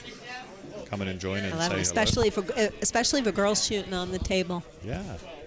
We'll come hunt you down. We'll make it happen. All right, thank you to Laurie there, and we're just going to take a small break while we find out what the next match is on table. Yep, we'll be right back in just a couple minutes, guys. Thanks for tuning in.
let me know. Alrighty, guys, here we go. We're off with another match. Got Cody Allen versus Landon Hollingsworth. Joined in the booth by my good friend Del Sim, commentator extraordinaire. How's that for an introduction, Del? Oh, man. Now you have the responsibility of introducing her. Oh, well, she needs no introduction. She is a Hall of Famer, over 50 titles to her name. World straight pool champion, 9-ball champion, ambassador for our sport, and fantastic to be associated with her, Breakout Apparel and other great things with Jake. Laurie John Hansen, thank you again for joining us. I feel like there should be a round of applause track. There should be. Was that good enough for you? That was okay. Was it good enough for you? Oh, for you. I mean, he asked me, but is it good enough for you? She's like, actually, everybody wasn't excited enough. Can we do it again? Can we do it again? That was completely off the cuff, you know. So it shows I'm a fan. I'm a big fan. Oh. Oh, if you had the accent? If I had the accent, it would be great. Then it would be perfect. No, you can tell I'm a big fan of yours, Laurie. I've been following your results over the years, and you know I've only been in American pool 8-9 years now, but you know, I've been following Q Sports since I was 2 years old, and I read on your bio that your father taught you at a very young age as well. And yeah. He was also an instructor, correct? Yes. So. Very good instructor. Yeah. So this is an exciting match. I was not going to walk away and not commentate this match. Two of my just favorites. Landon Cody is at the table, and Cody Allen is just a phenomenal player. A few years ago won the BEF Nationals. Okay, he won the Nationals in Vegas? Yes. Wow. And just a great little boy is in his way. Bless him. I know. We can go over there. We can just see this. I don't know if you can see off to the side, there's a junior on the side there. He was just stood in the middle, and he politely said, you know, like, sit in your chair. 7. That is so him. awesome. He's 7 years old. He was so polite to him there, though.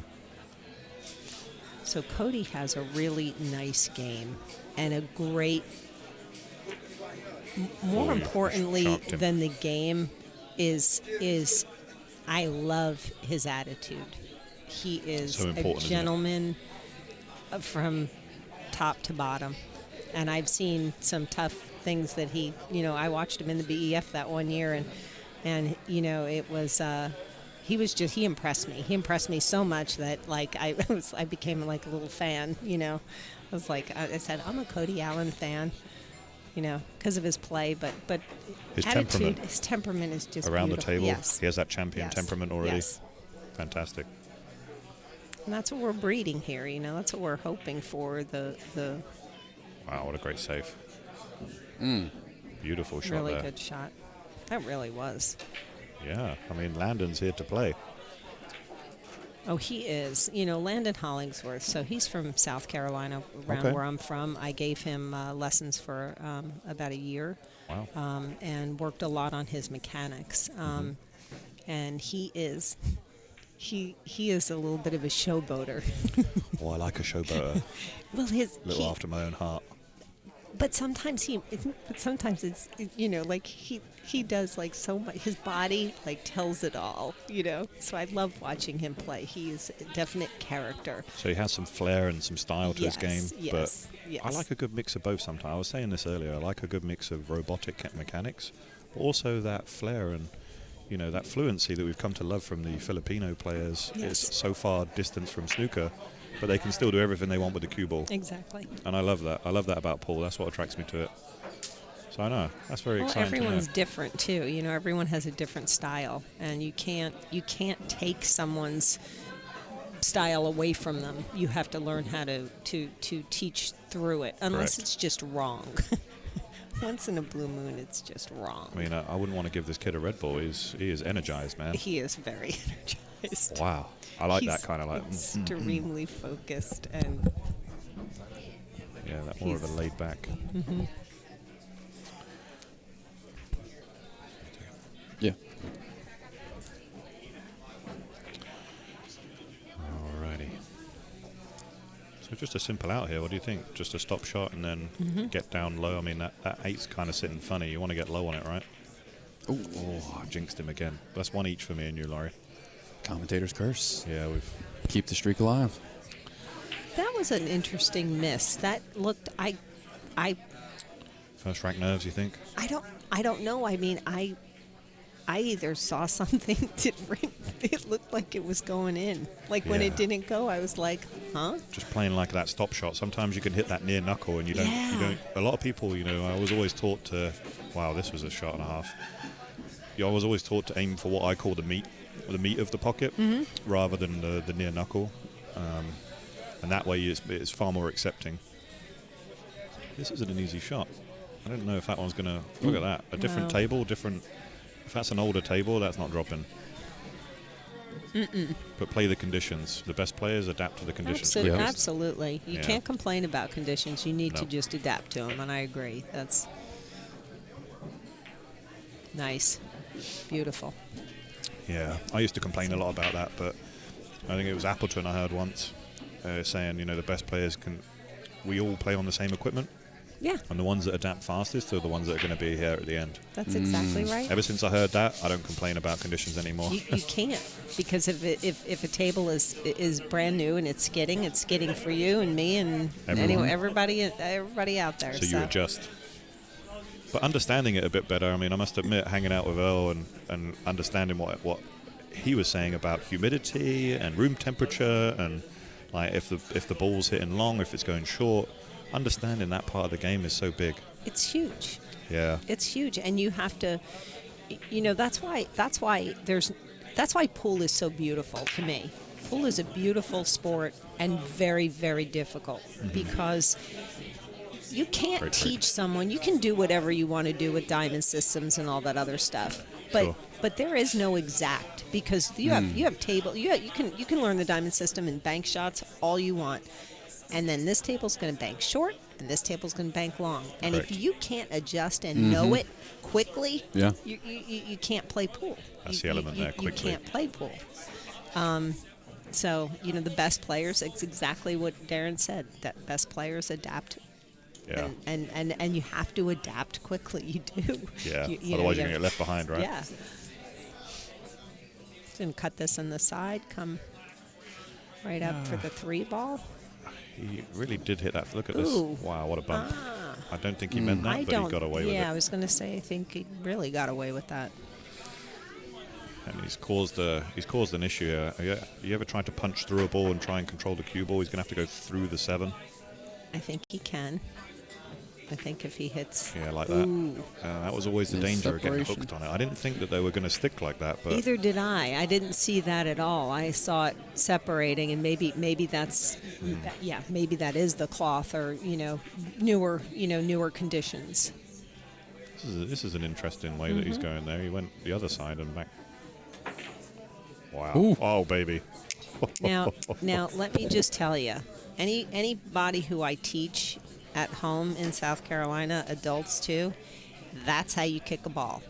You kick, unless with you pace. know that you can kick a ball safety, you kick a ball to luck something in. Yeah, 9 ball, that's the whole idea, right? Exactly. Wild 9, everything. He hit that absolutely. Oh, what a beautiful shot. Has he got there? He's got the middle pocket. Yeah.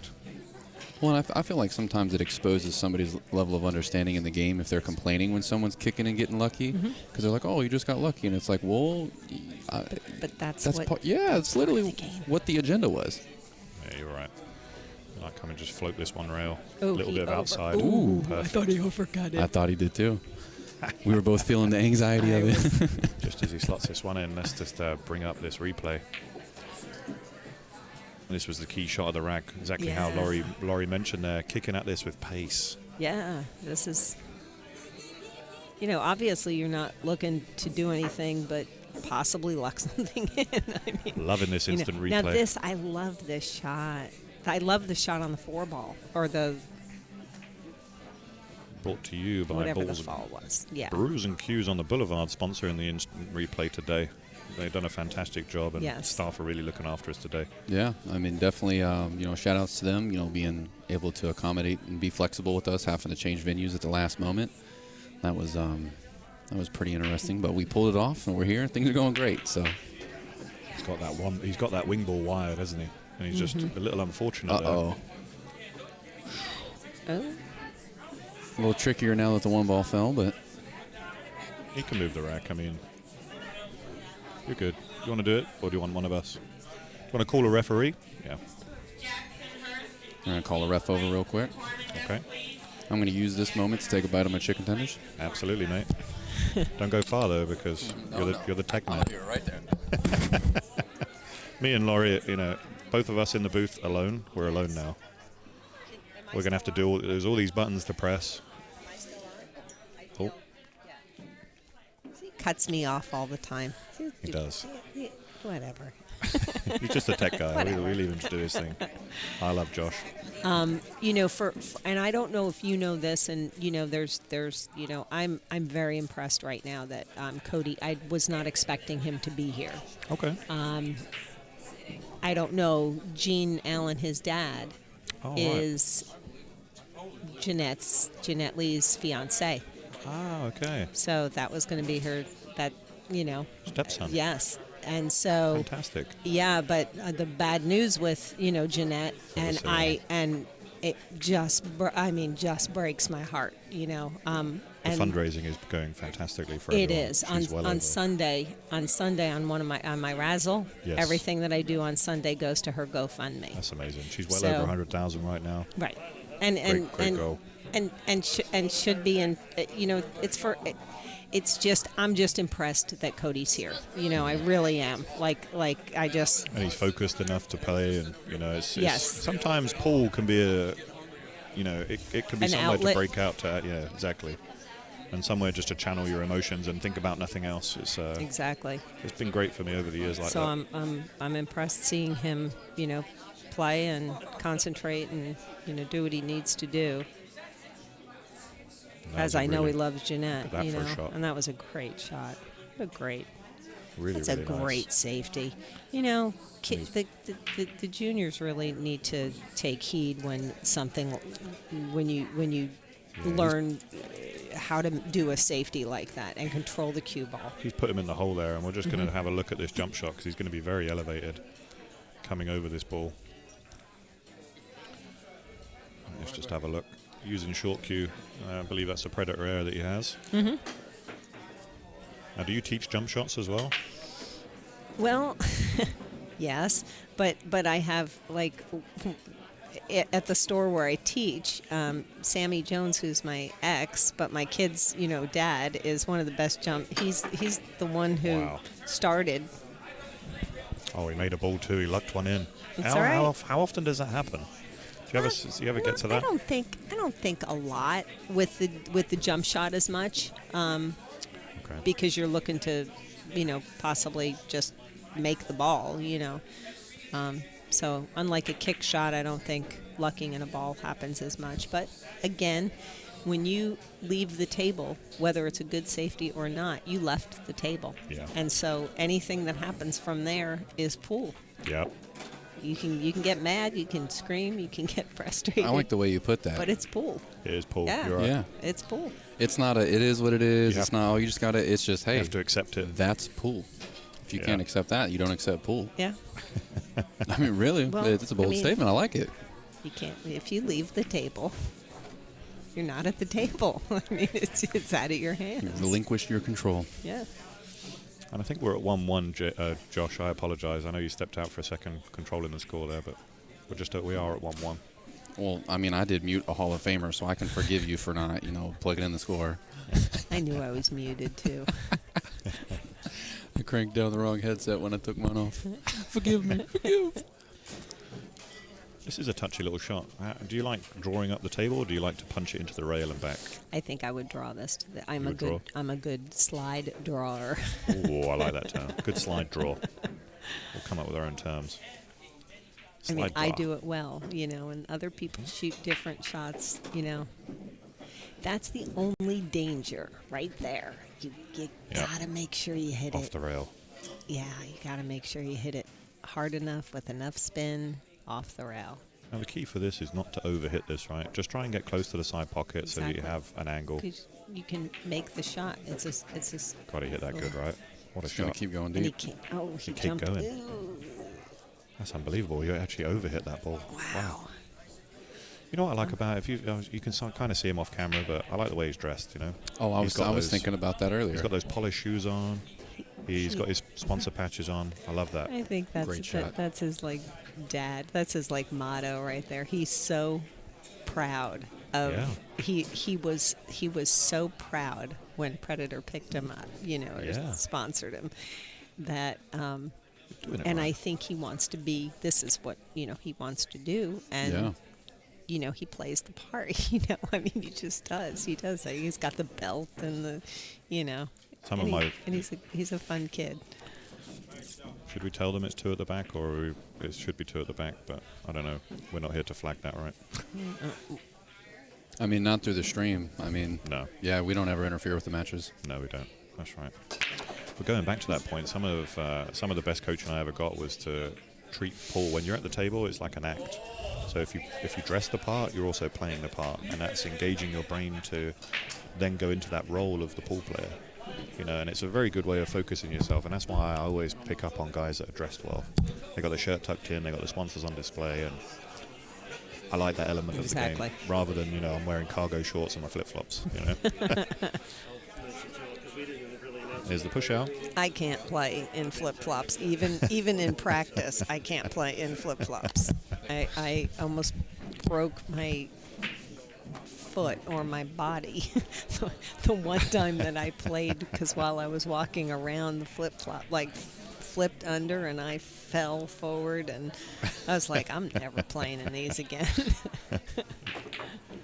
Wow, what a shot. What a shot. Wow, what a shot. Great shot. And look at the position. Look at the position there. He bit that cue ball just enough to come off the rail, come off the rail and have a shot. That was a great shot. That could be one of the great shots, too. It could be. It doesn't beat Skylar's, unfortunately. No. But I like that you're picking them out. I like that you remembered what we said off stream. So they are playing for that Jason Shaw signed set of DynaSphere Platinum balls. Kindly donated. Oh, that's a foul. Cue ball foul. Not playing all ball fouls, but they are playing cue ball foul. So anytime that tip contacts the cue ball, that he is didn't see ball it. in Landon hand. didn't see it. Yeah, good sportsmanship though. 100% great sportsmanship. Landon was looking. He was making direct eye contact with him. He was like, what just happened?" Because again, we can't call that in the booth. We can't say, "Hey." Sorry, it was. So the 2 ball's still up. We're missing the 4 and we're missing the 8. After such a beautiful shot on the 1 ball, man, that could be so crucial. It was. I wish I could say I have never hit the cue ball with my tip, but I have. Oh yeah, it happens. And I have given it up when people didn't even see it move. Like people were like, "What'd you do?" And I'm like, "Just trust me. I hit the cue ball. You feathered it or like, something. I don't care what it is. I hit the cue ball." I mean, there's times where I've feathered the cue ball, not felt it, and then but we've had a referee and they've said they feathered it, and you just go, "Yep, no problem. I didn't feel it, but." Well, the way that I look at it is the only way for you to truly improve your game is to have self-awareness and self-accountability. And if you're not willing to hold yourself accountable to the mistakes you make, then you can't get to be at a top-tier level, because admitting a foul that you make is holding yourself accountable. It's not just about sportsmanship. It's like, do I want to lie to myself about a mistake that I made, or do I want to own it and get better? And there's so much with that. He's playing smooth right now. I kind of see what you're talking about. He's very hungry. He's bouncy around the table. Like he's fast around the table. That was one thing that I tried to slow him down initially, because I said, "Hon, if you take so much time and then you get down and shoot." Yeah. I said, take as much time, shooting a ball as you do, your little antics around the table, because again, like that's gonna make him a fun player as he gets older, fun to watch, with a little bit of character. We need that. Yeah, we are missing that. We desperately need it. Yeah, we desperately need it. So I mean, too many robots, right? Too many robots. I don't like that. You get one extreme or the other. You fall asleep, Like, I'm not the most exciting player in life either. I wish I was, but I'm not. I'm just going to take a look at He's finishing this one up. So now, is he going to just follow it, or is he going to come around? Nice, nice. Yeah. Confident and stroke. that says confidence right Absolutely. there. Exactly Absolutely what you confident. said. That says confidence. I love the two-railer. But a lot of times, and he has it, he's really good with it. But a lot of times, people overshoot that, overhit it. Yes. And they power it to get the two rails. And I'm like, all you have to do is stroke it, hit it lower, and it'll just drag there naturally. No extra speed. Yeah. And No because English. a lot of times when people, and then, you know, because I always get the people who take me like 100,000% literally all the time. Then they come back and they're like, well, I thought you said to pull this ball all the time. And I'm like, no. There's not a single rule that is all the time. No. It always depends on how far that ball is to the cushion, how far away it is to the cushion. I mean, there's a lot of variables, you know, but. You see they're using Q score in the background there, so every table has electronic scoring. Which is nice, which is fabulous. Makes the administration of the event so much easier, Yes. and people can follow the bracket online. Yes. You know, and we're having a good time. Matches get played quicker because we know when the tables are free. So he's got the fine edge of this one. I think he can just clip it thin, if I'm not mistaken. I mean, I want to peek down the lane, but I don't want to make eye contact with him. You want to kick down the lane? Yeah, that's what I mean. We've got the channel right there. I know. Yeah, So it's this is what you were definitely saying poking about out. the choosing between the push out or the aggressive kind of safety. If I can see a ball, I'm going for the safety. I'm Yeah. telling you, that's just me personally. I'm not going for a push out. There's a lot of traffic And he there, though. tried. There was a lot of traffic, and he's got the best part of Got away it, with it. So he got away with trying the shot, and and his opponent can't put him back in.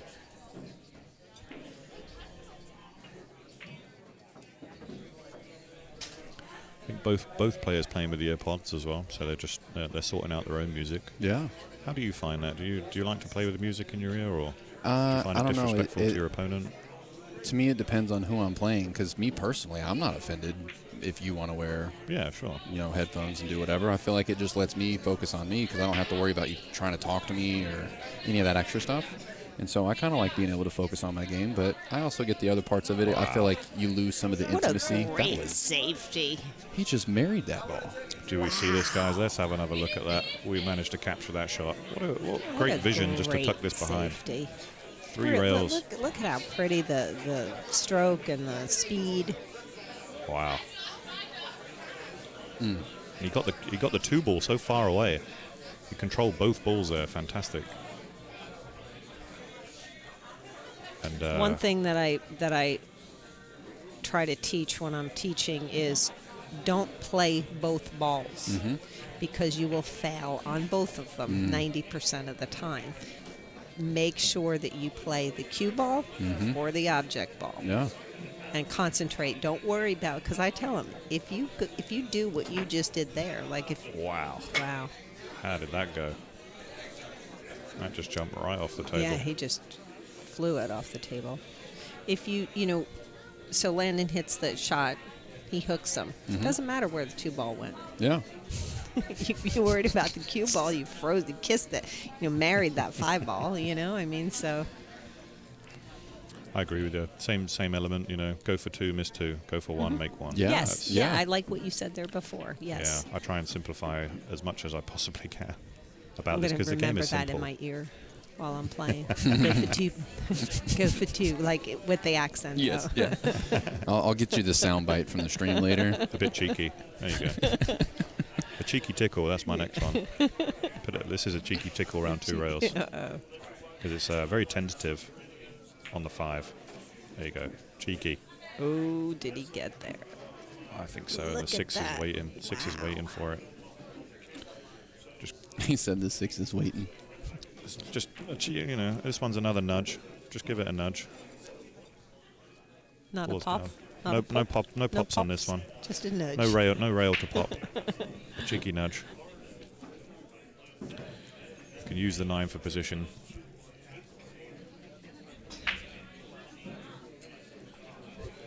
He's such. Landon's really grown as a player. When he used to do something wrong, this is years ago, but when he used to, miss a shot, he'd flail his arms up in the air and just wear it all over him, and sit and cross his arms and flail his arms. And I told him, and I said, if you do that to a player, they're going to pounce you like a lion. Yeah. Blood in the water if you do that. You can't let them know you're feeling it. He looks like he's going to do inside English here. A lot of practice strokes. So that tells me he wasn't sure, but got away with it. Wow. It's like you said, if you're betwixt and between on the shot, stand up, readdress, go again. And I could tell you could see just in his practice strokes. He had the inside English to try to come, to try to keep the cue ball, which made that shot even harder. So. This is makeable. This is a makeable kick. And I think it affords position to the 7 as well. Just has to measure the rail and see where we're at. And I do like the mirror technique on this one. The mirroring technique works very well for this type of kick. Do you put low on this to stop the cue ball from drifting towards the other corner pocket after contact? No, I play at pocket speed. That's how I control this one. Okay. Putting low on it will change the angle. He's putting low on it, though, trying to draw it back, I think. Yeah, it changes the angle of the shot, you see. And you didn't, and see how far the cue ball came back. I guess you didn't need to hit that low. That's what you just do at pocket speed. He reminds me of quite a field player. I think I can imagine when he's in full dead punch that he's just unbelievable to watch. I can just see that his feel is absolutely there. He's very smooth and he's a great player. He really, honestly, not because he won, but because I watched match after match, hill after hill matches. I mean, he had a lot of hill matches, and he just played phenomenal. So. That's awesome. Having a good balance of both that methodology behind it. It's easy for you to say. I don't know what you're talking about. Methodical, there you go. Methodical. This is a good bank shot. Oh, that was I thought that was wide on. And he's sold out. This is Cody's chance right here. Get yourself back in the match. Yeah, see, now he just needs, Landon, again, he missed a shot. He gave the table. He just needs to let that go. This is what is going to make him a better player. Yeah, you can see him over there in the corner, and we'll just we'll move our camera over. What do you think of our camera equipment? I love it. Like a little bit of this. It's phenomenal. I can see everything very clearly. A slightly inverted backhand. Have you noticed that? Is that something you picked up on when you were coaching? Yeah. No, I didn't coach him. Oh, you didn't coach Cody, sorry. No, not Cody. No, but just that slightly. Again, those things, I always let people kind of do what they want to do until I see that it hinders them. And once when it hinders them or their stroke or something that they're doing, then it has to stop. Then I have to step in and say, look, you're either going to stay here, and that's fine. If this is where you want to stay, you're going to stay here and be good. But if you want to go up another level, you have to change this completely. And sometimes people don't like to hear it, and sometimes they do. That's part of being a great coach, is making them understand the simplicity around why this is such a good change for them and why it's making it, like you say, it's stopping them progressing. Well, I realized that I had to go back and relearn all of my... Wow, what a break. Scratch. I had to go back and relearn all my fundamentals as I started getting introduced to players who obviously had a way higher knowledge of the game than I did. So I had to go back and relearn my fundamentals, and it was like, man, it was really tough for the first 6 months because I'm relearning the entire game. But then once you have a foundation to build on, it's like, wow, it's a completely different game whenever you actually have any level of fundamentals. And it's so interesting to hear you talk about the little nuances that you're picking up on, because I feel like it gives a lot of insight to the viewers who are watching. These are things that they can kind of self-reflect on and be like, hey, I wonder if there's little bits and pieces of that I can use to elevate my game. And I think that's self-reflection. Self-reflection is huge, because as much as Laurie, let's say someone like Laurie could influence them, a lot of it is in their own practice. And if they don't correct that routine and they go back to something they know, they kind of go back to their old habit, then it's pointless having paid for the coaching. So do you know why I became a better coach? Oh, this is juicy Here's a information. good one. Let's go. Because I stink at golf. Oh. And because so when I learn like what I'm doing wrong and everything else, and it's like on the practice range, so good. Then you put me out in the frickin' thing, like right there, and I'm looking at the hole, and it goes all out the door. And what do I do? Instantly, I'm like, I curl up in a little ball, and I go right back to the way that I did it before, all arms, because I know that I'm going to hit the ball, and it's going to go in the center. It's only going to go 120 yards, but it's going to go in the right center. direction. Yeah. So, like, I get it. Like I understood pool players more from me being horrible in golf and going back to my old ways, And so I sympathize. I empathize. Actually, it's empathize now. I can empathize with my students because I know what they're you have going through. a better understanding of it. Yeah. Know what they're going through. That's awesome. I get it. So I still scold them and stuff. You do, but like you say, it's so easy to go back to what you know. Exactly. Because it feels comfortable when you're like does. that. Without that understanding. So, this is a tricky little shot, but good. He's going to go 1, 2, 3. 3, maybe 4 rails. Is he going to shoot it in the side? 1, 2, 3, Beautiful and shot. 4, and he came perfect. What a nice shot there. Yeah, fantastic shot there. Really using the full breadth of the 7-foot table. And I like those, sometimes, and again, you'll know this when you come to a level of understanding. Instead of using one rail for shape, sometimes it's okay to use 2 or 3. Oh, absolutely. Because it will run you into that better line. You don't ever.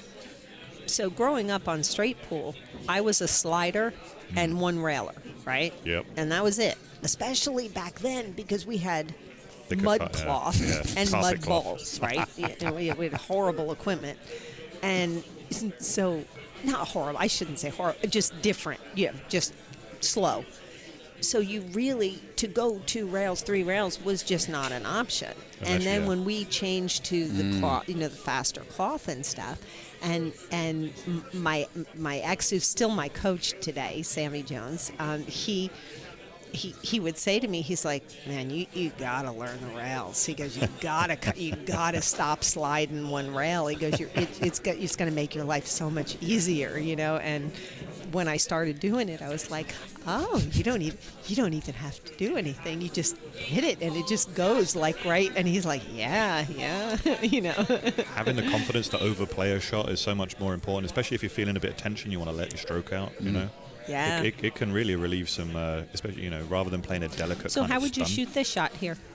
Just a little bit of inside. Inside, yeah. Yeah, and just come back and forth. And again, let your stroke out. Don't baby it. It's the Exactly. worst thing. If people try and baby it, and they'll 1, send the cue. 2, and 1, out. 2, and out. Right. Yeah. Agreed. See that, Josh? A Hall of Famer just agreed with me. Oh, yeah? Yeah, you I did. noticed Actually, it's recorded. You can 1, recorded. 2, and out. See? Perfect. You can play it back to yourself as many times as you want to. overrolled. That's still Hopefully good. it goes out far enough where this is still Very makeable shot. makeable shot. Yeah, you're right. And, See, I like how Cody has a nice little he looks at the shot. Strokes, looks at the shot. Good routine. they both have their own styles. Both have their own styles. Get off that rail. Oh, these are horrible. I hate these. Me too. Now let's see where he puts his bridge hand. A lot of players will get too close, whereas you can use the edge and put your fingers on the edge of the bridge, and use it. The further away you are, the more you're allowed to stroke it. In my experience, sometimes you got to try and get too close to it, like this. Where his fingers are, there is perfect because it's a normal stroke.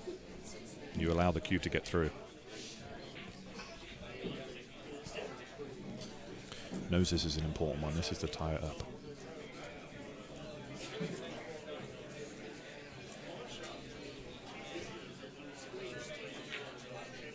Oh, just offline. Well, that was very tough. So he went from, just notice, the ball, the 7 ball that he shot, or the 6, I don't know if it was the 6 or 7, but he stroked it very nicely. 8 ball, stroked it very nicely, smooth, and that one was a jab. Yeah. So, you can't. Those side pockets are very. No matter how easy they look, they're hard. Mm-hmm. They're difficult because they look wider and they're really not. He opted for a bit too much power, do you yeah. think? And so sometimes you think that you're shooting at a bigger thing and It's not. it's not. It's half a pocket, right? You're basically shooting at half a pocket. Yeah. So you need to smooth it in, as he did, my opinion, as he did the others.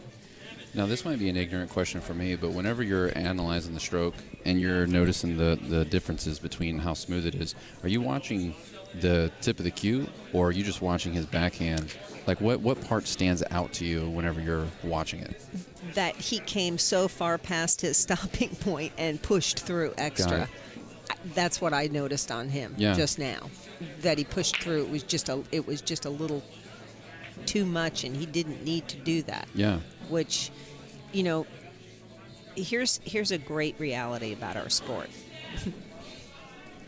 I tell people, you're either going to you have 50%, 50-50, right? Mm-hmm. You're going to make the ball or miss the ball. How hard you hit it, how soft you hit it, how anything, doesn't matter. Yeah. If your mechanics are correct and you're correctly lined up, you're going to make the ball. The line's the line. The line's the line. Yeah. And if you're mechanically incorrect and I don't care how you hit it, it's like throwing the gutter ball in bowling and leaning to the right while it's going in straight in the gutter. It's not going to help. Yeah. That's kind of what we do in pool. I do it also. That's why I understand. I understand you kind of, it's like you're twisting the ball or you're trying to make something. You think you're steering something. You're making something happen that you don't have to. It's either there or it's not. Yeah. So shoot it with confidence, and maybe that's what he did on that shot. He just overstroked, to me, he just overstroked his, the shot a little bit. What a great shot that was, and unfortunately it didn't get the shape on the 2, but he really banks well. Does, doesn't he? He really does. I've seen 2 or 3 now that he's just but nailed. He just banks easily and usually gets a shot. Not an easy run out though. There's the four's a little tricky if he doesn't land right on the 3. As long as he stays on that right correct angle. I felt like he changed his English on that. I felt like at first he was going to check it with inside and stay above all that, and then he went to outside and tried to go behind the 8. If he attacked the 9 there, it was going towards the 9. It was tracking towards the 9 there. He definitely switched from inside to outside. Yeah.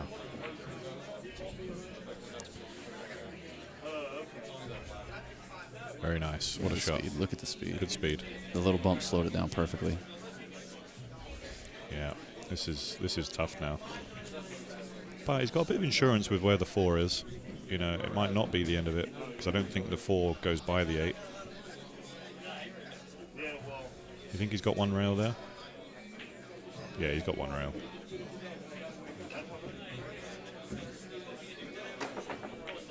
Nice.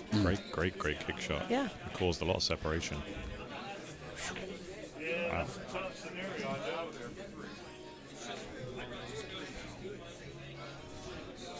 This is what he needs to do. He needs to kind of slow down Landon. Doesn't want to go another one behind. Needs to stay within 2. He's going to have to shoot some combos to get out of this rack. That's the first one.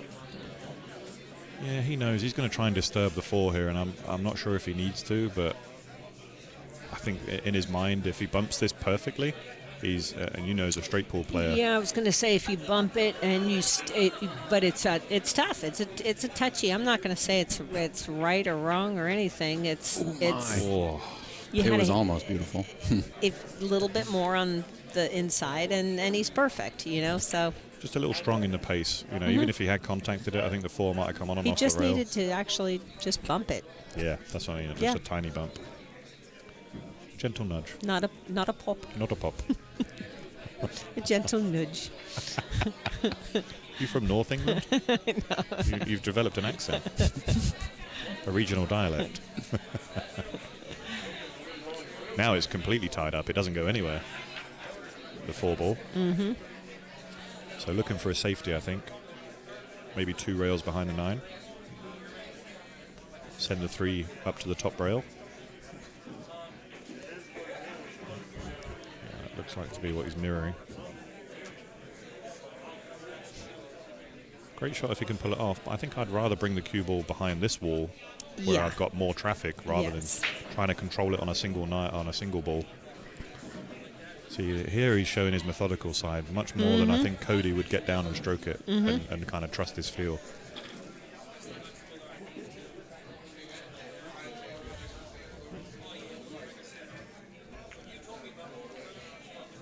Okay, and he's coming to try to bump it maybe a little. What a shot. Oh, great shot. That's not And what I'll he meant. tell you, he no matter what, I mean, he's kissed that cue ball, married that cue ball up to a lot of his safeties. Yeah. Like this is like completely touching for what, 2 or 3 times now? Yeah. I think he's left the perfect kick though. This is one that's directly in line. Uh-huh. And it's directly in line with the straight bank.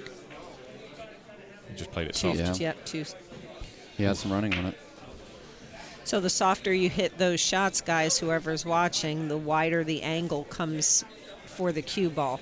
Whereas if he hit that ball firmer, it would have it like holds cut the line a little more. Yeah, it would have cut the angle down, and he would have probably hit the 3 ball. If you're going to hit it that pace, you have to allow for the cue ball to widen, go wide. That's all. Go big or go home on this shot. Going to go into it with some spin. Oh, unlucky. He didn't pull it. He just kind of stroked it too much, I think, rather than pull. You got to drag Soft that. drag, yeah. And the way he's been drilling some banks, you think he's just gunning at this in the side here? Yeah. Maybe I don't know. Bam. Maybe. Yeah, But this he's is a going to big definitely shot. bank it. Withdraw, right? Oh, no. Sold out in the worst way possible. It's okay. The 6 ball is still in a little bit of a challenging shot. I mean, you just have to play position for it up the corner, up the opposite corner, because the 9 ball's in the way. There's been a lot of back and forth in this rack. Yeah. This could have gone either way, and Cody's hanging tough. This is a tough shot now with the slide. Do you remember who broke this rack? I don't. I don't either. Look at that, really well controlled shot. Just doesn't want to be hampered on the 9. Thought Landon did, but I'm not sure. If Landon did break, then that'd be fantastic for Cody. Takes this rack. You're breaking. You could potentially tie up the match. Yeah, just Good got to make spot. this ball. Yeah. Doesn't have to do anything with the positional side of it. Just bring it on and off the rail, and he's good. Well, put it this way: Cody won the lag, so he is even. No, so it is Landon's. It's Landon's break. What's going to happen here, though? Oh, no, What's going to happen here? He's going to make it. He's going to make it. He's going to make it. What do you do? That's pull. I hit the button. That's what I do. That's pull. Yeah, it's pull. Yeah, you got to accept it. It's just it. People crack me up when they when somebody gets a roll or whatever, and that's the only thing they remember. They don't remember the shots they missed. And look at this. Just what we were saying. Just make the ball, and he tried to overplay the cue ball, and just pushed it offline. But look at the roll. Wow! If you don't say and this is huge. It was huge. too hard. He could have just he just shot it with a little bit of force. Well, on the other hand, if he didn't shoot it with that force, he wouldn't. Oh, true. Wouldn't have lucked it in. True. We all need a bit of luck. We all need a bit of luck every now and again. And I'll win with luck any day. He's kept himself in the match with that. Yes, he has. I've heard a lot of people say that. I'd rather be lucky than good. I've heard a lot of people say that. That was Gary Player, actually, who I think coined that phrase. Oh, was it? Yeah. I'm here for it. Oh, no, his was the more I practice, the luckier I get. Yeah, I do like that one. Exactly. I like that one, too. It was a great break. He got a good kiss to not scratch. And yeah, good spread, like you said. He's got a nice possible out here. A little tricky on the 1 to the 2, though. Do you practice? Do you coach a lot of drills where you just bring the cue ball middle of the table and guarantee yourself a shot? Yes, coming back to the box. Yes. 2 rails or 1 rail back around. Yes. Lots of Oh, too hard. Oh, slow down, Maybe ball. not. Maybe not. He's got a good safety though, if he's straight in. And just stop it right there if that's the case. I think he can maybe make it. Well, he can have a go at the middle pocket, but even if it goes by it, he knows that play it with enough speed to bring the 2 ball right down table. Or maybe he can make it. Maybe we're looking at this wrong.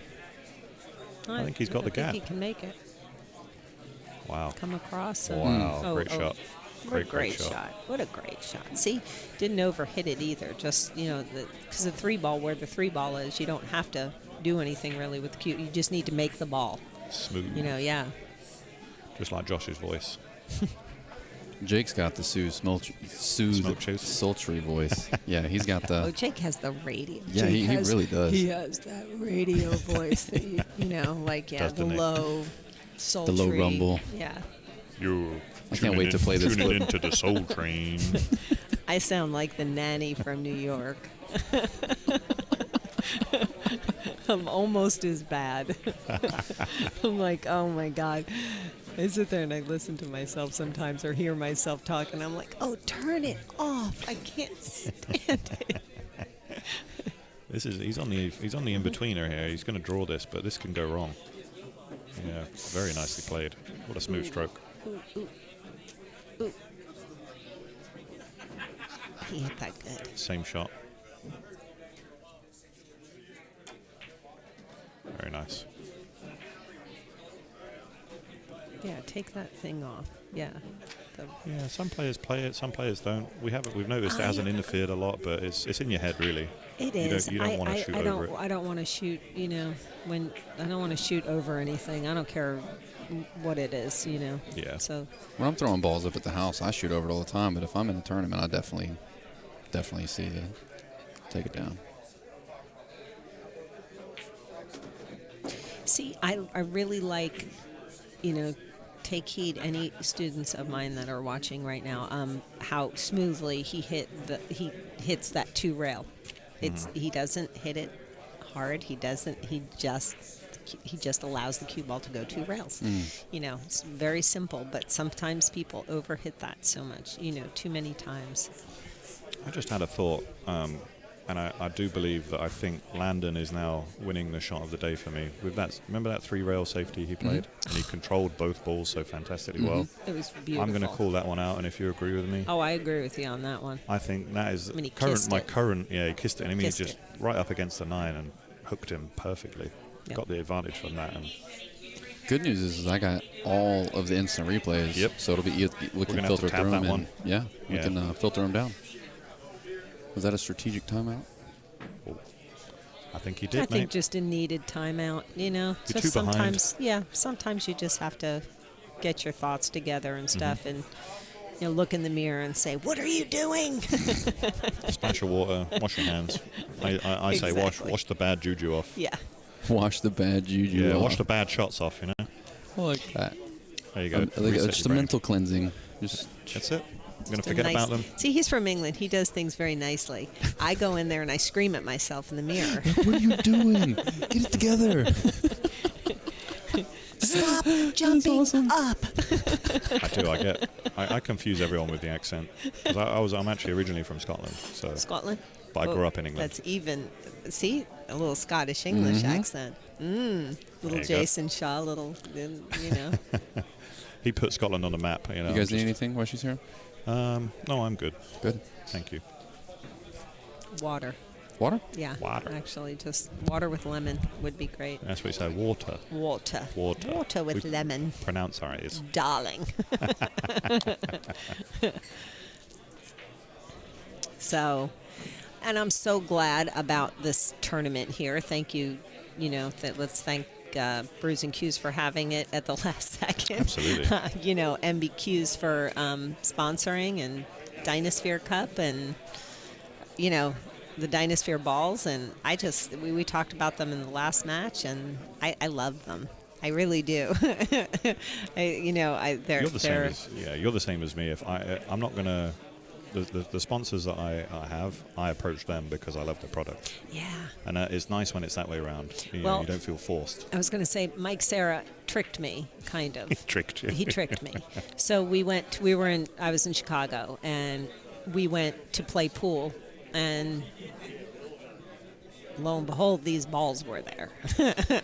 And he brought them out. Well, he brought them out. And he goes, I just want you to hit balls with them and tell me what you think. Mm-hmm. And I said, I don't know what you want me to say. They're great. Like they're great. They play great, And he said that's what I needed to hear, Good. And I didn't understand what but then when I found out that they were Belgium, the next gen Belgium ball, and I was like, and I said, well, I don't, I said, that's what they have, the weight, I guess you were talking about, the weight of the balls and the weight of each ball and how they hold up after X amount of months. And, and they've, for me, they have passed the test. Having that extra cue ball in the set and being able to switch them up so that you don't overuse a cue ball. So often with the Aramith balls, I've weighed them and the cue ball becomes so much lighter after a year's use. Then it's so much lighter and starts to react differently. The good thing with these, even after the tests that I've had, and I think we're back on, sorry, I've been talking away and he's come back from the timeout. How do we? I think we are still live, so we're still going. We are. We just okay, need to, we do need to just keep going. Good. And I need to start pressing balls. I was just reading, my buddy Martin Savicki is in the chat. He's based out of, he's in Holland, super good guy. Runs some events out in Holland. He's from England. He does nice way, not. So now we know, Martin. Thank you.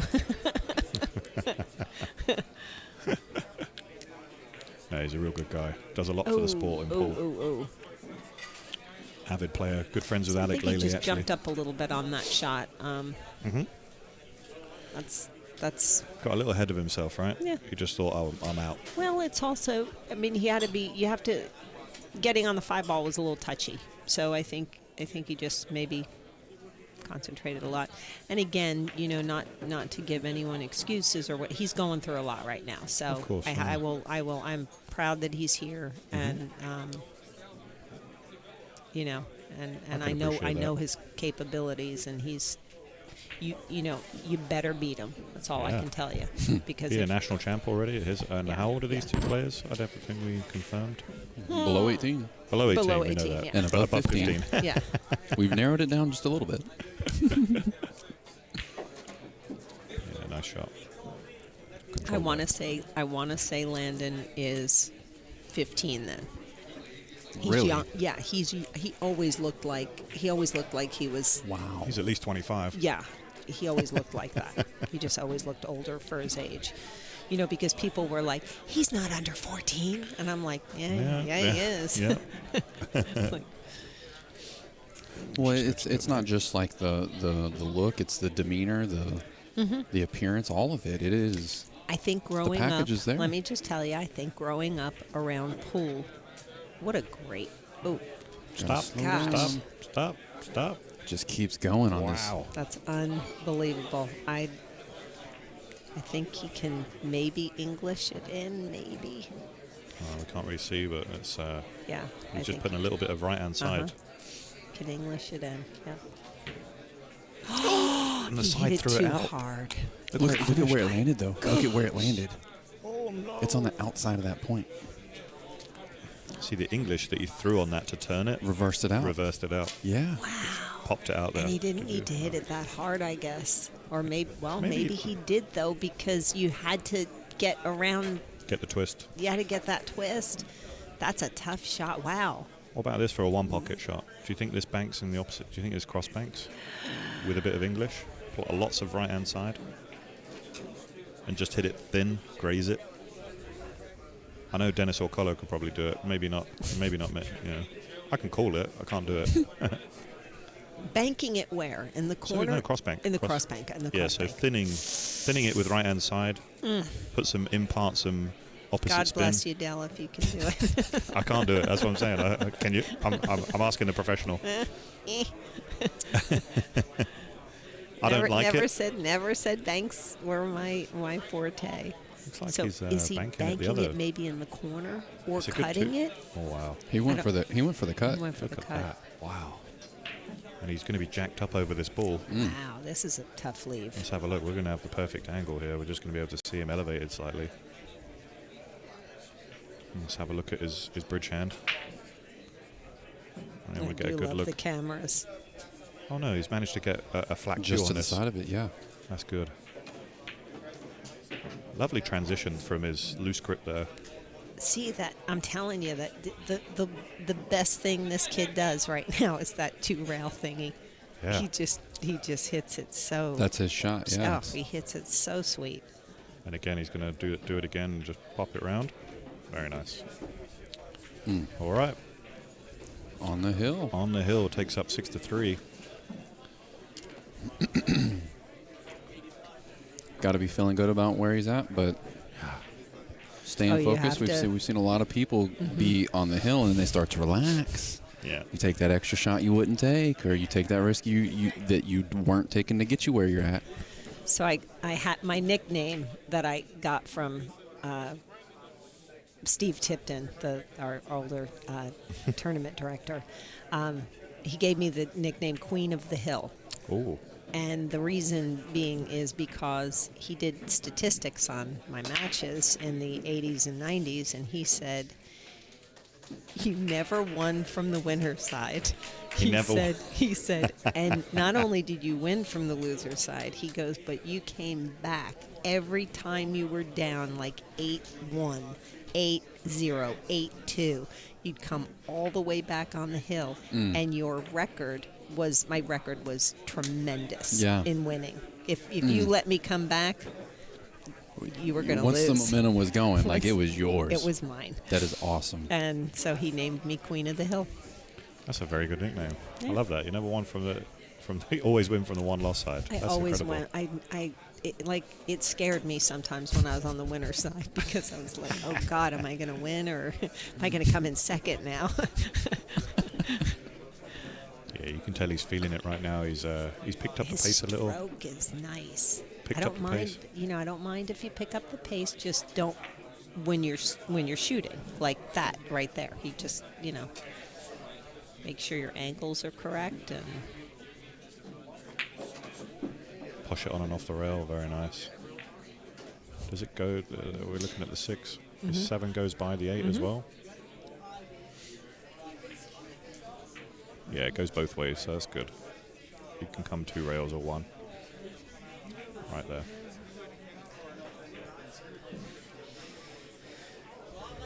just make right or wrong, just make up your mind. That's the biggest thing. Commit to it.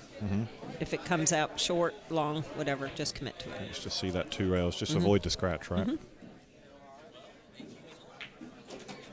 Oh, came inside it. Okay. That wasn't where he pointed his cue, but he must have changed his mind mid-shot, right? I've seen it happen a couple of times now. Must have been a bit tight past the 8, maybe. I'll watch their eyes. I think it is. I think it looks tighter from my angle here than. Wow, and, what a and shot. there you go. You're That on works. a 7-foot table. You just make it. Yeah. Get in the middle of the table, make the shot. I mean, there was people asking in the chat, these guys do play on 9-foots. The fact that this is a 7-foot is just because of our location. Yeah. But I know a lot of them do practice on 9-foots when they're a at ton home. of them. And, Yeah. It's not just limited. And I know he can play on the 9-foot table. Do you know his Fargo score at all, or does he have a Fargo rate Yeah, yet? his father. You asked about Fargo rate. Oh, sorry. Fargo. His father. His father. Faja. Faj. Faj and Maj. That's my Great fault. shot. Great shot. Great out. That was a good. Yeah, really nice match. Cody obviously, I don't think played his part, but I'm proud of Landon for performing and ran out. He ran out that last rack. That's a great thing. When you can run out on the hill, oh, that's beautiful. He's just going to relive where he was. I think he was actually on the other cushion there. He going to relive this shot a little. Like you said, try and forget.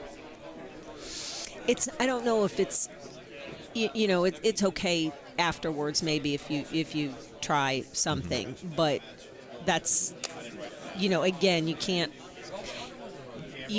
pinpoint unless it's the final 9, maybe.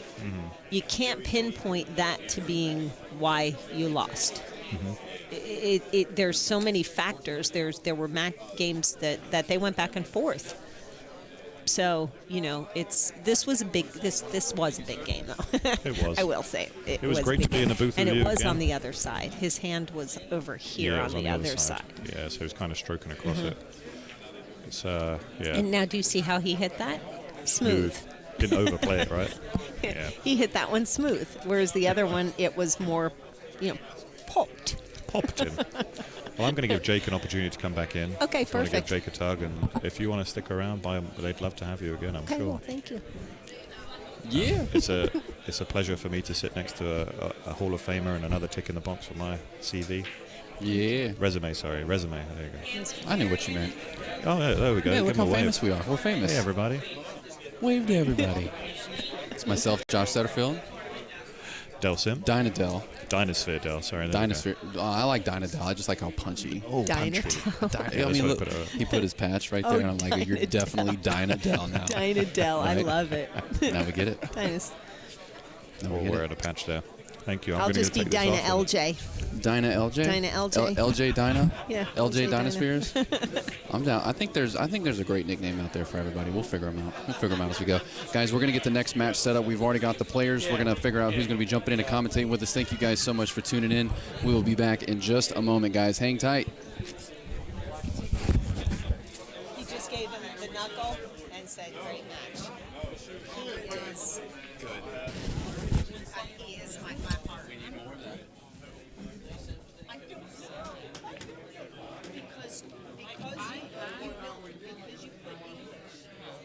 So the side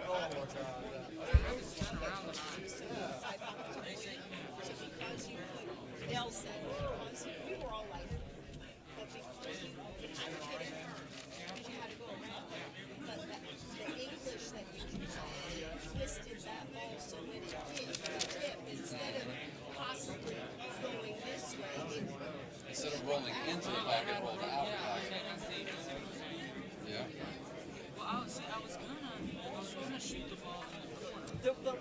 Don't even worry about it. Your last out was beautiful. Yeah. That's all I can tell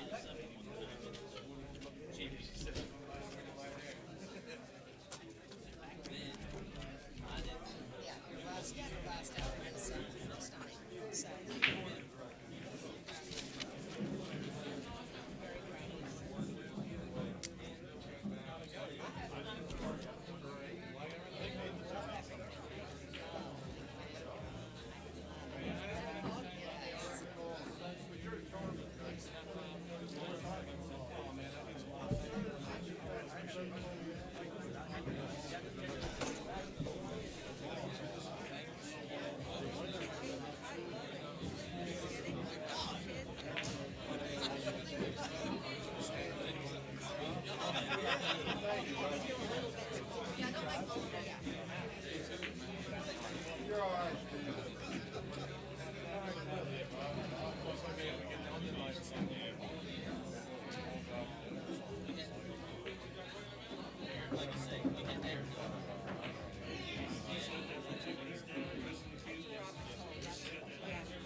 Oh, yeah.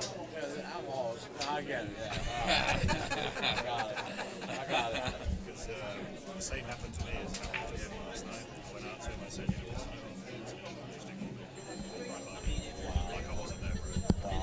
I was like, yeah, that's for sure. Unreal.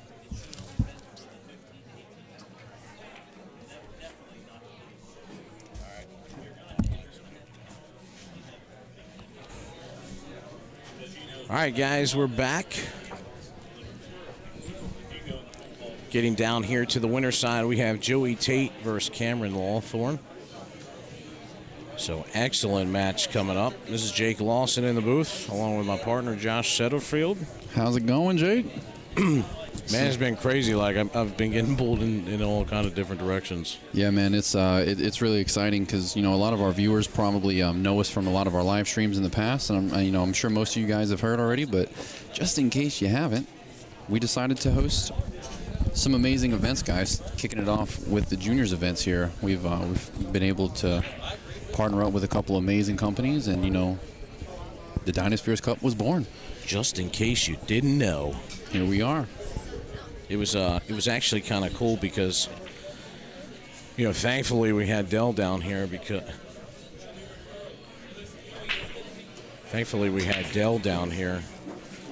because I kind of anticipated I was going to be pulled in a lot of different directions, and everybody has been so nice about what's going on with the tournament here, and obviously everybody that's watching was just blessed with Lori John. She's like, I absolutely love everything that you guys are doing. And then some kid comes up right behind me and he said, I just need to tell you something. He said, this is the best juniors tournament that a lot of us have ever been to. So I was just like, and it just feels good because we're trying to do it at a level that takes in concern the players, and what their experience is, and then what the viewer experience is as well. So it's been a whirlwind today, Yeah, it's been awesome so far, and thanks for everyone that made this happen, and especially to Tony at Brews Cues for accommodating us at such short notice. Easy for me to say. Clearly. Yep. I have a lisp. It's the worst when you things like that. But yeah, man, we were super jazzed to be able to get in the center pocket, and I tell you what, man, even though it's a bummer that it didn't work out for this one thing, we're happy that we're here now, and we are so excited to get there for the next event. It is going to be amazing. Well, I just want to shout because I know Mick is watching, and I just got your text, Mick. So I wanted to thank you. He just said, stream looks great. You, Josh, and Lori John and Dell, it's better than ESPN. So that's obviously one of the biggest compliments that we can get, because we're really trying to elevate what's happening here. So I'm so glad everybody's having a good time there, because I am beside myself with how awesome this event has gone so far. This is great stuff. We're even getting viewers from Europe. My buddy Martin Savicki in the chat saying nice technique, does a lot for Paul in Europe, and good friend of Alex Lele, who was obviously the captain of the European team. So thanks for tuning in, Martin. Good to see you there, brother. Welcome in, Martin. Yeah, very knowledgeable. Man, what are you doing here? I really thought he had a good angle to hit that with a little more power and come in and bump the 9 and be on the other side of the tube. He's trying to make the 9 right now. He's just going to carry him, this bad boy. Let's see what happens. But it's super thin, really like razor thin. And he's got Look at that. Wow, great shot. Well, it was a great shot. We're just going to see that one. That's a real quick end to the first rack and gets him right on the board, 1-0. Check out this instant replay by Brews Cues on the Boulevard. Yeah, I mean, this is actually a really tough shot because of how thin you have to hit it, and you actually have to put a little pace on it so that you go right through the ball, and he hits it absolutely perfect. Well, I'll tell you what, the fact that the 9 ball actually contacted the bottom rail shows you just how thin he really hit the 2. It's spectacular. Cut the paint off of it. What's your any other terms that you use for hitting it thin? Cutting the paint off it is probably that's a common one. That's the common one. That's a pretty common one. Yeah, it's so funny because there's so many different terms that we use in pool, and it's like sometimes if you sit back and you're thinking about it, you're like, Wait, who came up with this stuff? What you guys got in the chat? Throw us some pool slang our way. Yeah, that'd be great. Tell us what your favorite is. Favorite pool slang. Look at the 9 was traveling to the. Does the 9 count off the break? It doesn't. 9 a spot off the break there. Yeah. I was thinking like if you're wrecking from your opponent and it's off the template, maybe it would. I don't know. Yeah, honestly, so because we're having a collection of different events and the Open Pro event, which we haven't really been able to talk about a lot so far, but it's coming up in May 1st and 2nd, and now we have Rack Your Own there.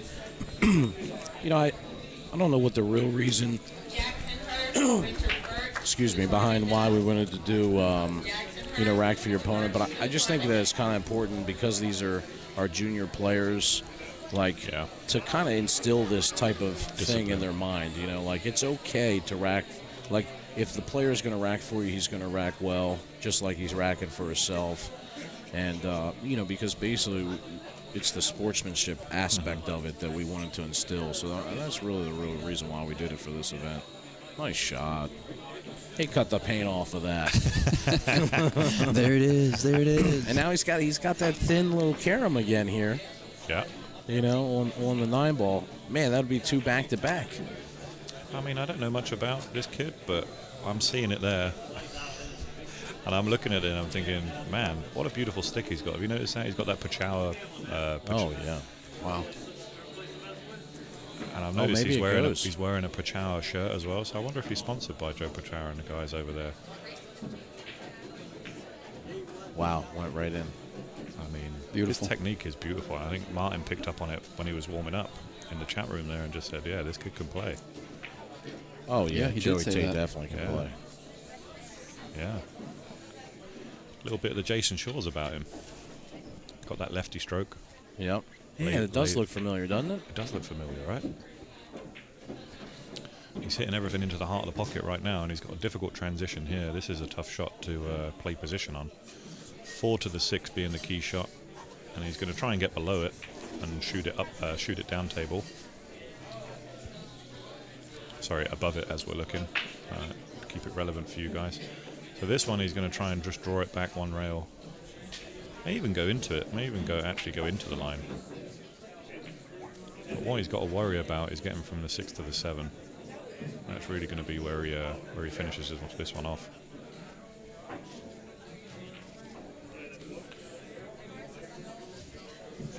Okay. He chose to come above it. I like that decision because now he just needs to float across the table and he can have another cut shot. So clearly isn't worried about, a difficult shot.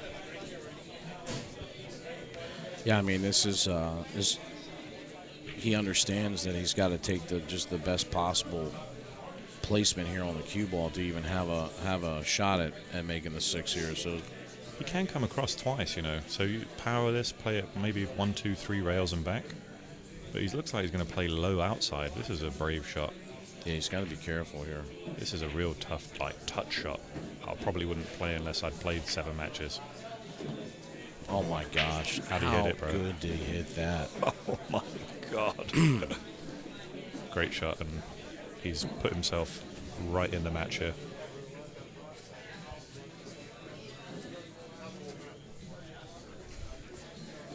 Yeah, and actually, it's just talking about Joey Tate. He actually is a former junior national champion when he was 12 years old. So, and I've seen his name up at the Super Billiards Expo. Yeah, so I mean, he's no stranger to the winning circle. Wow, this is fantastic. And great for him to be here as part of this event. I think he's just going to get this one nailed on, just waiting for someone to finish their shot on the other table before he goes down. And he actually is sponsored by Peach Hour, so fantastic. Yeah, notice that with his cue there, and probably plays with a Revo, or maybe even the Pachauer Rogue. I think Rogue carbon cue, and we'll just take another look at this shot. Chose to come across the table twice, but used low left, really using the slide of the table to his advantage here. Such a great shot. Beautiful shot, wasn't it? And that sets him up. Takes him up 2-0, and that was a break and run. I think that's our first break and run of the day. I think it is. I know. I was asking about that earlier if we've seen it yet on the TV table. So there you go.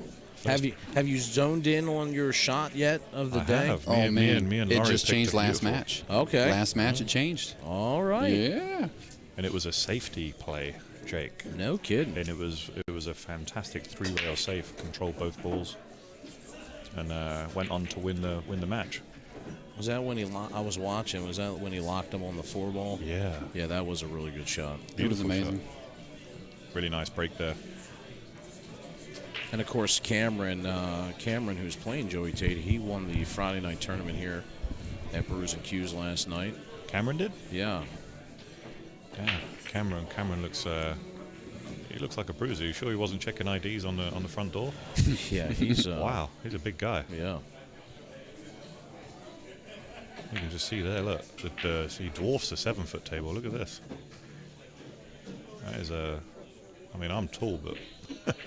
Yeah, he's actually he's coming up from. I'll give a shout out to my good friend Chris England down at the Clubhouse Billiards and Bar down in Lynchburg, Virginia. Okay. That's where Cameron plays at. Of course, he's got his manager up here, Rick Sinclair, who's one of our sponsors. Chris England also owns Premier Billiards, and as you can see on Cameron's shirt. And so he sent him up here for this event.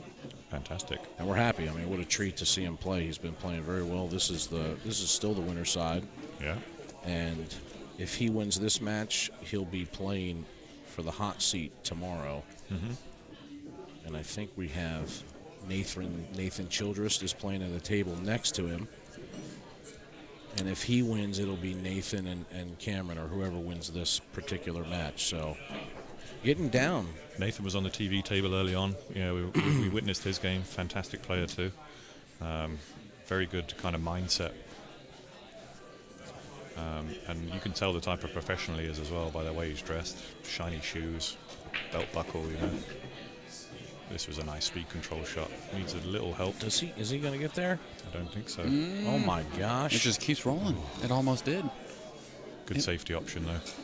Said Cameron's from Lynchburg. Yeah, Lynchburg. Yeah. Not too far out from my home. A little ways. But in the grand scheme of things. And do we know where Joey's from? Someone asking? Joey Tate is from. That's a good question. I feel like I just had this answer, but we have. It slipped my mind. We have the owner of Center Pocket, Leah, in the chat. She's saying great event by BSN, and for me to keep talking. She likes the voice. That's I think what's she's an happening. Anglophile. I think that's what we call that. Yep. That is awesome. Leah was here in person this morning, so of course host location Center Pocket for all our future events. Snappy as dresser. far as this collection, yeah. So, absolutely. She was sharp today, right?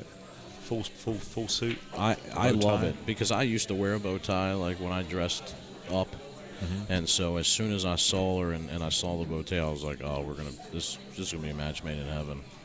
But she's really great people, and we had that treat of being over at the room yesterday and just seeing everything there, and we're super excited to be involved with Leah. What I like about this is that Cameron's got quite a presence at the table, you know, and he's stood up on that. So you notice people sit down sometimes. He was stood up waiting eagerly for his next shot. He's like, yeah, I'm going to wait for you to miss, and then I'm going to come into this table. I say that to people, you know, a lot of the time, you know, if your body language around the table, you can intimidate people. Oh, especially when you're you're a big guy like Cam. Well, I mean, we've talked so much today, and in every event we do about how much the sport is a mental game. And then so when you talk about these pieces, that's really what it just makes me think of is how true the mental side of all of it really is. And if you can win the mental side and you have any inkling of the mechanical side, then you can tip the race into your favor just a little bit right out the gate. 100%. He's looking really good to get out here and get himself on the board. I mean, Joey did take a pretty quick 2-0 lead here. So he's not liking being down 2-0. He's trying to change it as quick as he can. Yeah. Joey Tate actually from Lake Villa, Illinois. Illinois, okay. You were asking earlier. Wow. It really is amazing that we have so many players from all over the place here this weekend. Illinois, Texas, Florida, lots of people up from Virginia. It's really good to see people traveling, especially the junior players, to come out to these tournaments. So just kudos to them. They're saying in the chat that Joey's in North Carolina now. Maybe his, maybe his bio's a little out of date for us. Maybe we picked up on something that he moved here from Illinois. Okay.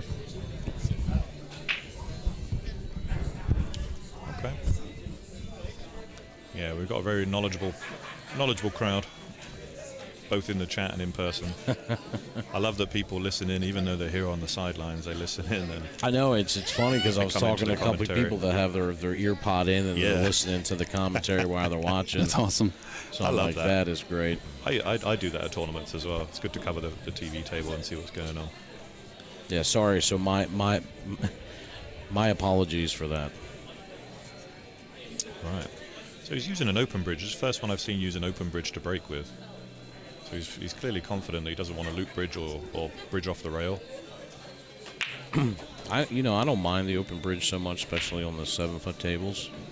It's a semi-soft break, but he's controlling the wing ball still, so he's just not got a good result there, but a good safety coming up.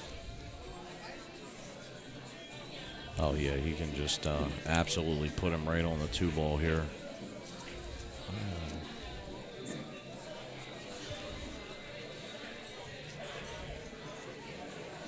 With the 2-ball being the blocker, do you play this as a two-way shot?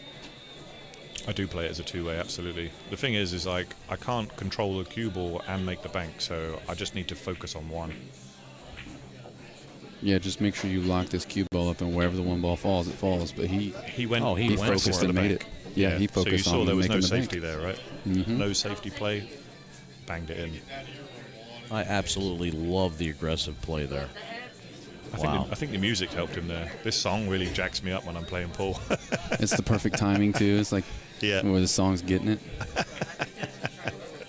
Look at this, man. This is very nice. This is strong. This is strong. He was really smooth, man. I really like it.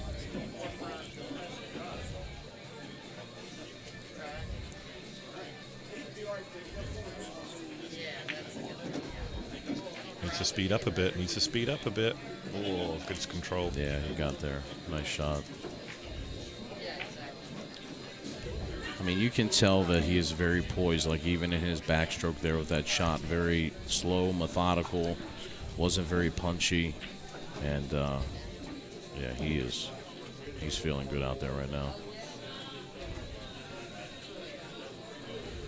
What I like is he's going into the right areas of shape. He's not just playing it willy-nilly. He knows where he wants the cue ball, and he's playing it exactly where he needs to be to get shape on the next ball.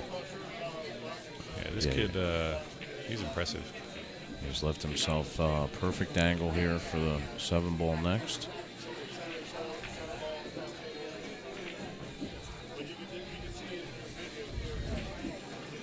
Yeah, very nicely done.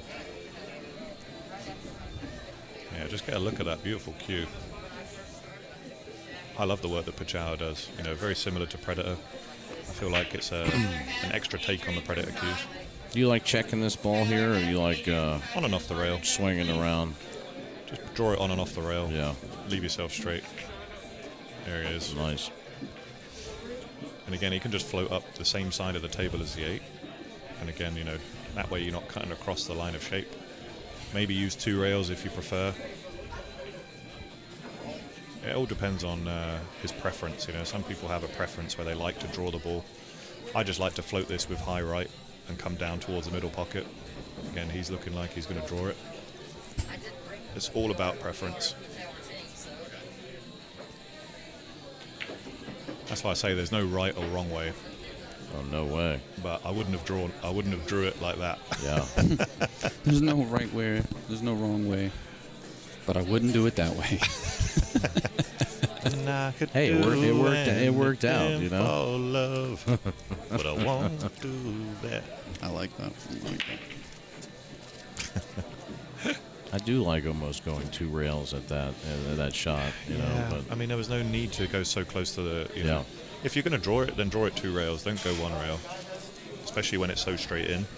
And he stayed focused and put it down, though. Got the 9. Absolutely, 100%. Takes a 3-1 lead. Playing on beautiful equipment. You can see there it's just been newly chalked, newly lined out. Magic rack goes, the DynaSphere template rack goes nicely on there. And we've had no complaints about racking, balls, standard, or anything today, right?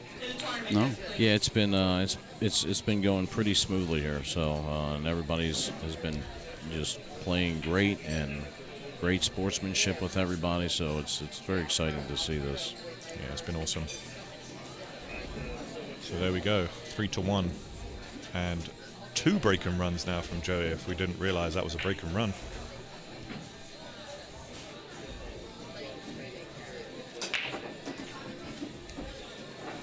Wow. Look at this. Oh. I think he's still okay. What a massive break by Cameron. And, you see the difference between Joey, with a little softer, methodical break, and Cameron just hammers him home. Hammer's throwing his tree trunk of an arm into it. Yeah. Hit him with that patented Wilkie break.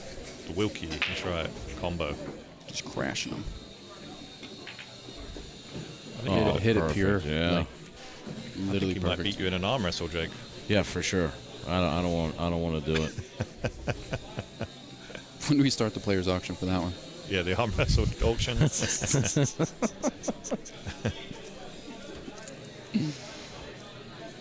I think they people just assume that I'm going to crush them and they want to try me, so I'm just like, no, I'm not going to do it. Just let them continue to think.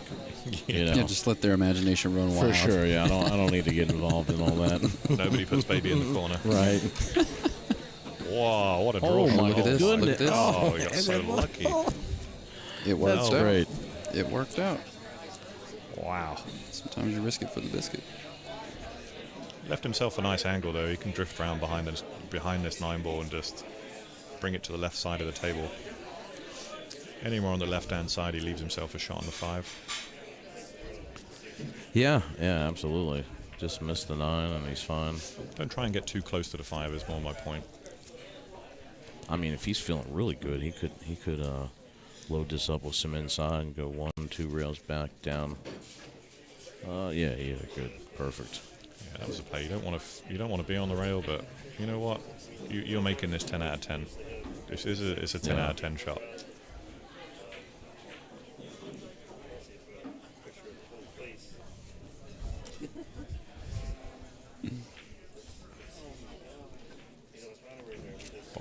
Very smooth shot.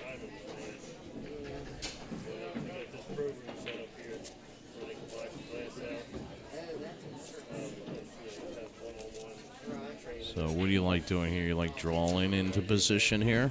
Yeah, just take that nice slow draw. The thing that the table allows you to do in this type of condition is just draw it down by the side pocket. Just like that. Very nicely struck. Again, it's a nice skill to have, that one. And someone was saying he's come a long way in a very short space of time. He was saying, there was a time where he couldn't string 2 balls together, and look at him now. You'd think he's been playing his whole life. Yeah.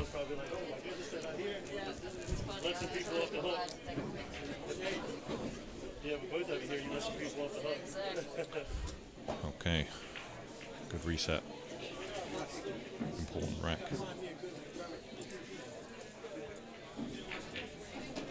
Good. Sinks it down.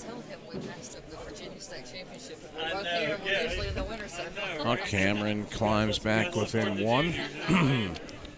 Joey's still leading 3-2 in this contest.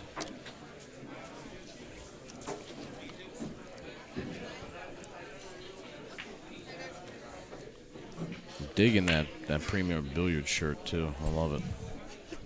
Yeah.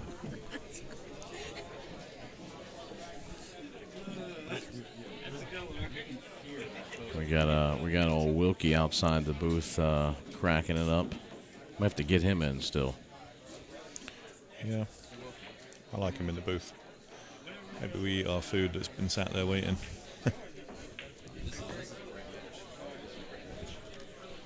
Getting after this match. Jake, do you want to drive and let Wilkie in? He'll commentate right now. All right.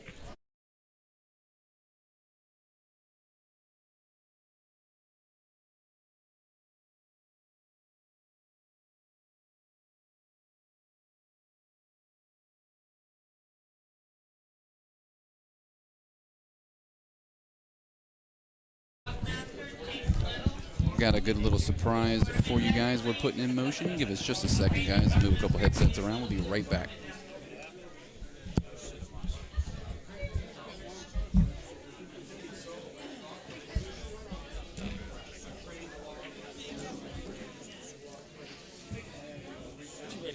Yeah. Get in the mix. Telling, reminiscing, I remember myself at that age.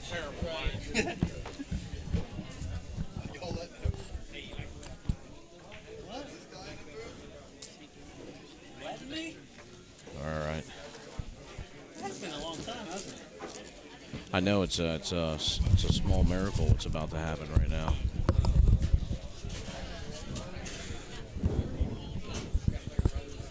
And just as I was speaking his name, now he joins me in the booth, Mr. Sean Wilkie. How you doing, Jake? Glad to be here. First time for this day. It's been a great day actually so far. We've had some really good matches, and these kids have been playing absolutely phenomenal. Yeah, I was actually just taking a couple pictures of these two players right before I got in the booth. So, just for everybody who don't know, I'm out there doing my side job right now, trying to get a little photography for these junior players, which I know will be nice for them and their families. So I'm just trying to do my part. Yeah, absolutely. Hey, we appreciate you coming down. We just had Lori John in the booth earlier for a couple matches, so that was a real treat. And now we get some. Yeah, this is cool. It reminds me of when I was a kid. You know, it's really nice to have other pro players in the booth, and you guys out here putting all this hard work in to get the tournament going. This is great, Jake. Good to be here. Man, I appreciate it. Thank you. What's he going to do here? Is he going to clip it and come down and play safe, or is he going 2 rails behind it? Looks like he's going to clip it and try to go 1 rail off the left rail and leave him behind the 6. One ball will probably come down right around mid-table. Oh, hit it a little thick. That's what he was trying, though. Yeah, left it in front of the side. So obviously this is a winner match. Is that correct? Yeah. So we have we're down to both these players right here on the winners. So the winner of this match will be playing the hot seat match, which will be tomorrow. Right. So you have these two gentlemen, and then Nathan Childress, whoever he's playing currently right now, is still on the winner's side. Okay. And of course, you know Nathan real well because we've been down to Diamonds where he plays at right more times than we can count probably. He's actually playing next to this table, and it looks like can't see the exact score, but I know they started about the same time as this match did. And I did watch his opponent play earlier today, so it's not going to be easy. So, but it comes down to who plays the best and performs each rack. So, just good to see this kind of competition in our area at the junior level. Well, the beautiful part about this Q score that we're using right now is that we can actually see what is going on in Nathan's match as well. It looks like somebody has 2, but I can't see the other score because of a water bottle. Yeah, I'm gonna tell you right now what it is.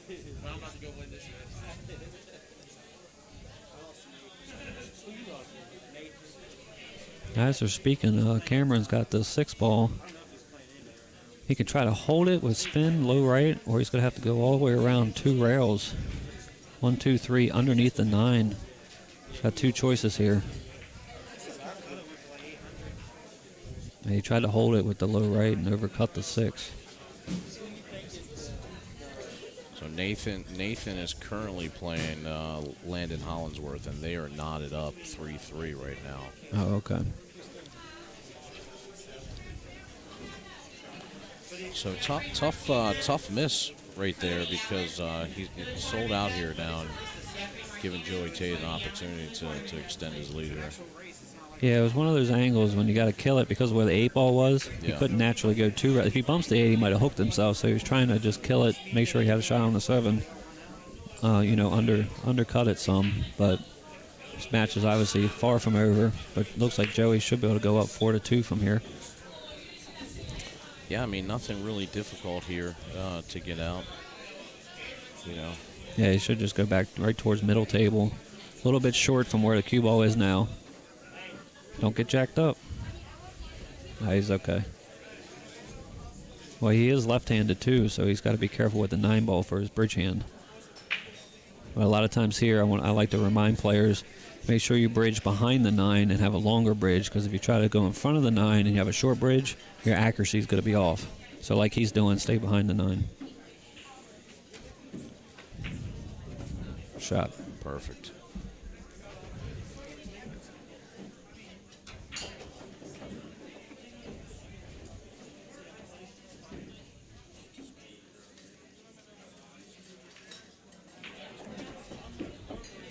4 games to 2 in favor of Joey. And we are playing, are we playing alternate break, Jake? Yeah, alternate break. All right. Here, 9 ball doesn't count on the break. And, of course, 3 foul rule is in effect. Right. So basically regular Texas Express rules. Yeah, we're going by the WPA rules. The only difference here, because we're on the bar tables, we're not doing the 3-point rule behind, 3 balls have to pass the head string, and we're not doing all ball fouls. Oh, okay. So everything else, is Texas Express. You don't have to call the 9. 9 just doesn't count on the break. Right. So pretty familiar format to you. Sure. I mean, it's something that's common when it comes to 9 ball. And I understand the 9 ball not going on a break roll. It's common also these days. It's just something that everybody's getting accustomed to. And a lot of times with this rack, your 9 ball's not going to move too much if they're frozen. So it's going to be more towards the middle of the table, just like that. I made 2 balls, it looks like, and he can go for this cut. I mean, it's not simple. The only thing good about it is if you do make it, cue ball's going to come back and forth, and he should have a shot on the 2. The 3 ball takes away the scratch on the other side if he was to overcut it a little bit. So I think he's going to go for this cut here. Yeah, you like running this all the way up? Yeah, just middle ball, maybe touch a high. Just let the natural angle come back across 2 diamonds. 2 balls on this same side of the table, just like that. Wow. Great shot there by Cameron. Came a little long. We still got a cut on the 2. You might have to use a little bit of inside, just to shorten it up and leave it on this side of the table for the 3 in the side pocket. Yeah, some similar shot. Just hit a little inside, go back and forth. Yep. For 3. I like it. Yeah, because if you try to go above the 3, you can obviously bump the 3, or you can go too far and then you don't have a shot because the 3 doesn't go down in the bottom left corner.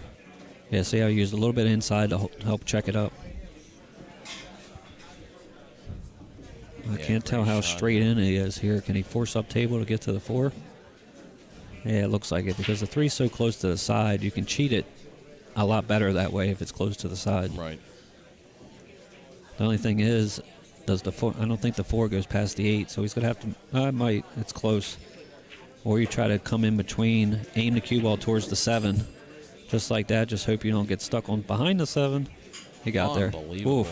I mean, what a small window to get in there. Yeah, I'm thinking he was trying to hit the 7 or go to the other side, but the speed was good, so he landed in a fortunate spot. I like to say when you're running out. 7 ball doesn't look like it goes past the 8, so he might stun and use a little bit of low left and try to come back through this hole and shoot the 7 in the same pocket. Just like that. Perfect.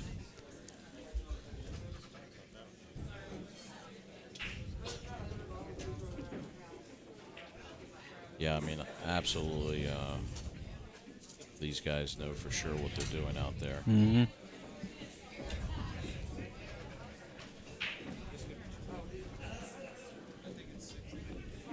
Got 2 options here. You can follow one rail across to the other side and play it in the bottom corner, or just stun it down towards the side. Either play to miss under the side or go past it for the 9 another quarter. So you got to really choose what you're doing here before you deliver the stroke. Looks like he's following straight, one rail crossed. He got there. He got enough. I think I'd be moving this rack before I shot this ball, just in case. You know, sometimes you get a skid with the plastic racks. Yeah. Well, he's going to leave it there, so he'll probably put just a little pace on this. Good shot. Great shot there by Cameron. So he'll get it within one.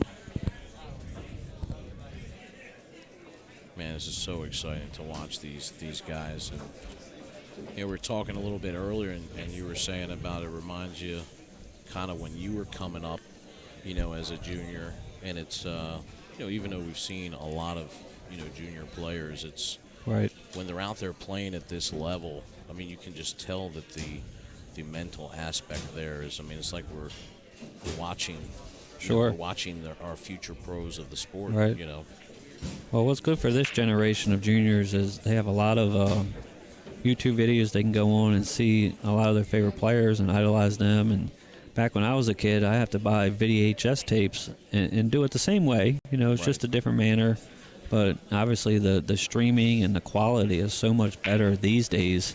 So I think it helps your visualizations of your hand-eye coordination, because you can see the table better now than we did back then. Kind of like regular TV. You know, regular TV used to be 480p. Sure. Now we're watching 4K on Netflix and stuff like that. So it's so much more crisp, and I think that's a huge advantage if you take advantage of it for yourself. And you can see that these junior players are obviously picking and choosing players that they like, you know. Sure, yeah. Top players like Shane Van Boning, Jason Shaw, stuff like that.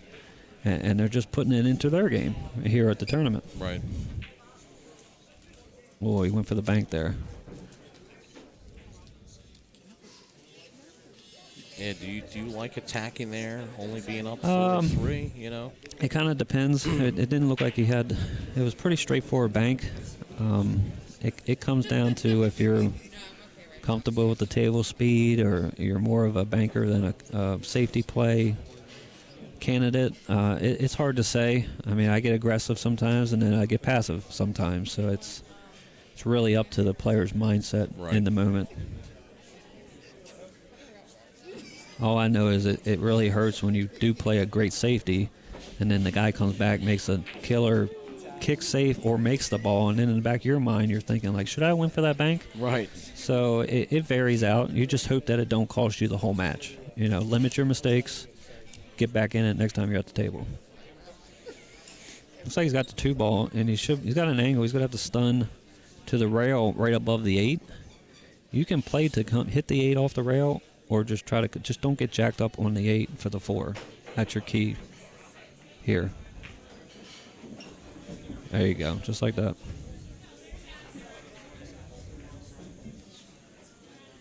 It should be out here. Stop shot on the 4. Perfect down on the 5 to come down for the 6 on the other side, probably. As long as the 7 goes past the 9. Even if it doesn't, he can still play the 7 in the left corner. Yeah, I mean, it just really here's a shot. I mean, I don't see any issues here. Yeah, I don't think so either. You're just trying to stay on the proper side of each ball so that you don't have to go back and forth. Wow. He just punched it right in. That works. You can go up table 1 rail, straight back down to the middle. Don't want to do too much here.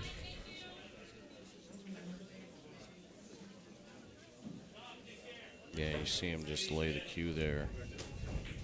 Take a look at where he wants to be at. Right. Because he needs to leave himself a little bit of an angle for the 7 after the 6. So he wants to come kind of like straight in on the 6 ball here. Oh, I think he didn't get over as far as he liked.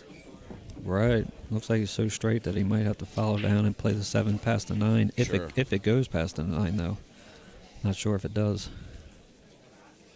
Yeah, it's tight. He might have to force this and just get as much as you can, get the cue ball to go left. Even if you got to back to cut the 7, it's fine, because the cue ball can go into the 9 with high English and then come right back up to the middle of the table. See how far he gets over.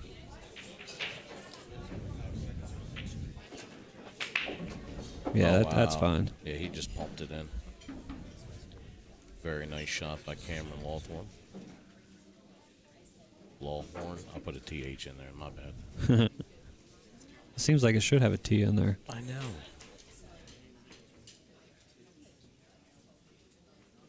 Little sportsmanship there by Joey Tate, taking off the rack.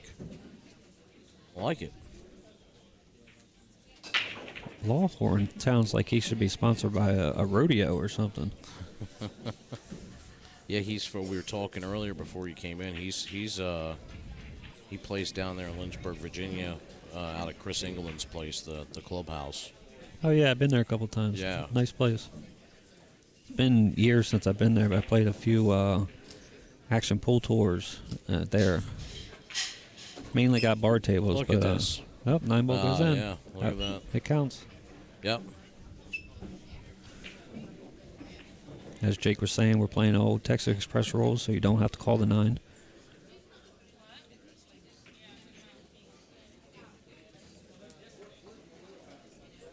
Just like that, 4-4. I anticipated this happening. Thought this was going to be a very close match. Yeah, I was hearing some of the rumble while I was walking around. Everybody's thinking about this match coming up and figured it was going to be close. A little update on Nathan's match. He is 5-4 against Landon Hollinsworth. So another close match there.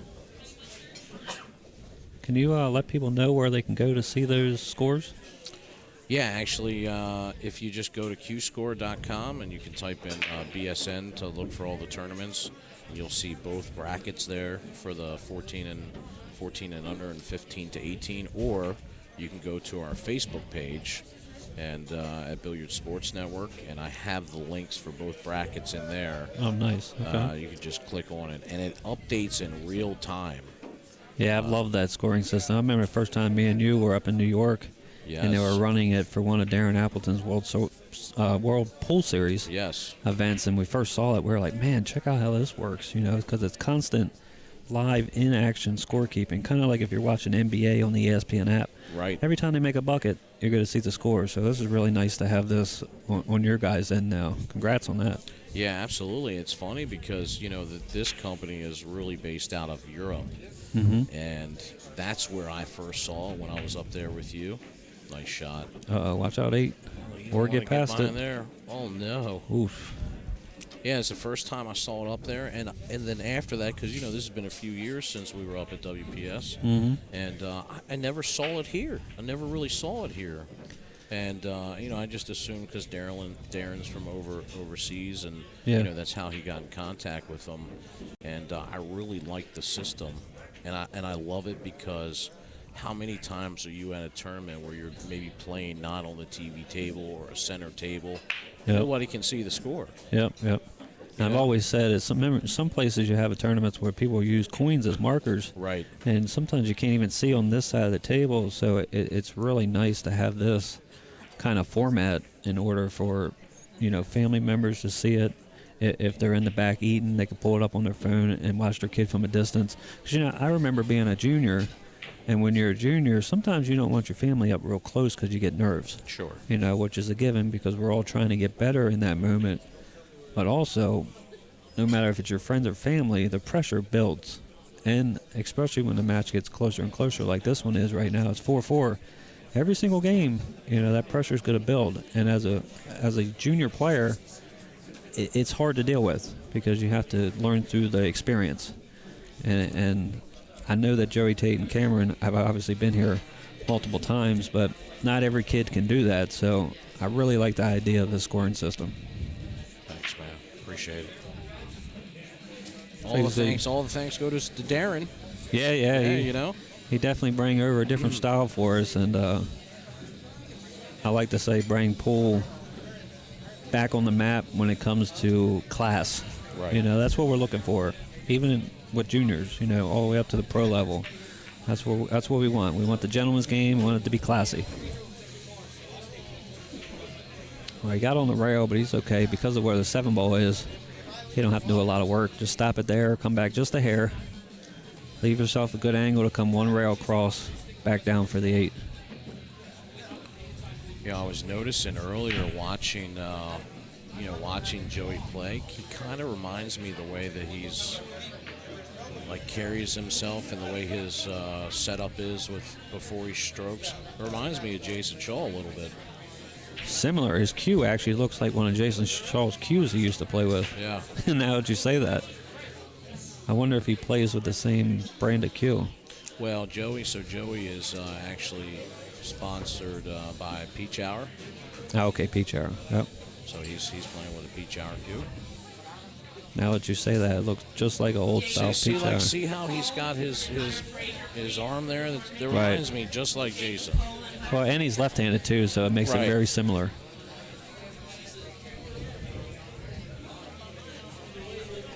You know what also makes it similar is that blue Molinari glove. Absolutely. Joey Tate extends his lead 5-4 over Cameron Walhorn.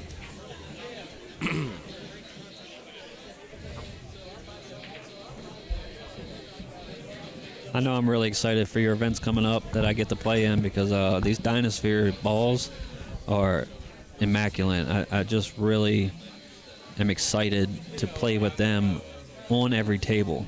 That was really amazing to hear when you realized that you could get all the ball sets for each table, because I know growing up, and still these days, sometimes you go to a pool room and you'll have a different cue ball on this table and then a totally different one on the other table. And so when it comes down to keeping it common, it helps us as players to control our feel throughout the tournament. So I'm really excited about that. Yeah, it's been a great response, really, with everybody that was playing with them. A couple of the juniors were in here last night and had an opportunity to play with them, and they said that they can feel the difference. Sure. And I think that's what you and I have talked about, for playing that, because that cue ball is just a tad bit heavier than normal, it actually makes it easier to get it around the table. Yeah. So we're really excited to be partnered with DynaSphere. We absolutely believe in the product itself, and they've been great for us, and now the players are getting to experience that, which is always good. Right. So, and anything that we can do to continue to keep the future bright, I'm on board for that. Right. Oh, you got to roll this one and make sure you don't thin it too much and scratch, but he's got to get below the 9. Good shot there. Came up enough where he can shoot straight draw and just get above the 5. 6 balls right there for the side pocket. He should be out this rack.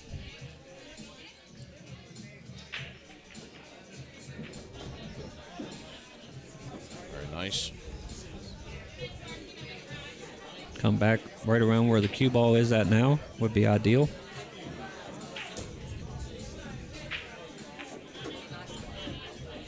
Perfect.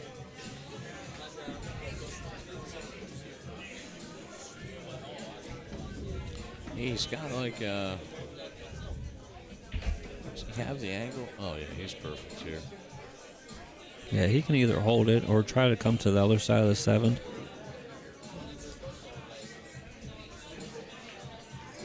That's good. Straight high English. Maybe a touch of inside, just come 1 rail, right back down to the middle. And then you can either go 1 rail with the 8. Oh, he chose to go to the right side. I keep getting a little confused because he's left-handed. See, now as a right-handed player, I might want to stay on the left side of the table on that shot. You know, so it's hard to adjust to that sometimes with right and left-handed players. Are you just bringing this right back now?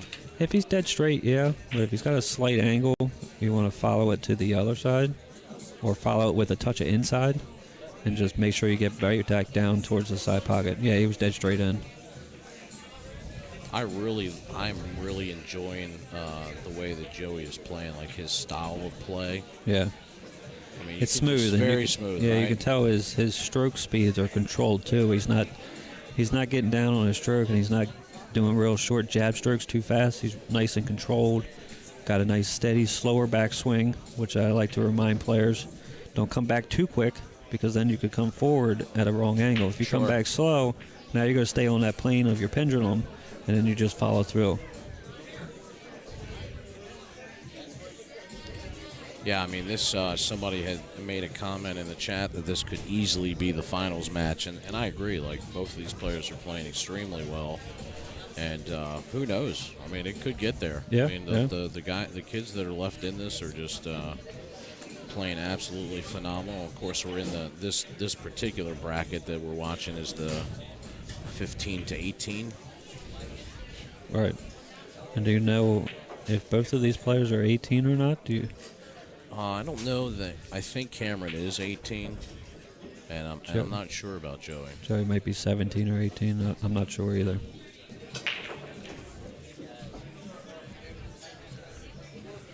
This should work out well if the 2-ball gets a nice kiss, and it did.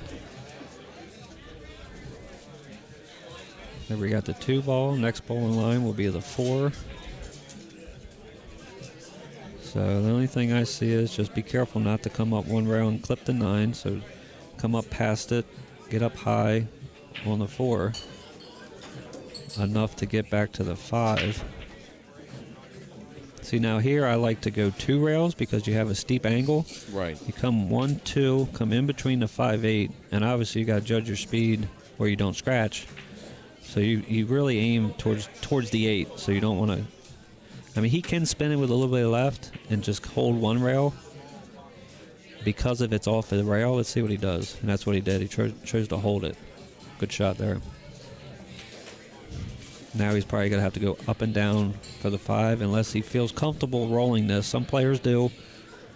I like going up and down, but it is dangerous with where the 9-ball is because you could glance the 9 on the way down. Sure. Yeah, let's see if he does it. That's exactly what he tried to do, and he clipped it a little thick. See, that just in the back of your mind when you have a ball down there where you're like, I can't just let it rip. Sure. And you know you can run into it. It causes players, even myself, to make simple mistakes sometimes. That's why I think where the shot was, if you shoot the 4, go 2 rails, now you get closer to the 5, and then you don't have to go up and down again. Right. So it varies. I'm not saying I'm completely right or wrong, but I'm just showing you the options that can be out there. Oh, yeah. Yeah, we talked about that a little bit earlier in a few other matches. I mean, sometimes obviously there's some times where this is the exact way to play it. Sure. And then there's other times it's really about personal preference, of how you get there. Yeah, especially in rotation games, especially 9-ball, most times you're going to have at least 2, maybe 3 options of position play to the next ball. Especially when you depending on what kind of style of player you are, if your repertoire is more of using right and left spin, now you really have another option if you want to. Yeah. It just comes down to staying in your comfort zone, whatever it is. Well, I think Cameron's going to look back at that 5-ball and just to right. let it get away here at 6-4. See, like for me, I'm a right-handed player. Because of where the 9-ball is, I might go 2, 3 rails around back to the right side. Right. Just because of the angle. But some players just go 2 rails and then take the longer shot on the 9 in the bottom right corner. So we'll see what he does because he's a left-handed player. Yeah, he shot the shot I was talking about. If you come 2 around, you really have a bigger window to land on the rail. You can make the 9-ball from anywhere over there. And then you take the side pocket out of play, too, of course, Sure, yeah, because if you follow 1 rail and you go a little bit long, you can scratch inside. Yeah, it's that dreaded scratch that nobody believes can happen off the short rail, Until you do it a couple times in right. a tournament, and then you're like, oh, maybe next time I'll go 2 rails. Yeah. Well, there you have it, folks. Joey Tate. They're saying he moves on to the winner side finals of that bracket. Well, so yeah, he'll be playing tomorrow on the hot seat. So hot seat match will be back tomorrow. We're bringing back the top 6 in each division. So that means the winner side match, that'll be the hot seat match tomorrow that'll play. So. Oh, very nice. Well, this is Sean Wilkie in the booth with Jake Lawson, and we're signing off for this round. I appreciate it, Jake, and we'll see you next time. All right, sounds good. Thank you, Sean Wilkie, for joining us.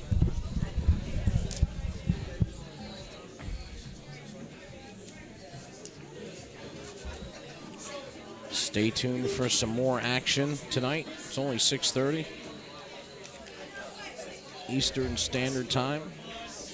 Just want to give a special shout out to our sponsors. Of course, you just saw Cameron on the stream, sponsored by Premier Billiards. Down there in the clubhouse in Chris England's place. So reach out to Rick Sinclair, which is really good. They were just telling me that they have a firm. So they're selling all kind of cues. You can order, pay over time. You can check out all their information on premierbilliards.com. These guys are certainly one of the good guys. So definitely check them out. We appreciate your dedication to us. And of course, Kevin Steer with Integrity Cues. Kevin out of Philadelphia, PA. He's actually down here in the house supporting all the juniors. He's given out lots of stuff as he came down. Gave out a case that we picked at random from everybody that just entered the tournament. Little trinket packets for everybody. Just a really great guy. We're happy to have him on board in this endeavor. So please follow him on Facebook.com/IntegrityCues. And, of course, all the awesome live scoring that's going on right now via Q-Score. We appreciate your partnership. And I dropped the links in there. They're all over our Facebook page, so you can hop in there and find out what's happening on every single table. And, of course, MBQs, which is live here at the event. They're here selling, set up.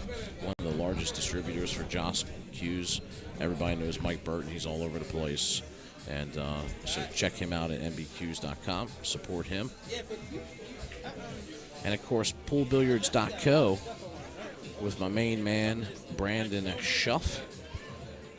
They have graciously donated annual subscriptions for the top 3 finishers in each division. So big thank you to Brandon for making that happen. Their platform is really gaining some traction. He's got some really cool features, so make sure you guys check that out. Of course, my good friend Joey Ryan over at the Pool Player Podcast.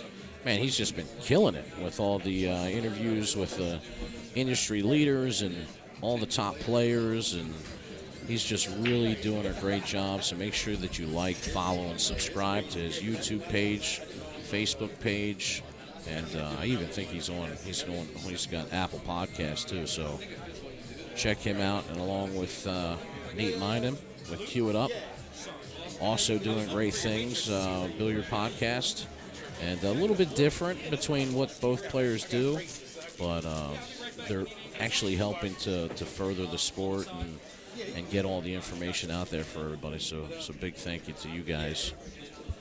And, of course, John and Karen Barton with JB Cases. The best cases really on the market, hands down. So please continue to support them and check them out at jbcases.com. And our good friend Gina Cunningham with Keller Williams. If you're looking to buy, sell, or rent your home, please give her a call. She is absolutely awesome to deal with. She's helped several friends of mine out. So please like and follow Gina Cunningham. OTB Creations, which is Robbie Hess. They've made the DynaSpeheres sign that's up with us right now, so you'll have to check that out. Contact him on Facebook, do all kind of metal fabrication and signs and that sort of thing.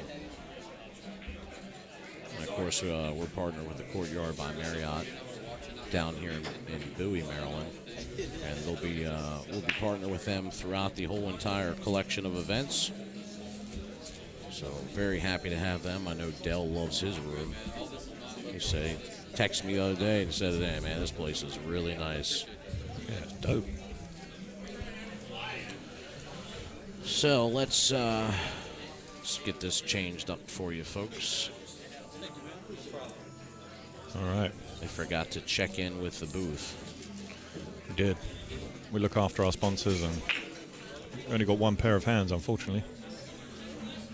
So these guys are kicking off. You know what? You want to say, plug your sponsors. You know, you're with us all weekend. Obviously, you're a big part of what we do. You've always been a huge supporter of BSN and what we're doing. And, you know, feel free to shout out your sponsors as well. Yeah, I think the main one that everyone's sort of seeing on the trend right now is Richard Su in the Tsunami Shaft. Based out of Brooklyn, fantastic custom cue maker. He's been great to me recently, and recently joined his team, and we'll be giving away a shaft to a lucky junior tomorrow on day 2. So stay tuned in for that.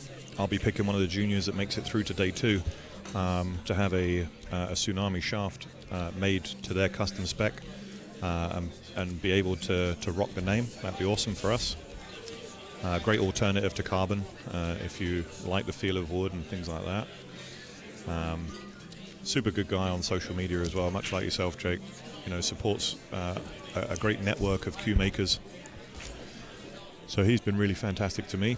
We'll talk more about him tomorrow. There's obviously yourselves with Breakout Apparel. We don't need to do that to death. I know, right? Everybody knows. It's cool. Everybody knows. Everybody knows. And one of the recent ones was How brand. They do tips and cues out of China over there. And those guys have been fantastic to me as well. Andy Clough is a sponsor also. So that one, my lineup for 2020, 2021 has been fantastic, and really believe in those sponsors and the guys that have been behind me. And obviously Mike Serro, Championship Billiard Fabric, well known for the DynaSpeheres, which is why we're all here this weekend. Massive title sponsor for this, and meeting Mike yesterday, first time meeting him, had a virtual relationship as many people do, and he's just turned into, me and Josh were both saying off the stream, just a fantastic guy. Been in the industry over 30 years and really understands almost all facets of the business. So great partner to have on board with Jake and ourselves.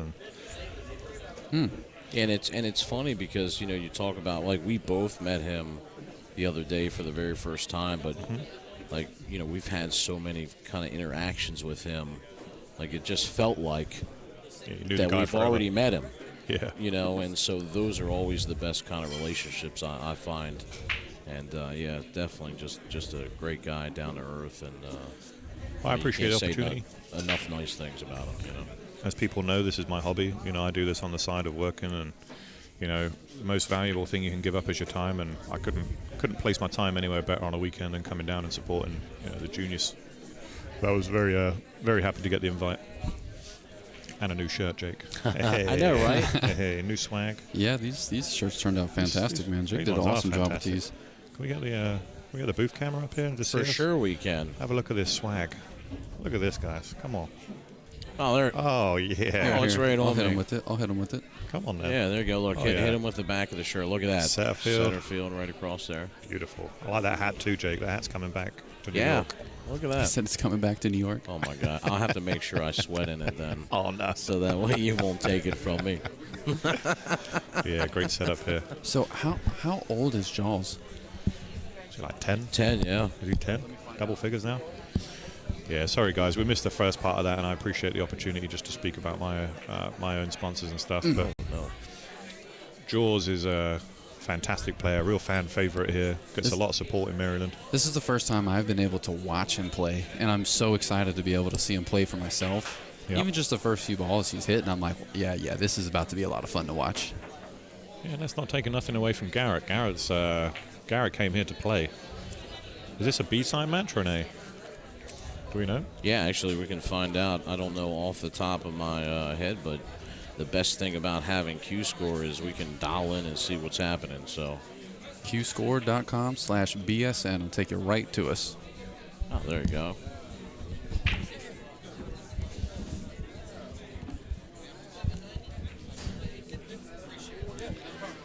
Oh, just a little heavy, but this is the 14 and under category. This is a 14 and under winner's side match. Winner's side match. So these guys are playing for it all, and no surprise.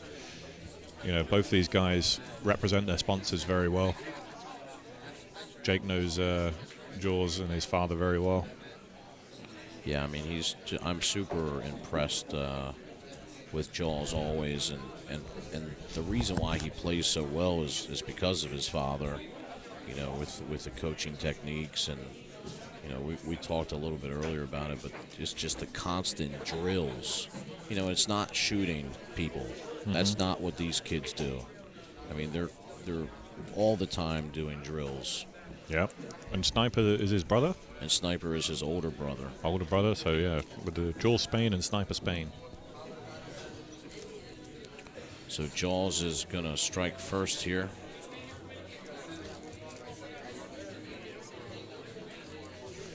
And do we know much about Garrett at all? So I hadn't known really much about Garrett, but I had the opportunity yesterday when we were here setting up, and he came in with his father, and I met both of them, and fabulous. They have another child here. He's got another child here playing as well. And so I let them shoot around a little bit with the DynaSphere balls last night and just, had a short conversation with them. But very, very nice players. And family. And I did get to watch a little bit of Garrett, and I could tell right away that this kid can play. Yeah. I say, looks like he's been to the Nationals. He's wearing the BEF Vegas shirt. So he's been to the Junior Nationals also.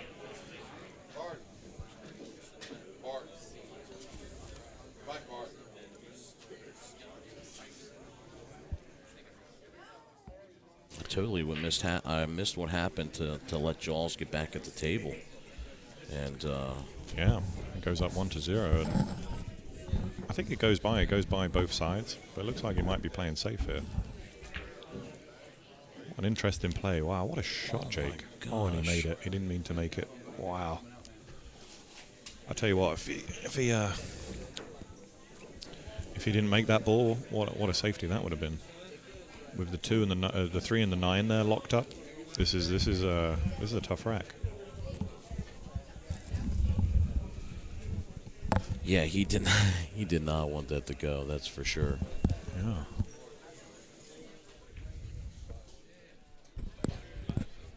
Well, he's going to look at 4 rails here, three or 4 rails. If it slides too much, it's going to come behind.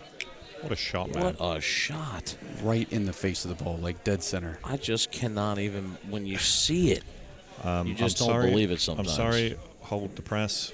That has just taken over shot of day one. Oh, that three rail kick with judging the slide from where he was and to hit it perfectly. Square in the face. He's 10 years old. He is now leading the charge for the Jason Shaw signed set of DynaSpeheres. Here. Let's see.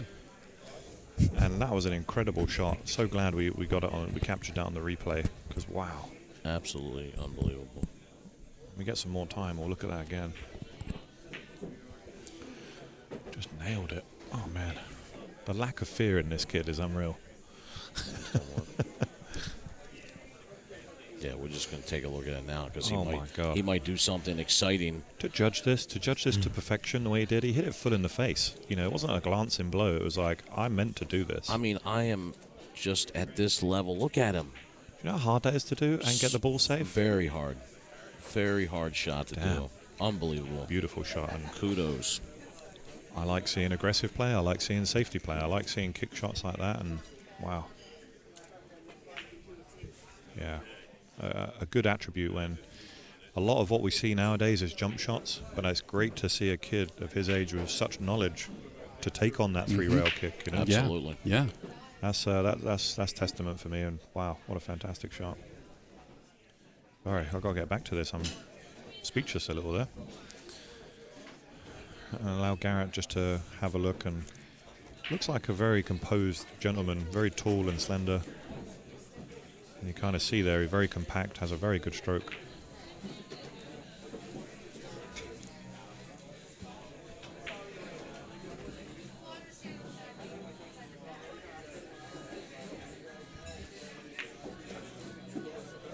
Very nice. Clearly knows his way around the table. Like I say, I don't know much about him, but seeing how he's addressing the ball, very similar to the last player we watched, Joey. Oh, yeah. Joey was very accomplished. And even though he's in the lower bracket, I can see a bit of similarity, albeit right-handed versus left-handed. Sure. A little bit it looks like a mini Tyler Steiner, doesn't he? Yeah, you're absolutely right. There's another kid here, someone said that he looks like a mini Skyler. He's been on the stream table as well, I can't remember his name. He played. That's great. I hope they're referring to his gameplay and not his haircut. It was both. I think it was both. That's great. Oh, it's all in good fun, guys. All in good fun. Yeah, I'm sure these guys like to be attributed to such great players. Yeah, 1-1. I love seeing these matches so close like this. You know, it's just it's a lot of fun. You know.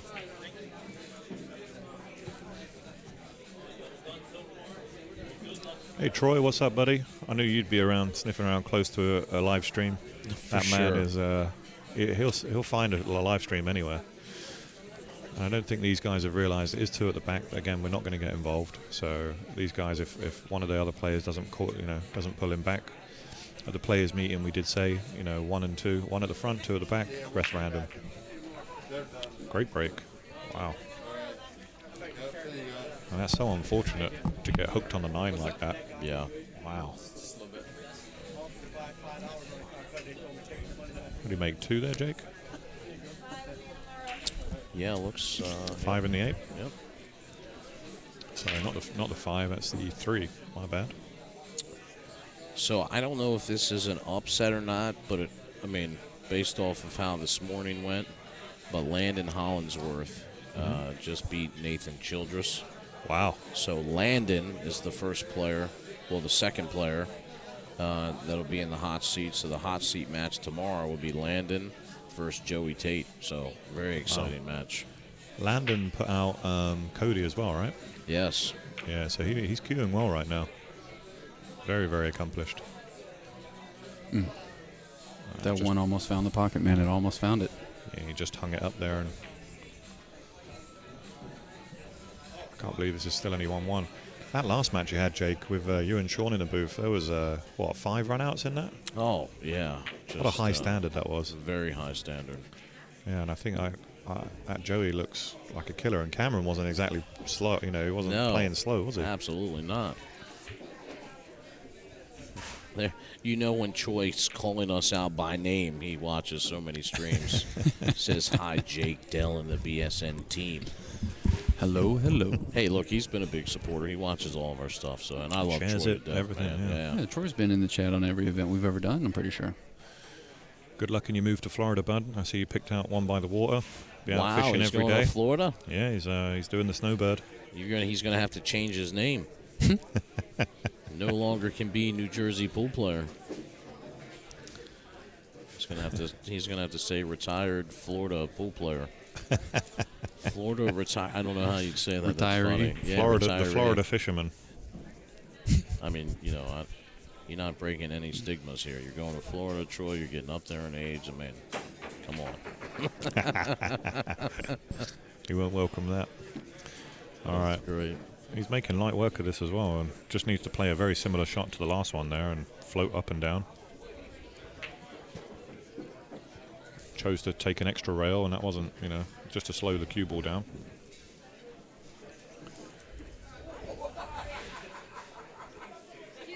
I really like this kid, Garrett. I like his demeanor. He's very, friendly to talk to. I always say about their dress sense. He's wearing this, he's wearing the sneaker, nice blacked out. Has that smart attire, all tucked in. Well, that's because of the dress code, Dell.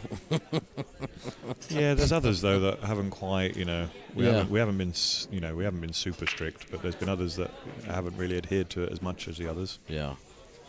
Well, I would say that for the most part, everyone hears in dress code, but I would say that there's definite differences between the people who are dedicated to the game versus the people who are having some fun playing. Yeah. And there's definitely people that stand out and shine. Mm-hmm. And man, I you tell can you see what, they're here at the last stages. Yeah. Act the part, play the part. It's the age-old saying: don't dress for the job you have, dress for the job that you want. Mm-hmm. This kid certainly looks like he wants to be a pro player. Yeah. Yeah. I tell you what, Jaws looks like he's gonna be a pro player. Jaws looks like he is a pro player on some of these shots. Oh my goodness. Oh, scratch. Pro scratch too, right? Yeah. Yeah, that happens. Right. Don't forget it. Yeah, he's just got a little fortunate with where the two's gone. The 2 doesn't have a pocket, so He's either going to have to be aggressive or maybe lay up another safety now that Jaws is on 1. I don't really see a channel to disturb it either. I don't see that there's an easy breakout on the 2. So maybe just get underneath it and then lay up on the 3. You see anything different, guys? Yeah, I think, it's like sometimes when I see this given where he's at right now, that you just have to assume you're playing the safety here. Yeah. It's not that easy, though, because he needs to make sure he gets a rail. And he needs to decide, is he going to try the rail with the 2 ball or the cue ball? See how soft he had to hit it? Yeah. And leaked out just a touch if we look at the overhead. I think he might have a fine edge. And he has a path to come back to the top of the table now. He can come 3 rails and back around.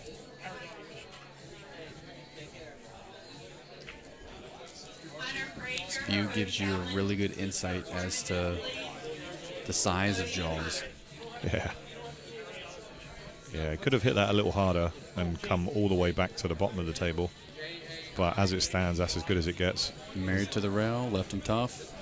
Yeah. No eyes to a pocket, but there's safety options. He's got a good safety back. He can either use the 1 ball in behind the 3, or he can put the 2 behind the 3 and travel that same channel that Jaws just did. I like the first option better, just with the 2 ball. With the the cue ball behind the 3, like this. And it's just left an edge, so you can jump this. This is very jumpable, but problem is he's so close to the 5. What is he, 4 foot 5 or something? Oh, believe me, he can still jump. He was jacking up on this, and yeah. But the way he kicked that he's already gone 3 rails, and yeah, he may do it again here. he may come 3 rails and kick this thing down in the corner pocket.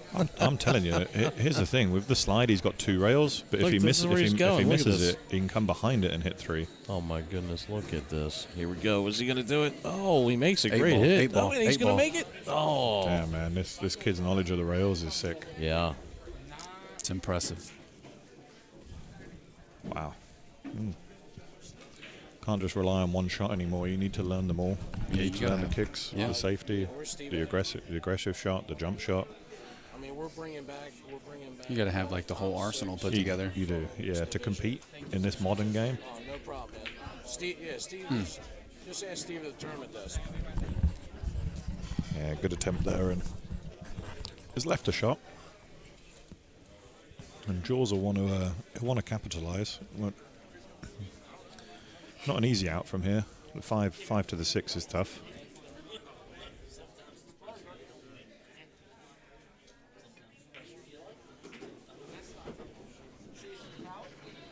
Man, Jaws is playing so solid.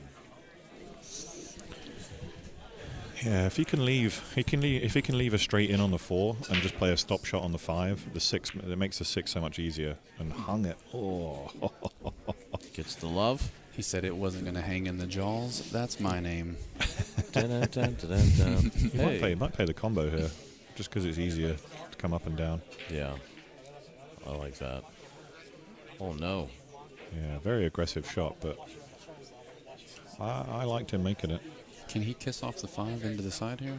Certainly can, bud. Can you send it to that object anyway? Like, does it have a number? It's a little close to that point. It's a little tighter than I thought it was. He can pop it in, but it's playing a high left so that you want to bring the cue ball down. Great shot. He controlled it very, very well.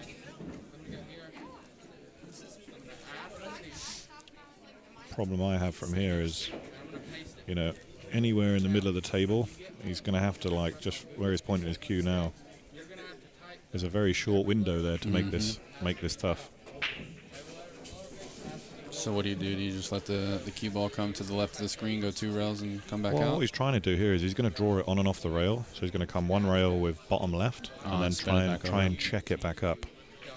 And again with the slide, it just makes it much hard. Oh, he actually played it with top. What a beautiful shot, man. He drew that to the rail with inside or outside. No, that's inside. No, that's with it was inside. I said it right the first time. Yep. That's very close to the shot. That's what we call the bread and butter shot. That's not a bread and butter shot, bro. That is bread and butter. Do you know how well he played that to come into the line of shape? So good. It was a great shot. Wow. And that just, oh man, what a great shot. Fearless. Is that better than the 3-rail kick? I don't know. We're going to watch it again, and then you decide. I need to watch it The again. 3-rail kick was pretty good, but this is a very high-level shot here. I cannot tell you how hard this technique is to hit this ball with low. He hit it low inside. Low inside. Yeah, this is a great shot. To go to the rail with inside, to the opposite pocket. Look at that. You know what, Jake? I'm torn. I feel very strongly that that was a pro-level shot. That was, oh man. I gotta go. I'm gonna sit on it. I'm gonna sit on it. I get it. Ooh, that sent a chill up my spine, that one, because I know how hard that is to shoot in the moment. You know, I know how. I've looked at those before, and I've gone, you know what? I'm just going to go with the safer option. And I'll be honest with you. So I've seen, you know, obviously that's a shot that I love. It's very tough. You know, it's a shot you like to play with, like high inside, right? Yeah. Like to hit the low inside with so much spin so that it takes immediately off the rail. I've seen two people, Aranis, we saw at one of the matches that we streamed, he did it, and I saw Brandon Slozales make the very similar shot. And so, like, when you talk about that, and then you're talking about, okay, we're 14 and under here. Yeah, Brandon was like back-to-back Maryland champion. Yes. And you're talking, like you say, that's borderline soft break, but I'll allow it. I'll allow it. That's great. Controlled it very nicely there, eh? What's down? I don't know. I love the shot, man. I'm just not trying to sway you.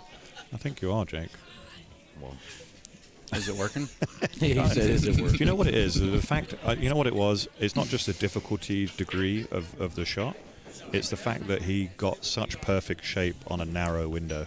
You know what we should do? We should poll the chat, everybody watching, because they saw both shots. I did see both shots, you're right. Drop your comment below and tell us what you like. Did you like the 3-rail kick into the safe? I got an idea, fellas.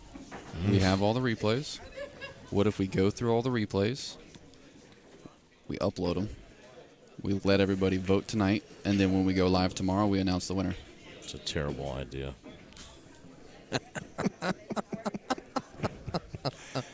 Oh, I tell you what, I like the idea, actually. I do. I like fan engagement. Oh, no. Did he get there? I don't think he did, bud.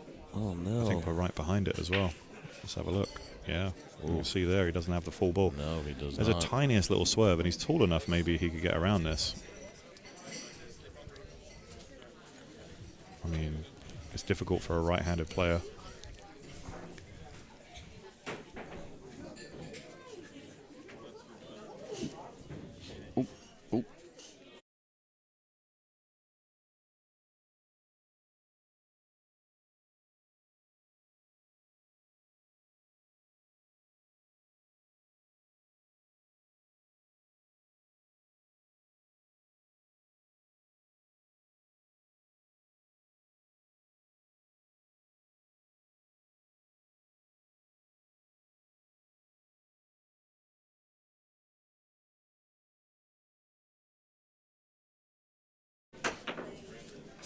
Oh my! It's just gonna hang. No, it's gonna scratch too. No. Oh, what a shame. He almost made it. Oh, we're getting some feedback. We're saying that, you know, there's one vote for the 3-rail shape, one vote for the kick. Yeah. Oh, I need to add that so it's clickable. Yeah. All right, let's see what you can do. Again, this one, just take your medicine and play this one long. You don't need to try coming back and forth.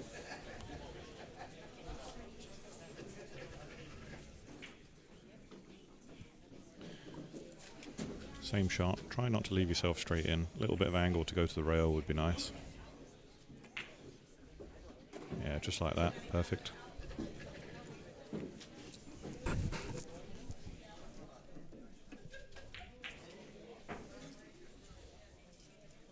Same shot, hold the center of the table. Very nice speed control. And then stop shot and out. Got great composure around the table, and I think in both of them, you know, worthy winners. If you can see just how long the queue is. It's holding it like 3/4 up.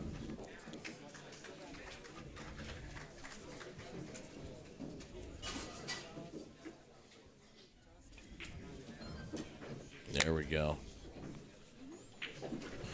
Jaws gets it within one.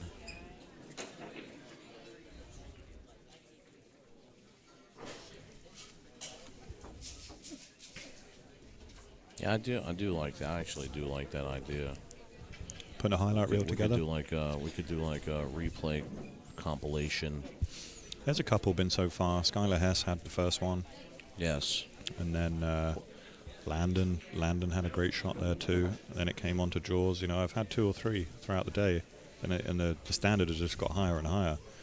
And that's why we said we'd do it at the end of day 1. So we can either do that, or we can just re-air them on the stream, and we can let people vote in the moment. It's whatever you guys. Okay. Do you want to let them vote on social media, or do you want to let them vote in the chat? Well, so do you want to take the ones that you already said in progression? Yep, and we'll just then put them all together. We'll do a top 5. Right, I like that. There we go. Okay. We're in. It's coming together. Decided. Yeah, so we got Troy saying 3-rail shape was exponentially harder. I think the 3-rail is my vote so far. Which we got a monster which at the table. 3-rail? The 3-rail safety. He's saying Safety. the Okay. 3-rail shape. Oh no, he said 2 plus 1 rail kick was nice, but knowing the system is pretty basic. So he's actually saying the shot by Garrett was a lot harder. So interesting. I like having the I do little too, chat yeah. feedback like that. Oh, I do too. Well, he's left a nice shot for him here. Doesn't need to do too much with the cue ball. Just focus on the pot and hit low. Oh. Tried to come the other side of the 2.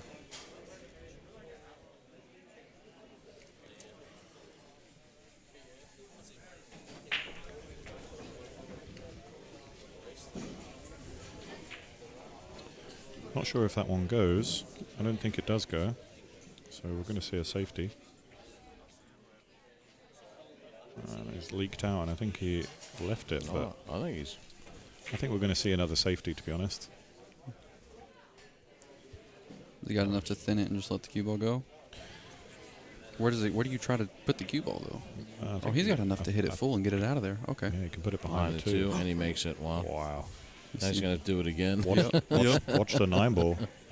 Oh, yeah, for sure. He has a straight line combo, a straight line carom, sorry, to make this 9, and I don't think he's seen it. I think he's just going to play the safe. Kind of shows the level of respect he's got for his opponent.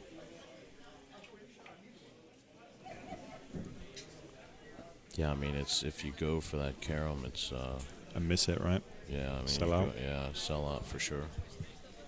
So I think he played it right there. He did, yeah. I'm agreeing on that. But given what we've seen from Jaws and his kicking ability, yeah, must practice these kick shots because he's. I don't think he's missed one yet.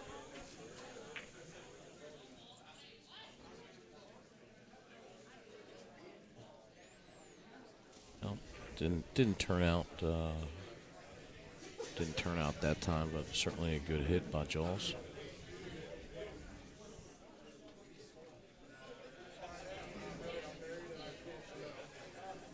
I agree that Choi in the comments says it's good to see. He said these young players are impressive, and it's good to see the game in good hands. I totally agree. Like seeing this just makes me feel really good. Dude, it is very inspiring to see the level of play come from the age group that we have seen today. This has just been bananas. I'm still in awe about it. I probably will be for a while. Makes me extremely excited for the next event, and we're not even done with the first one yet. I know. Still got day 2, bud. I know. It just makes me excited to make the next juniors event even bigger and even better. Like, there's so much that these juniors have to offer the game, and I want the game to offer just as much back to them. And we're going to make it happen, guys. Nicely done. Yeah, I mean, Garrett certainly does look comfortable out there right now. What's the last replay we had jacked up, guys? I don't know. Let's check it out. It was the It was that inside three shot. rails. Oh, yeah. See, I'm going to be swayed again. I'm just going to let it go. I just think, yeah, off the rail This there. is just so great. And it's funny, there's a little trick to this shot. And it was taught to me by my good friend Tina Mom, which was taught to her by Oscar Dominguez. Okay. And what he basically says is when you line up that shot, whether you're going to hit high, center, low, that if you aim the inside of your shaft to the contact point on the object ball, it is almost automatic. Mm-hmm.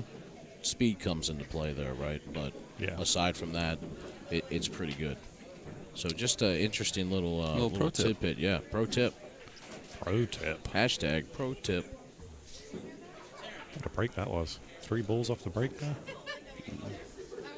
Oh, he's going to come Look right at up inside this. this too.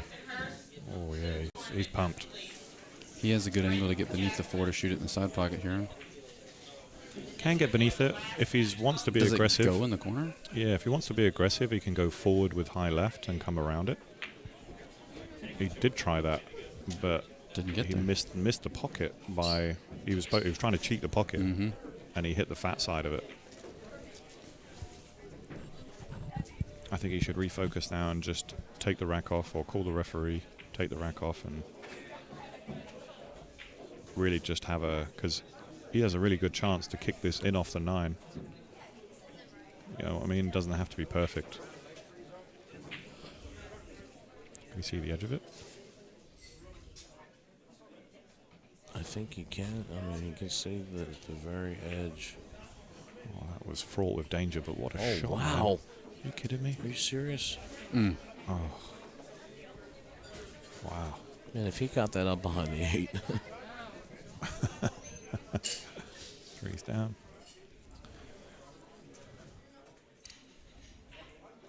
I mean, look at the eyes of Jaws. Yeah, laser focused. Nice bump on the knuckle there. He's staring at 4-2 right now. Is he 4-2 down? He is 4-2 down. So this is an important rack. You know, 4-3 versus 5-2 is a huge swing. I mean, look at his form here. This is a great shot. Perfect. What a shot, man.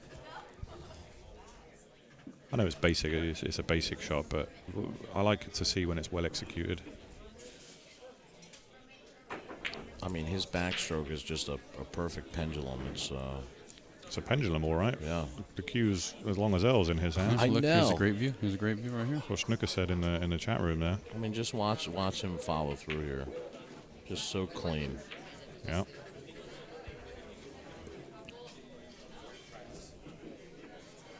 Getting Jaws some FaceTime here.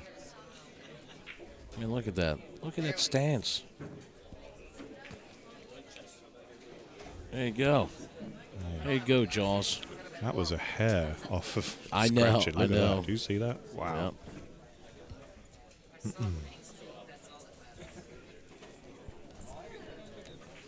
4-3. We are rolling along. Guys, make sure that you are hitting that share button as we are getting down to day 1. We'll be back tomorrow for day 2.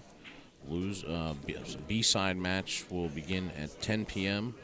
Winter side matches will begin at 11 to give these kids some opportunity to get some rest. Final 6 on each side, right, Jake? Final 6 on each side. So if you guys are enjoying the stream, please hit that share button. Make sure you tune in tomorrow. You have to tune in tomorrow so you can check out the hardware that these kids are going to get for sure. Because we're going to put that out on the table for everybody to see. I hope you made a trophy for best commentator as well. I don't know if you were... You know, It's actually just a golden headset.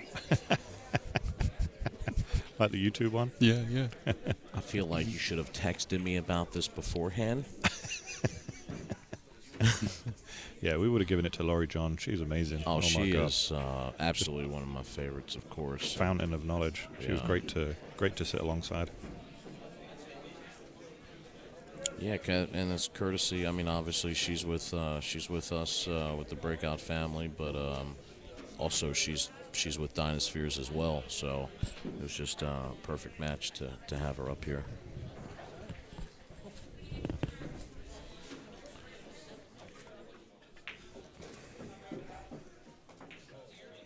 Oh no! No! Perfect. Oh, there we go. 4 to the 5. I thought I was looking at the 3, but it's the 5.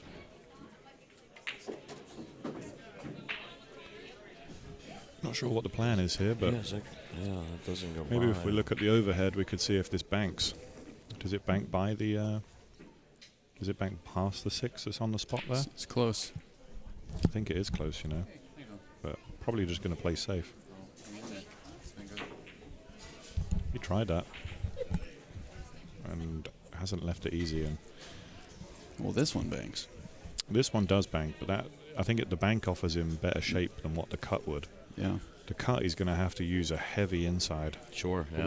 we know he can play with inside already. Right.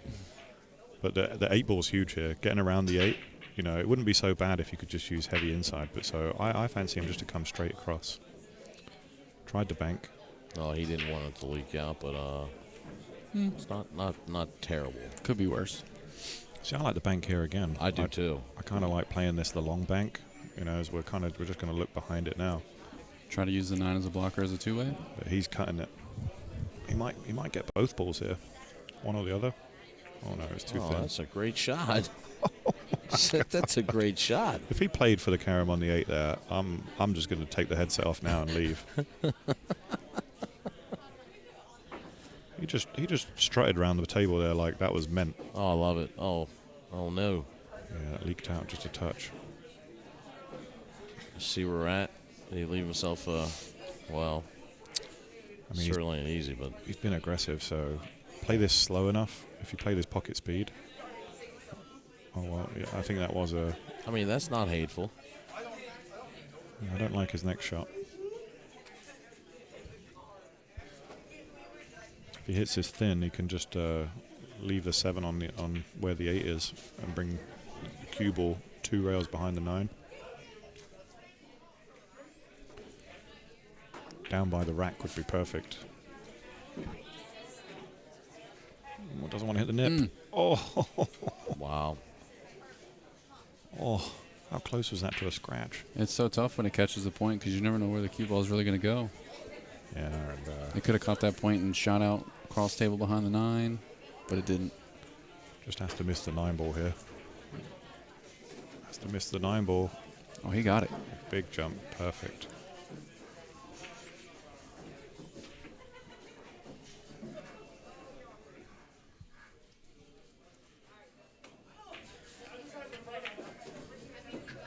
Ooh, oh, could have been so much easier, but I get it. Maybe a little tension in the arm. This is to bring it back level, 4-4. Now this is where you're going to see the fundamental. Just see how well he stays down on the shot. Oh, he did. Everything was nice, but just a little off center. Unlucky there. Stayed down on the shot nicely and stroked it just as well as he could. Look how he's staying composed, though. Missed the shot. Didn't pout. Didn't go complain in the chair. Oh, no. This Look at this. Oh, no. Is it going to happen? It did. Oh, dude. Wow. Yeah. Oh, you got to feel for him when that happens. There's nothing worse as a pool player than having a simple 9 and scratching. But character builders, we call them back home. That's right. Builds character. Smooth seas never made a skilled sailor. But you were absolutely right. He went back to his chair, didn't pout, didn't shake his head, didn't do the Mika twist, the Mika hand twist. Nothing. And then look how he gets rewarded. No chalk was thrown. No cues were injured in the making of that shot.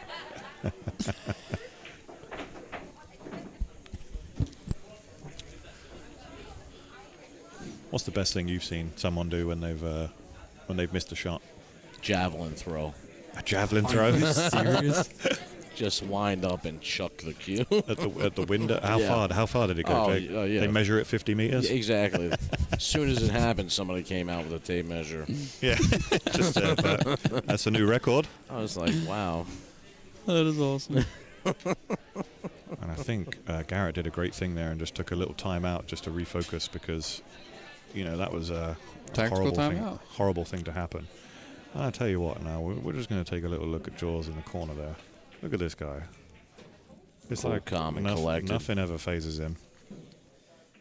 Hasn't moved an inch. And I really like the fact that we have seen players, these juniors, today, at certain times take breaks. Mm-hmm. Because, I mean, that just really tells you to the testament and the level of their commitment to this. They understand when the stuff's not going well, kind of break up the monotony a little bit of the things that are happening. And, it's just really good. I'm just so impressed by this. Huge part of the game, isn't it? For sure. Know when to take your foot off the gas and know when to play safe.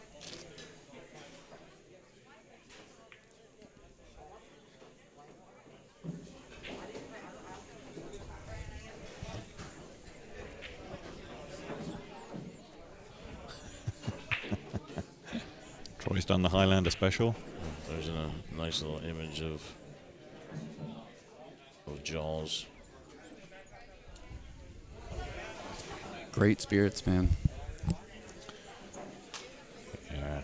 I mean, just, clean cut, polished.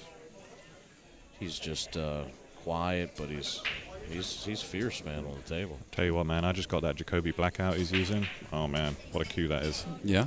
Yeah. Break jump. Jumps full cue. Breaks down into 3/4.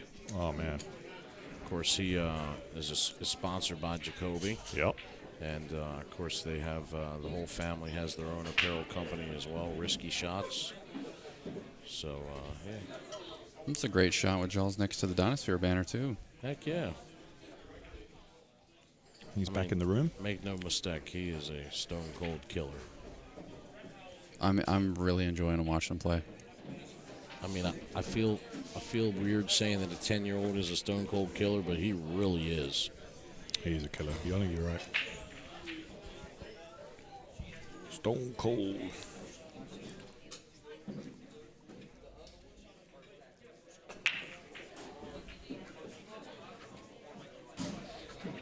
Oh, what a great solid break there by Garrett. Makes the 8. And makes the 3 ball as well. 2 off the break. Very nice. And this one's at his mercy. No problems here, Jake. What do you see? No, I like everything. It's wide open. This is just connect the dots really for me here. I think 5 to the 6 maybe. Key shot. Yeah. Yeah, absolutely. I think depending on where you get in position right here. I'm not really in love with the position here. Yeah, the 7's at play now, isn't it? You could get it. He can come behind it, I think. Yeah, for just sure. Twist it, left spin. Oh, he's so good at that shot, right? He came in line pretty good. Pretty good. I thought he was going to have to hit the 7 to go 3 rails like that, and then he's proved me wrong. Bring it back to the center of the table. Yeah, he's just going to bump this off the rail, probably. Yeah. I think he was mad at that last game, you know. For sure. He's letting some juice go right now. And I think you do the same here. You're just going to a little draw. Just avoid the side. Oh no! Oh, just a little. He tried to twist it back a little bit. Great shape on the 9, but just that little twist, and I think the 7 goes by the 9. You know, that's why he's taking the rack off, because he wants to be able to just make sure. Well, it did until he moved the 9, and I think he's moved it into a less favourable position. That is not good. But it does cut, you know. This cuts into the blind pocket. It is a blind pocket to the bottom right. But I do believe it goes. Well, actually, no, not looking at it from that angle. Right. That's a steep angle. And what do you... But you can run him up on the 9, you Sure, know? right? You can run him up on the 9. I like that shot here. Just play one rail. I mean, please don't tell me he's playing... Oh. Oh, he's trying to play. That was... He's trying to sneak it by. I'm surprised. Yeah, I didn't like that play. You ever played back pocket? Oh, yeah. Oh, that was a little 2-rail back pocket shot, maybe. Oh, yeah. Actually, I've been playing a lot of bank pool lately. And for me, I would have 2-railed that up in the corner. 2-railed it, like the back banks. pocket shot, yes, yeah. Exactly.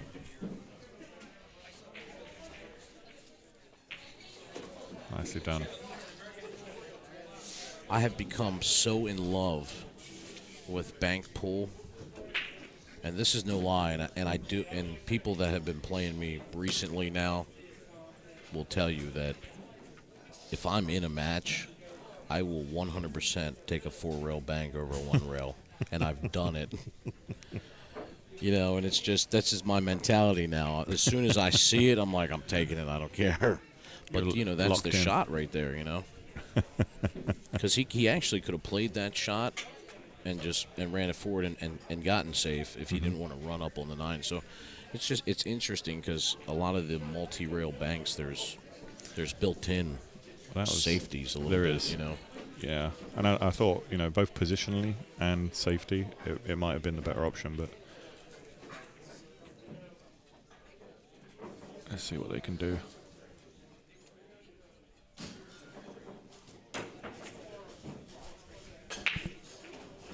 Hey, Troy, thanks for popping in, man. We certainly appreciate it.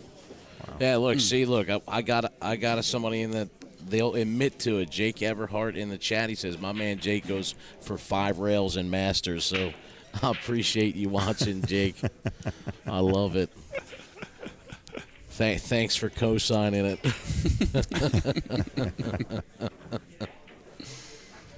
Let's see what he's got. I mean, he's going to have to play the push out, in my opinion. It's just where you push to. Do you put a ball safe here, maybe? Because you're up against it. You don't want to go 6-4 down, so why not make the run out a bit harder? Oh, yeah. And maybe push the 7, push the 6 behind the 7, maybe?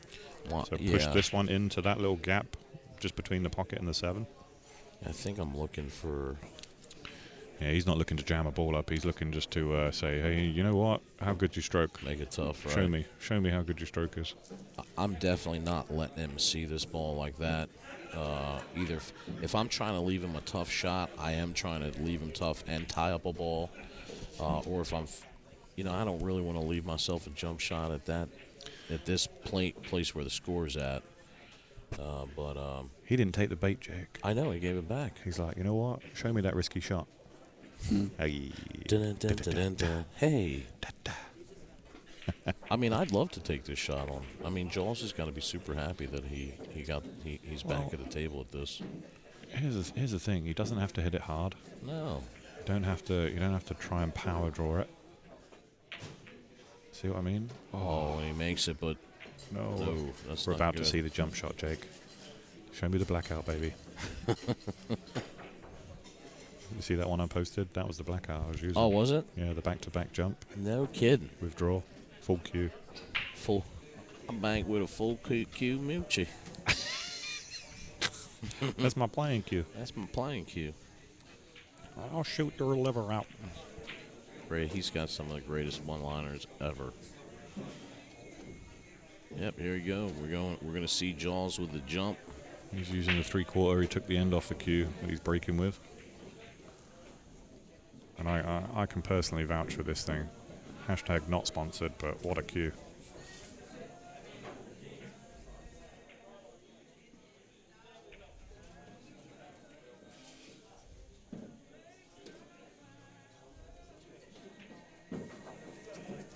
Just has to watch the scratch.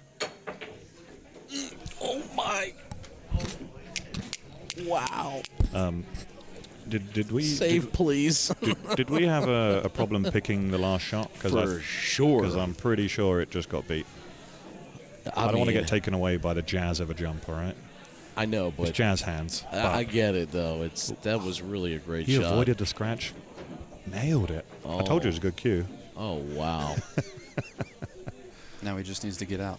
No, he's gonna play safe behind that 5 and 9. Or should have played safe behind the 5 and 9, should I say? I mean, I think we're going to really enjoy putting the after tournament hype reel together for the juniors, because I don't think I've seen one for out there at all.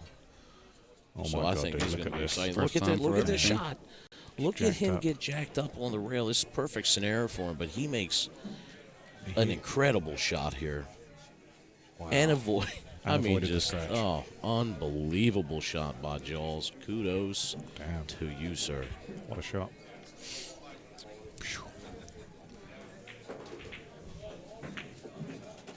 Didn't want to hit the 5, but he's got a little fortunate there. Yeah, for really, sure. really did. Really fortunate. We're just going to take this one up, and again, he's in perfect shape now, just to roll this one forward.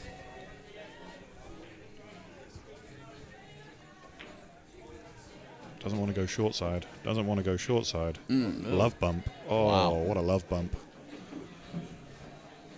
Oh, man.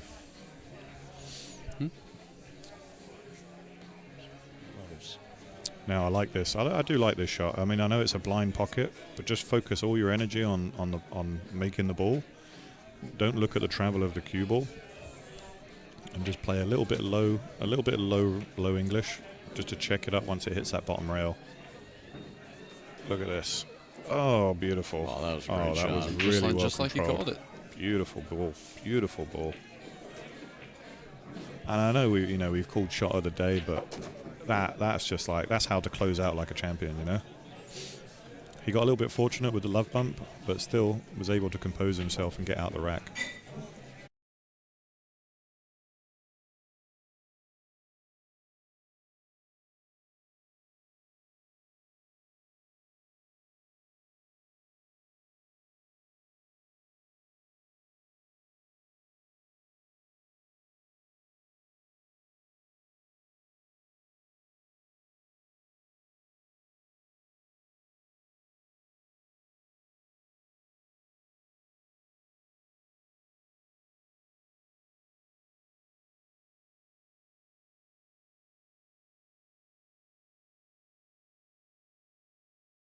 How many more matches do we have going on today, guys? We got this plus one more on the TV table, or probably one more, I'd say. Yeah, winner side is done, I believe, at least for the 15 and 18. Let me take a look. Great shot by Garrett there. And we're at 6-4 just to update the score. Yeah. 6-4 Garrett? Yep. He's on the hill. And like I say, despite some clever play by Jaws, he's found himself in a hole with a couple of minor errors. Going to play this one with a little swerve. Cheeky swerve shot. Look at that. Man, he's just going to find the pocket. He's going all out for these DynaSpeheres. Wow. Oh, my God. Oh, my God. Did he mean it? Oh, I don't even know anymore. I don't know if that was... We have to look at that. Jaws is going to have like 3 of the 5. He's going to be the human highlight reel from this event. and is he going to get fortunate? It's just those unfortunate lapses in concentration that kind of it lets the rack slide away. And that's what that'll be the one thing just to tighten up on.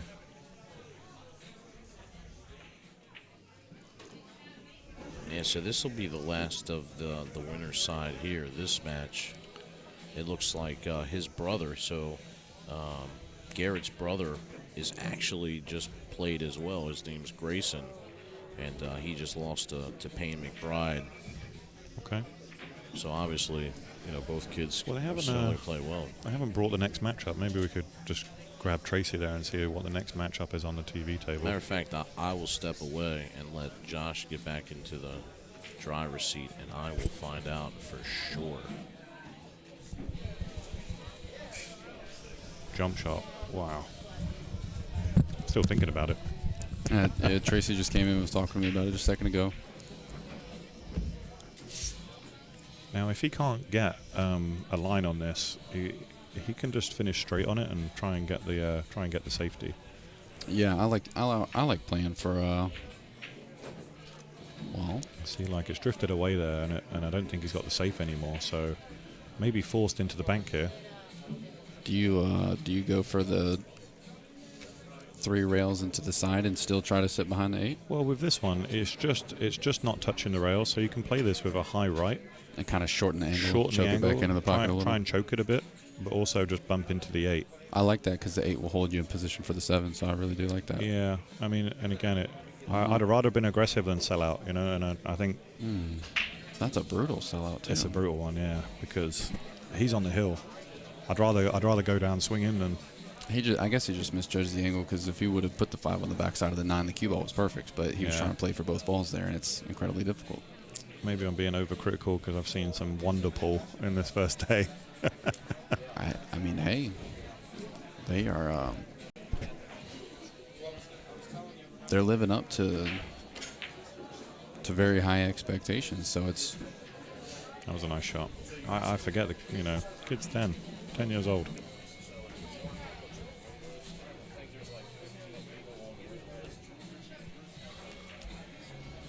It's been driving me crazy.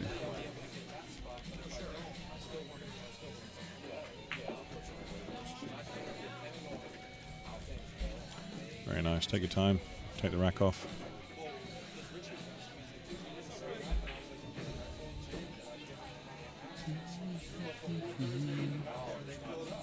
Jaws is still in it. You see that there's only the space of there's only a ball's width there to take that rack off. It's like, yeah, it's either perfect or you're moving it. Yeah. There's a lot of empty space there too. They can open that up a little bit. You'd think so, right? Yeah. Just trim it down a bit. Definitely can, because they made it pretty thick. Version 2. Nicely done, and 6-5 now. So Jaw's still in this rack. He's still in this match. Chipping away, man. He's fighting. Yeah. You gotta love it whenever you can see the heart in the players, man. Yeah. Even more whenever it's coming from this junior level. Yeah, there's no give up in him, and like I say, this is an A-side match, so the loser will go to the B-side and have an opportunity to keep shooting.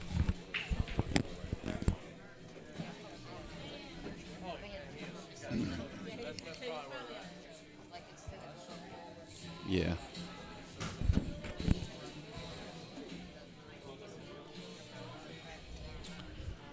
Okay. Let's see what we've got. Let's just switch this one to. Oh, you have it.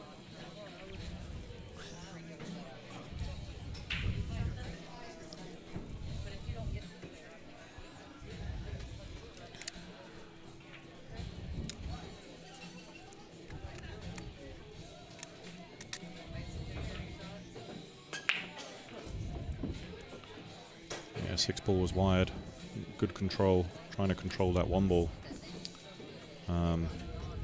Definitely makeable. Needs to play this with a lot of inside if he wants to just come 2 rails up and down. The alternative is slightly tougher. I would just play heavy inside just to avoid any scratch potential. Yeah, just played too much inside. It was a little bit of a stretch. This 1 ball lays pretty tough here.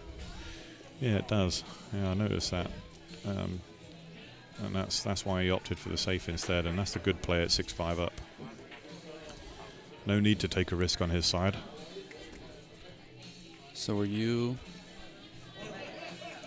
coming in 2 rails behind the 7, or are you going 1 rail and just making contact? I like to go high. I like to go up and down because he's shooting out the pocket. So a lot of good things can happen here. He can get safe behind the 3. He can make the 1 ball. Or again, it was more distance, but it afforded the better shape. You know, I think that. Well, I guess that was my reason for wanting to come from behind the 1. Is that way after you contact the 1, the cue ball can drift out for the shot on the 2. Whereas if you're going towards the 3, you might roll in behind the 3. Yeah, absolutely.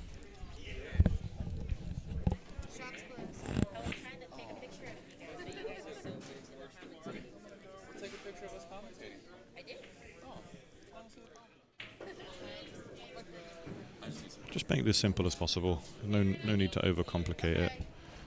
The thing I would be looking to do is maybe try and push the 3 into a better position. So when you play this into the side pocket, try and push the 3 just out in the open, just a touch. I mean, he can go forward and leave an angle to come back and play the 3 ball in the same pocket as the 1. Now that he's got that angle, he's probably going to draw it. Yeah, that's where he wants to finish. I mean, the good thing is that the 4 ball is still close by too. Yeah, bumping the 3 wasn't wasn't in his game plan, and things can go wrong. That was the right choice.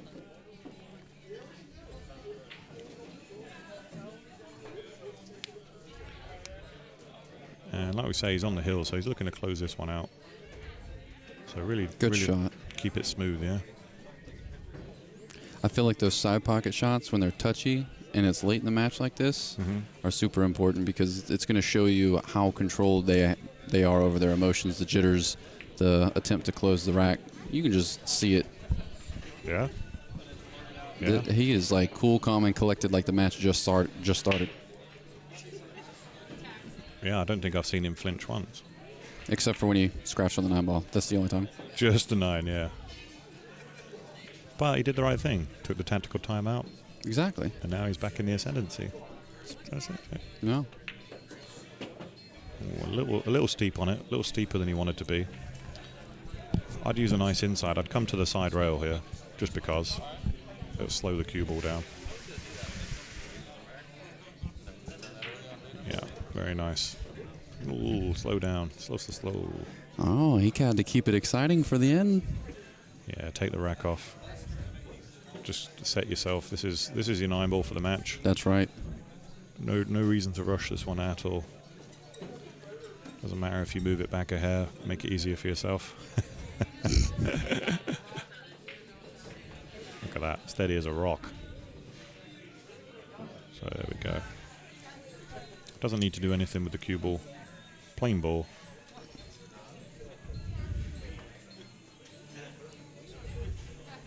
Thank you. Oh no, Jake! Josh, sorry. Spain, here's the chance. Here's Jaws' chance. I think he knows what he's done, and I think we're going to see our second hill. Why is it always me and you, Josh? Why do we just? I don't know, man. We just know how to make it electrifying, Dale. That's what it is. Wow. I mean, just overrun that shape from the 8 down to the 9, and just how easy that is. Could have stayed 4 balls higher than that, and it still would have been an easier shot. I mean, hey, it's kind of funny that I was just commentating on it being coming down to the end. You have to close. You're in the lead. You're on the hill. 100%. And it's just because it ain't like he's been struggling with position or speed. So I think that was a little bit of the end of match jitters right there, trying to close it out. Yeah, trying to close it out. You're right. Saw the finishing line, and good thing is it's his break now, so he has the opportunity just to really control this rack. Just make the ball. Get yourself a look at the 1. 9. 9-ball. Now, yeah, but he doesn't win off a 9 on the break. He could win now with the 9 hanging in the pocket. Oh no. No, just keep yourself shoot controlled. The 1, you shoot the 2. Shoot the 1, shoot and the then 2. The 3. Then the 3. The 3 could be to the 9 if depending on how we'll see where he gets shape at. That'll dictate whether he runs out or if he plays for the 9. It goes in the side, the 2, so he can come around this and just keep it in. Yeah, that's the right shot. Good play. Doesn't want to be on the rail. Doesn't want to be on the rail. He got a good bounce. Good bounce. Guys, if you aren't tuned in here, hill, down to the wire, these two great players. This is an A-side match. This is to go into day 2 right here. Look at him go. Again, just needs to make his mind up early here. Do I stay below the 5, or do I try and bump a 6? Oh no, dude! Oh god, that's the problem. He attacked the 9. There was no need to do that. And now the 5, and then the 6-9. Do you think we're going to see a combo? Is there a combo finish on this? Ball in hand right now? You absolutely. Ball in hand? What I'm saying is, do you combo the 6? Do you take the risk to? He is because that's not. I mean, that 9 sat on that jaw. You know, he is so smart right now to take this 5 though, because I mean, he's 10 years old. Dell, he's 10 years old. Yeah, he's got to be kicking himself. And I know people who've been playing pool for a decade who get ball in hand with 9-ball hanging in the pocket, and they're taking it. You can't see this, but Garrett just went for a walk. You know, he's over the other side of the table right now. And we can see right behind this, and you can see, look, Garrett took a trip over there. He's disgusted with himself.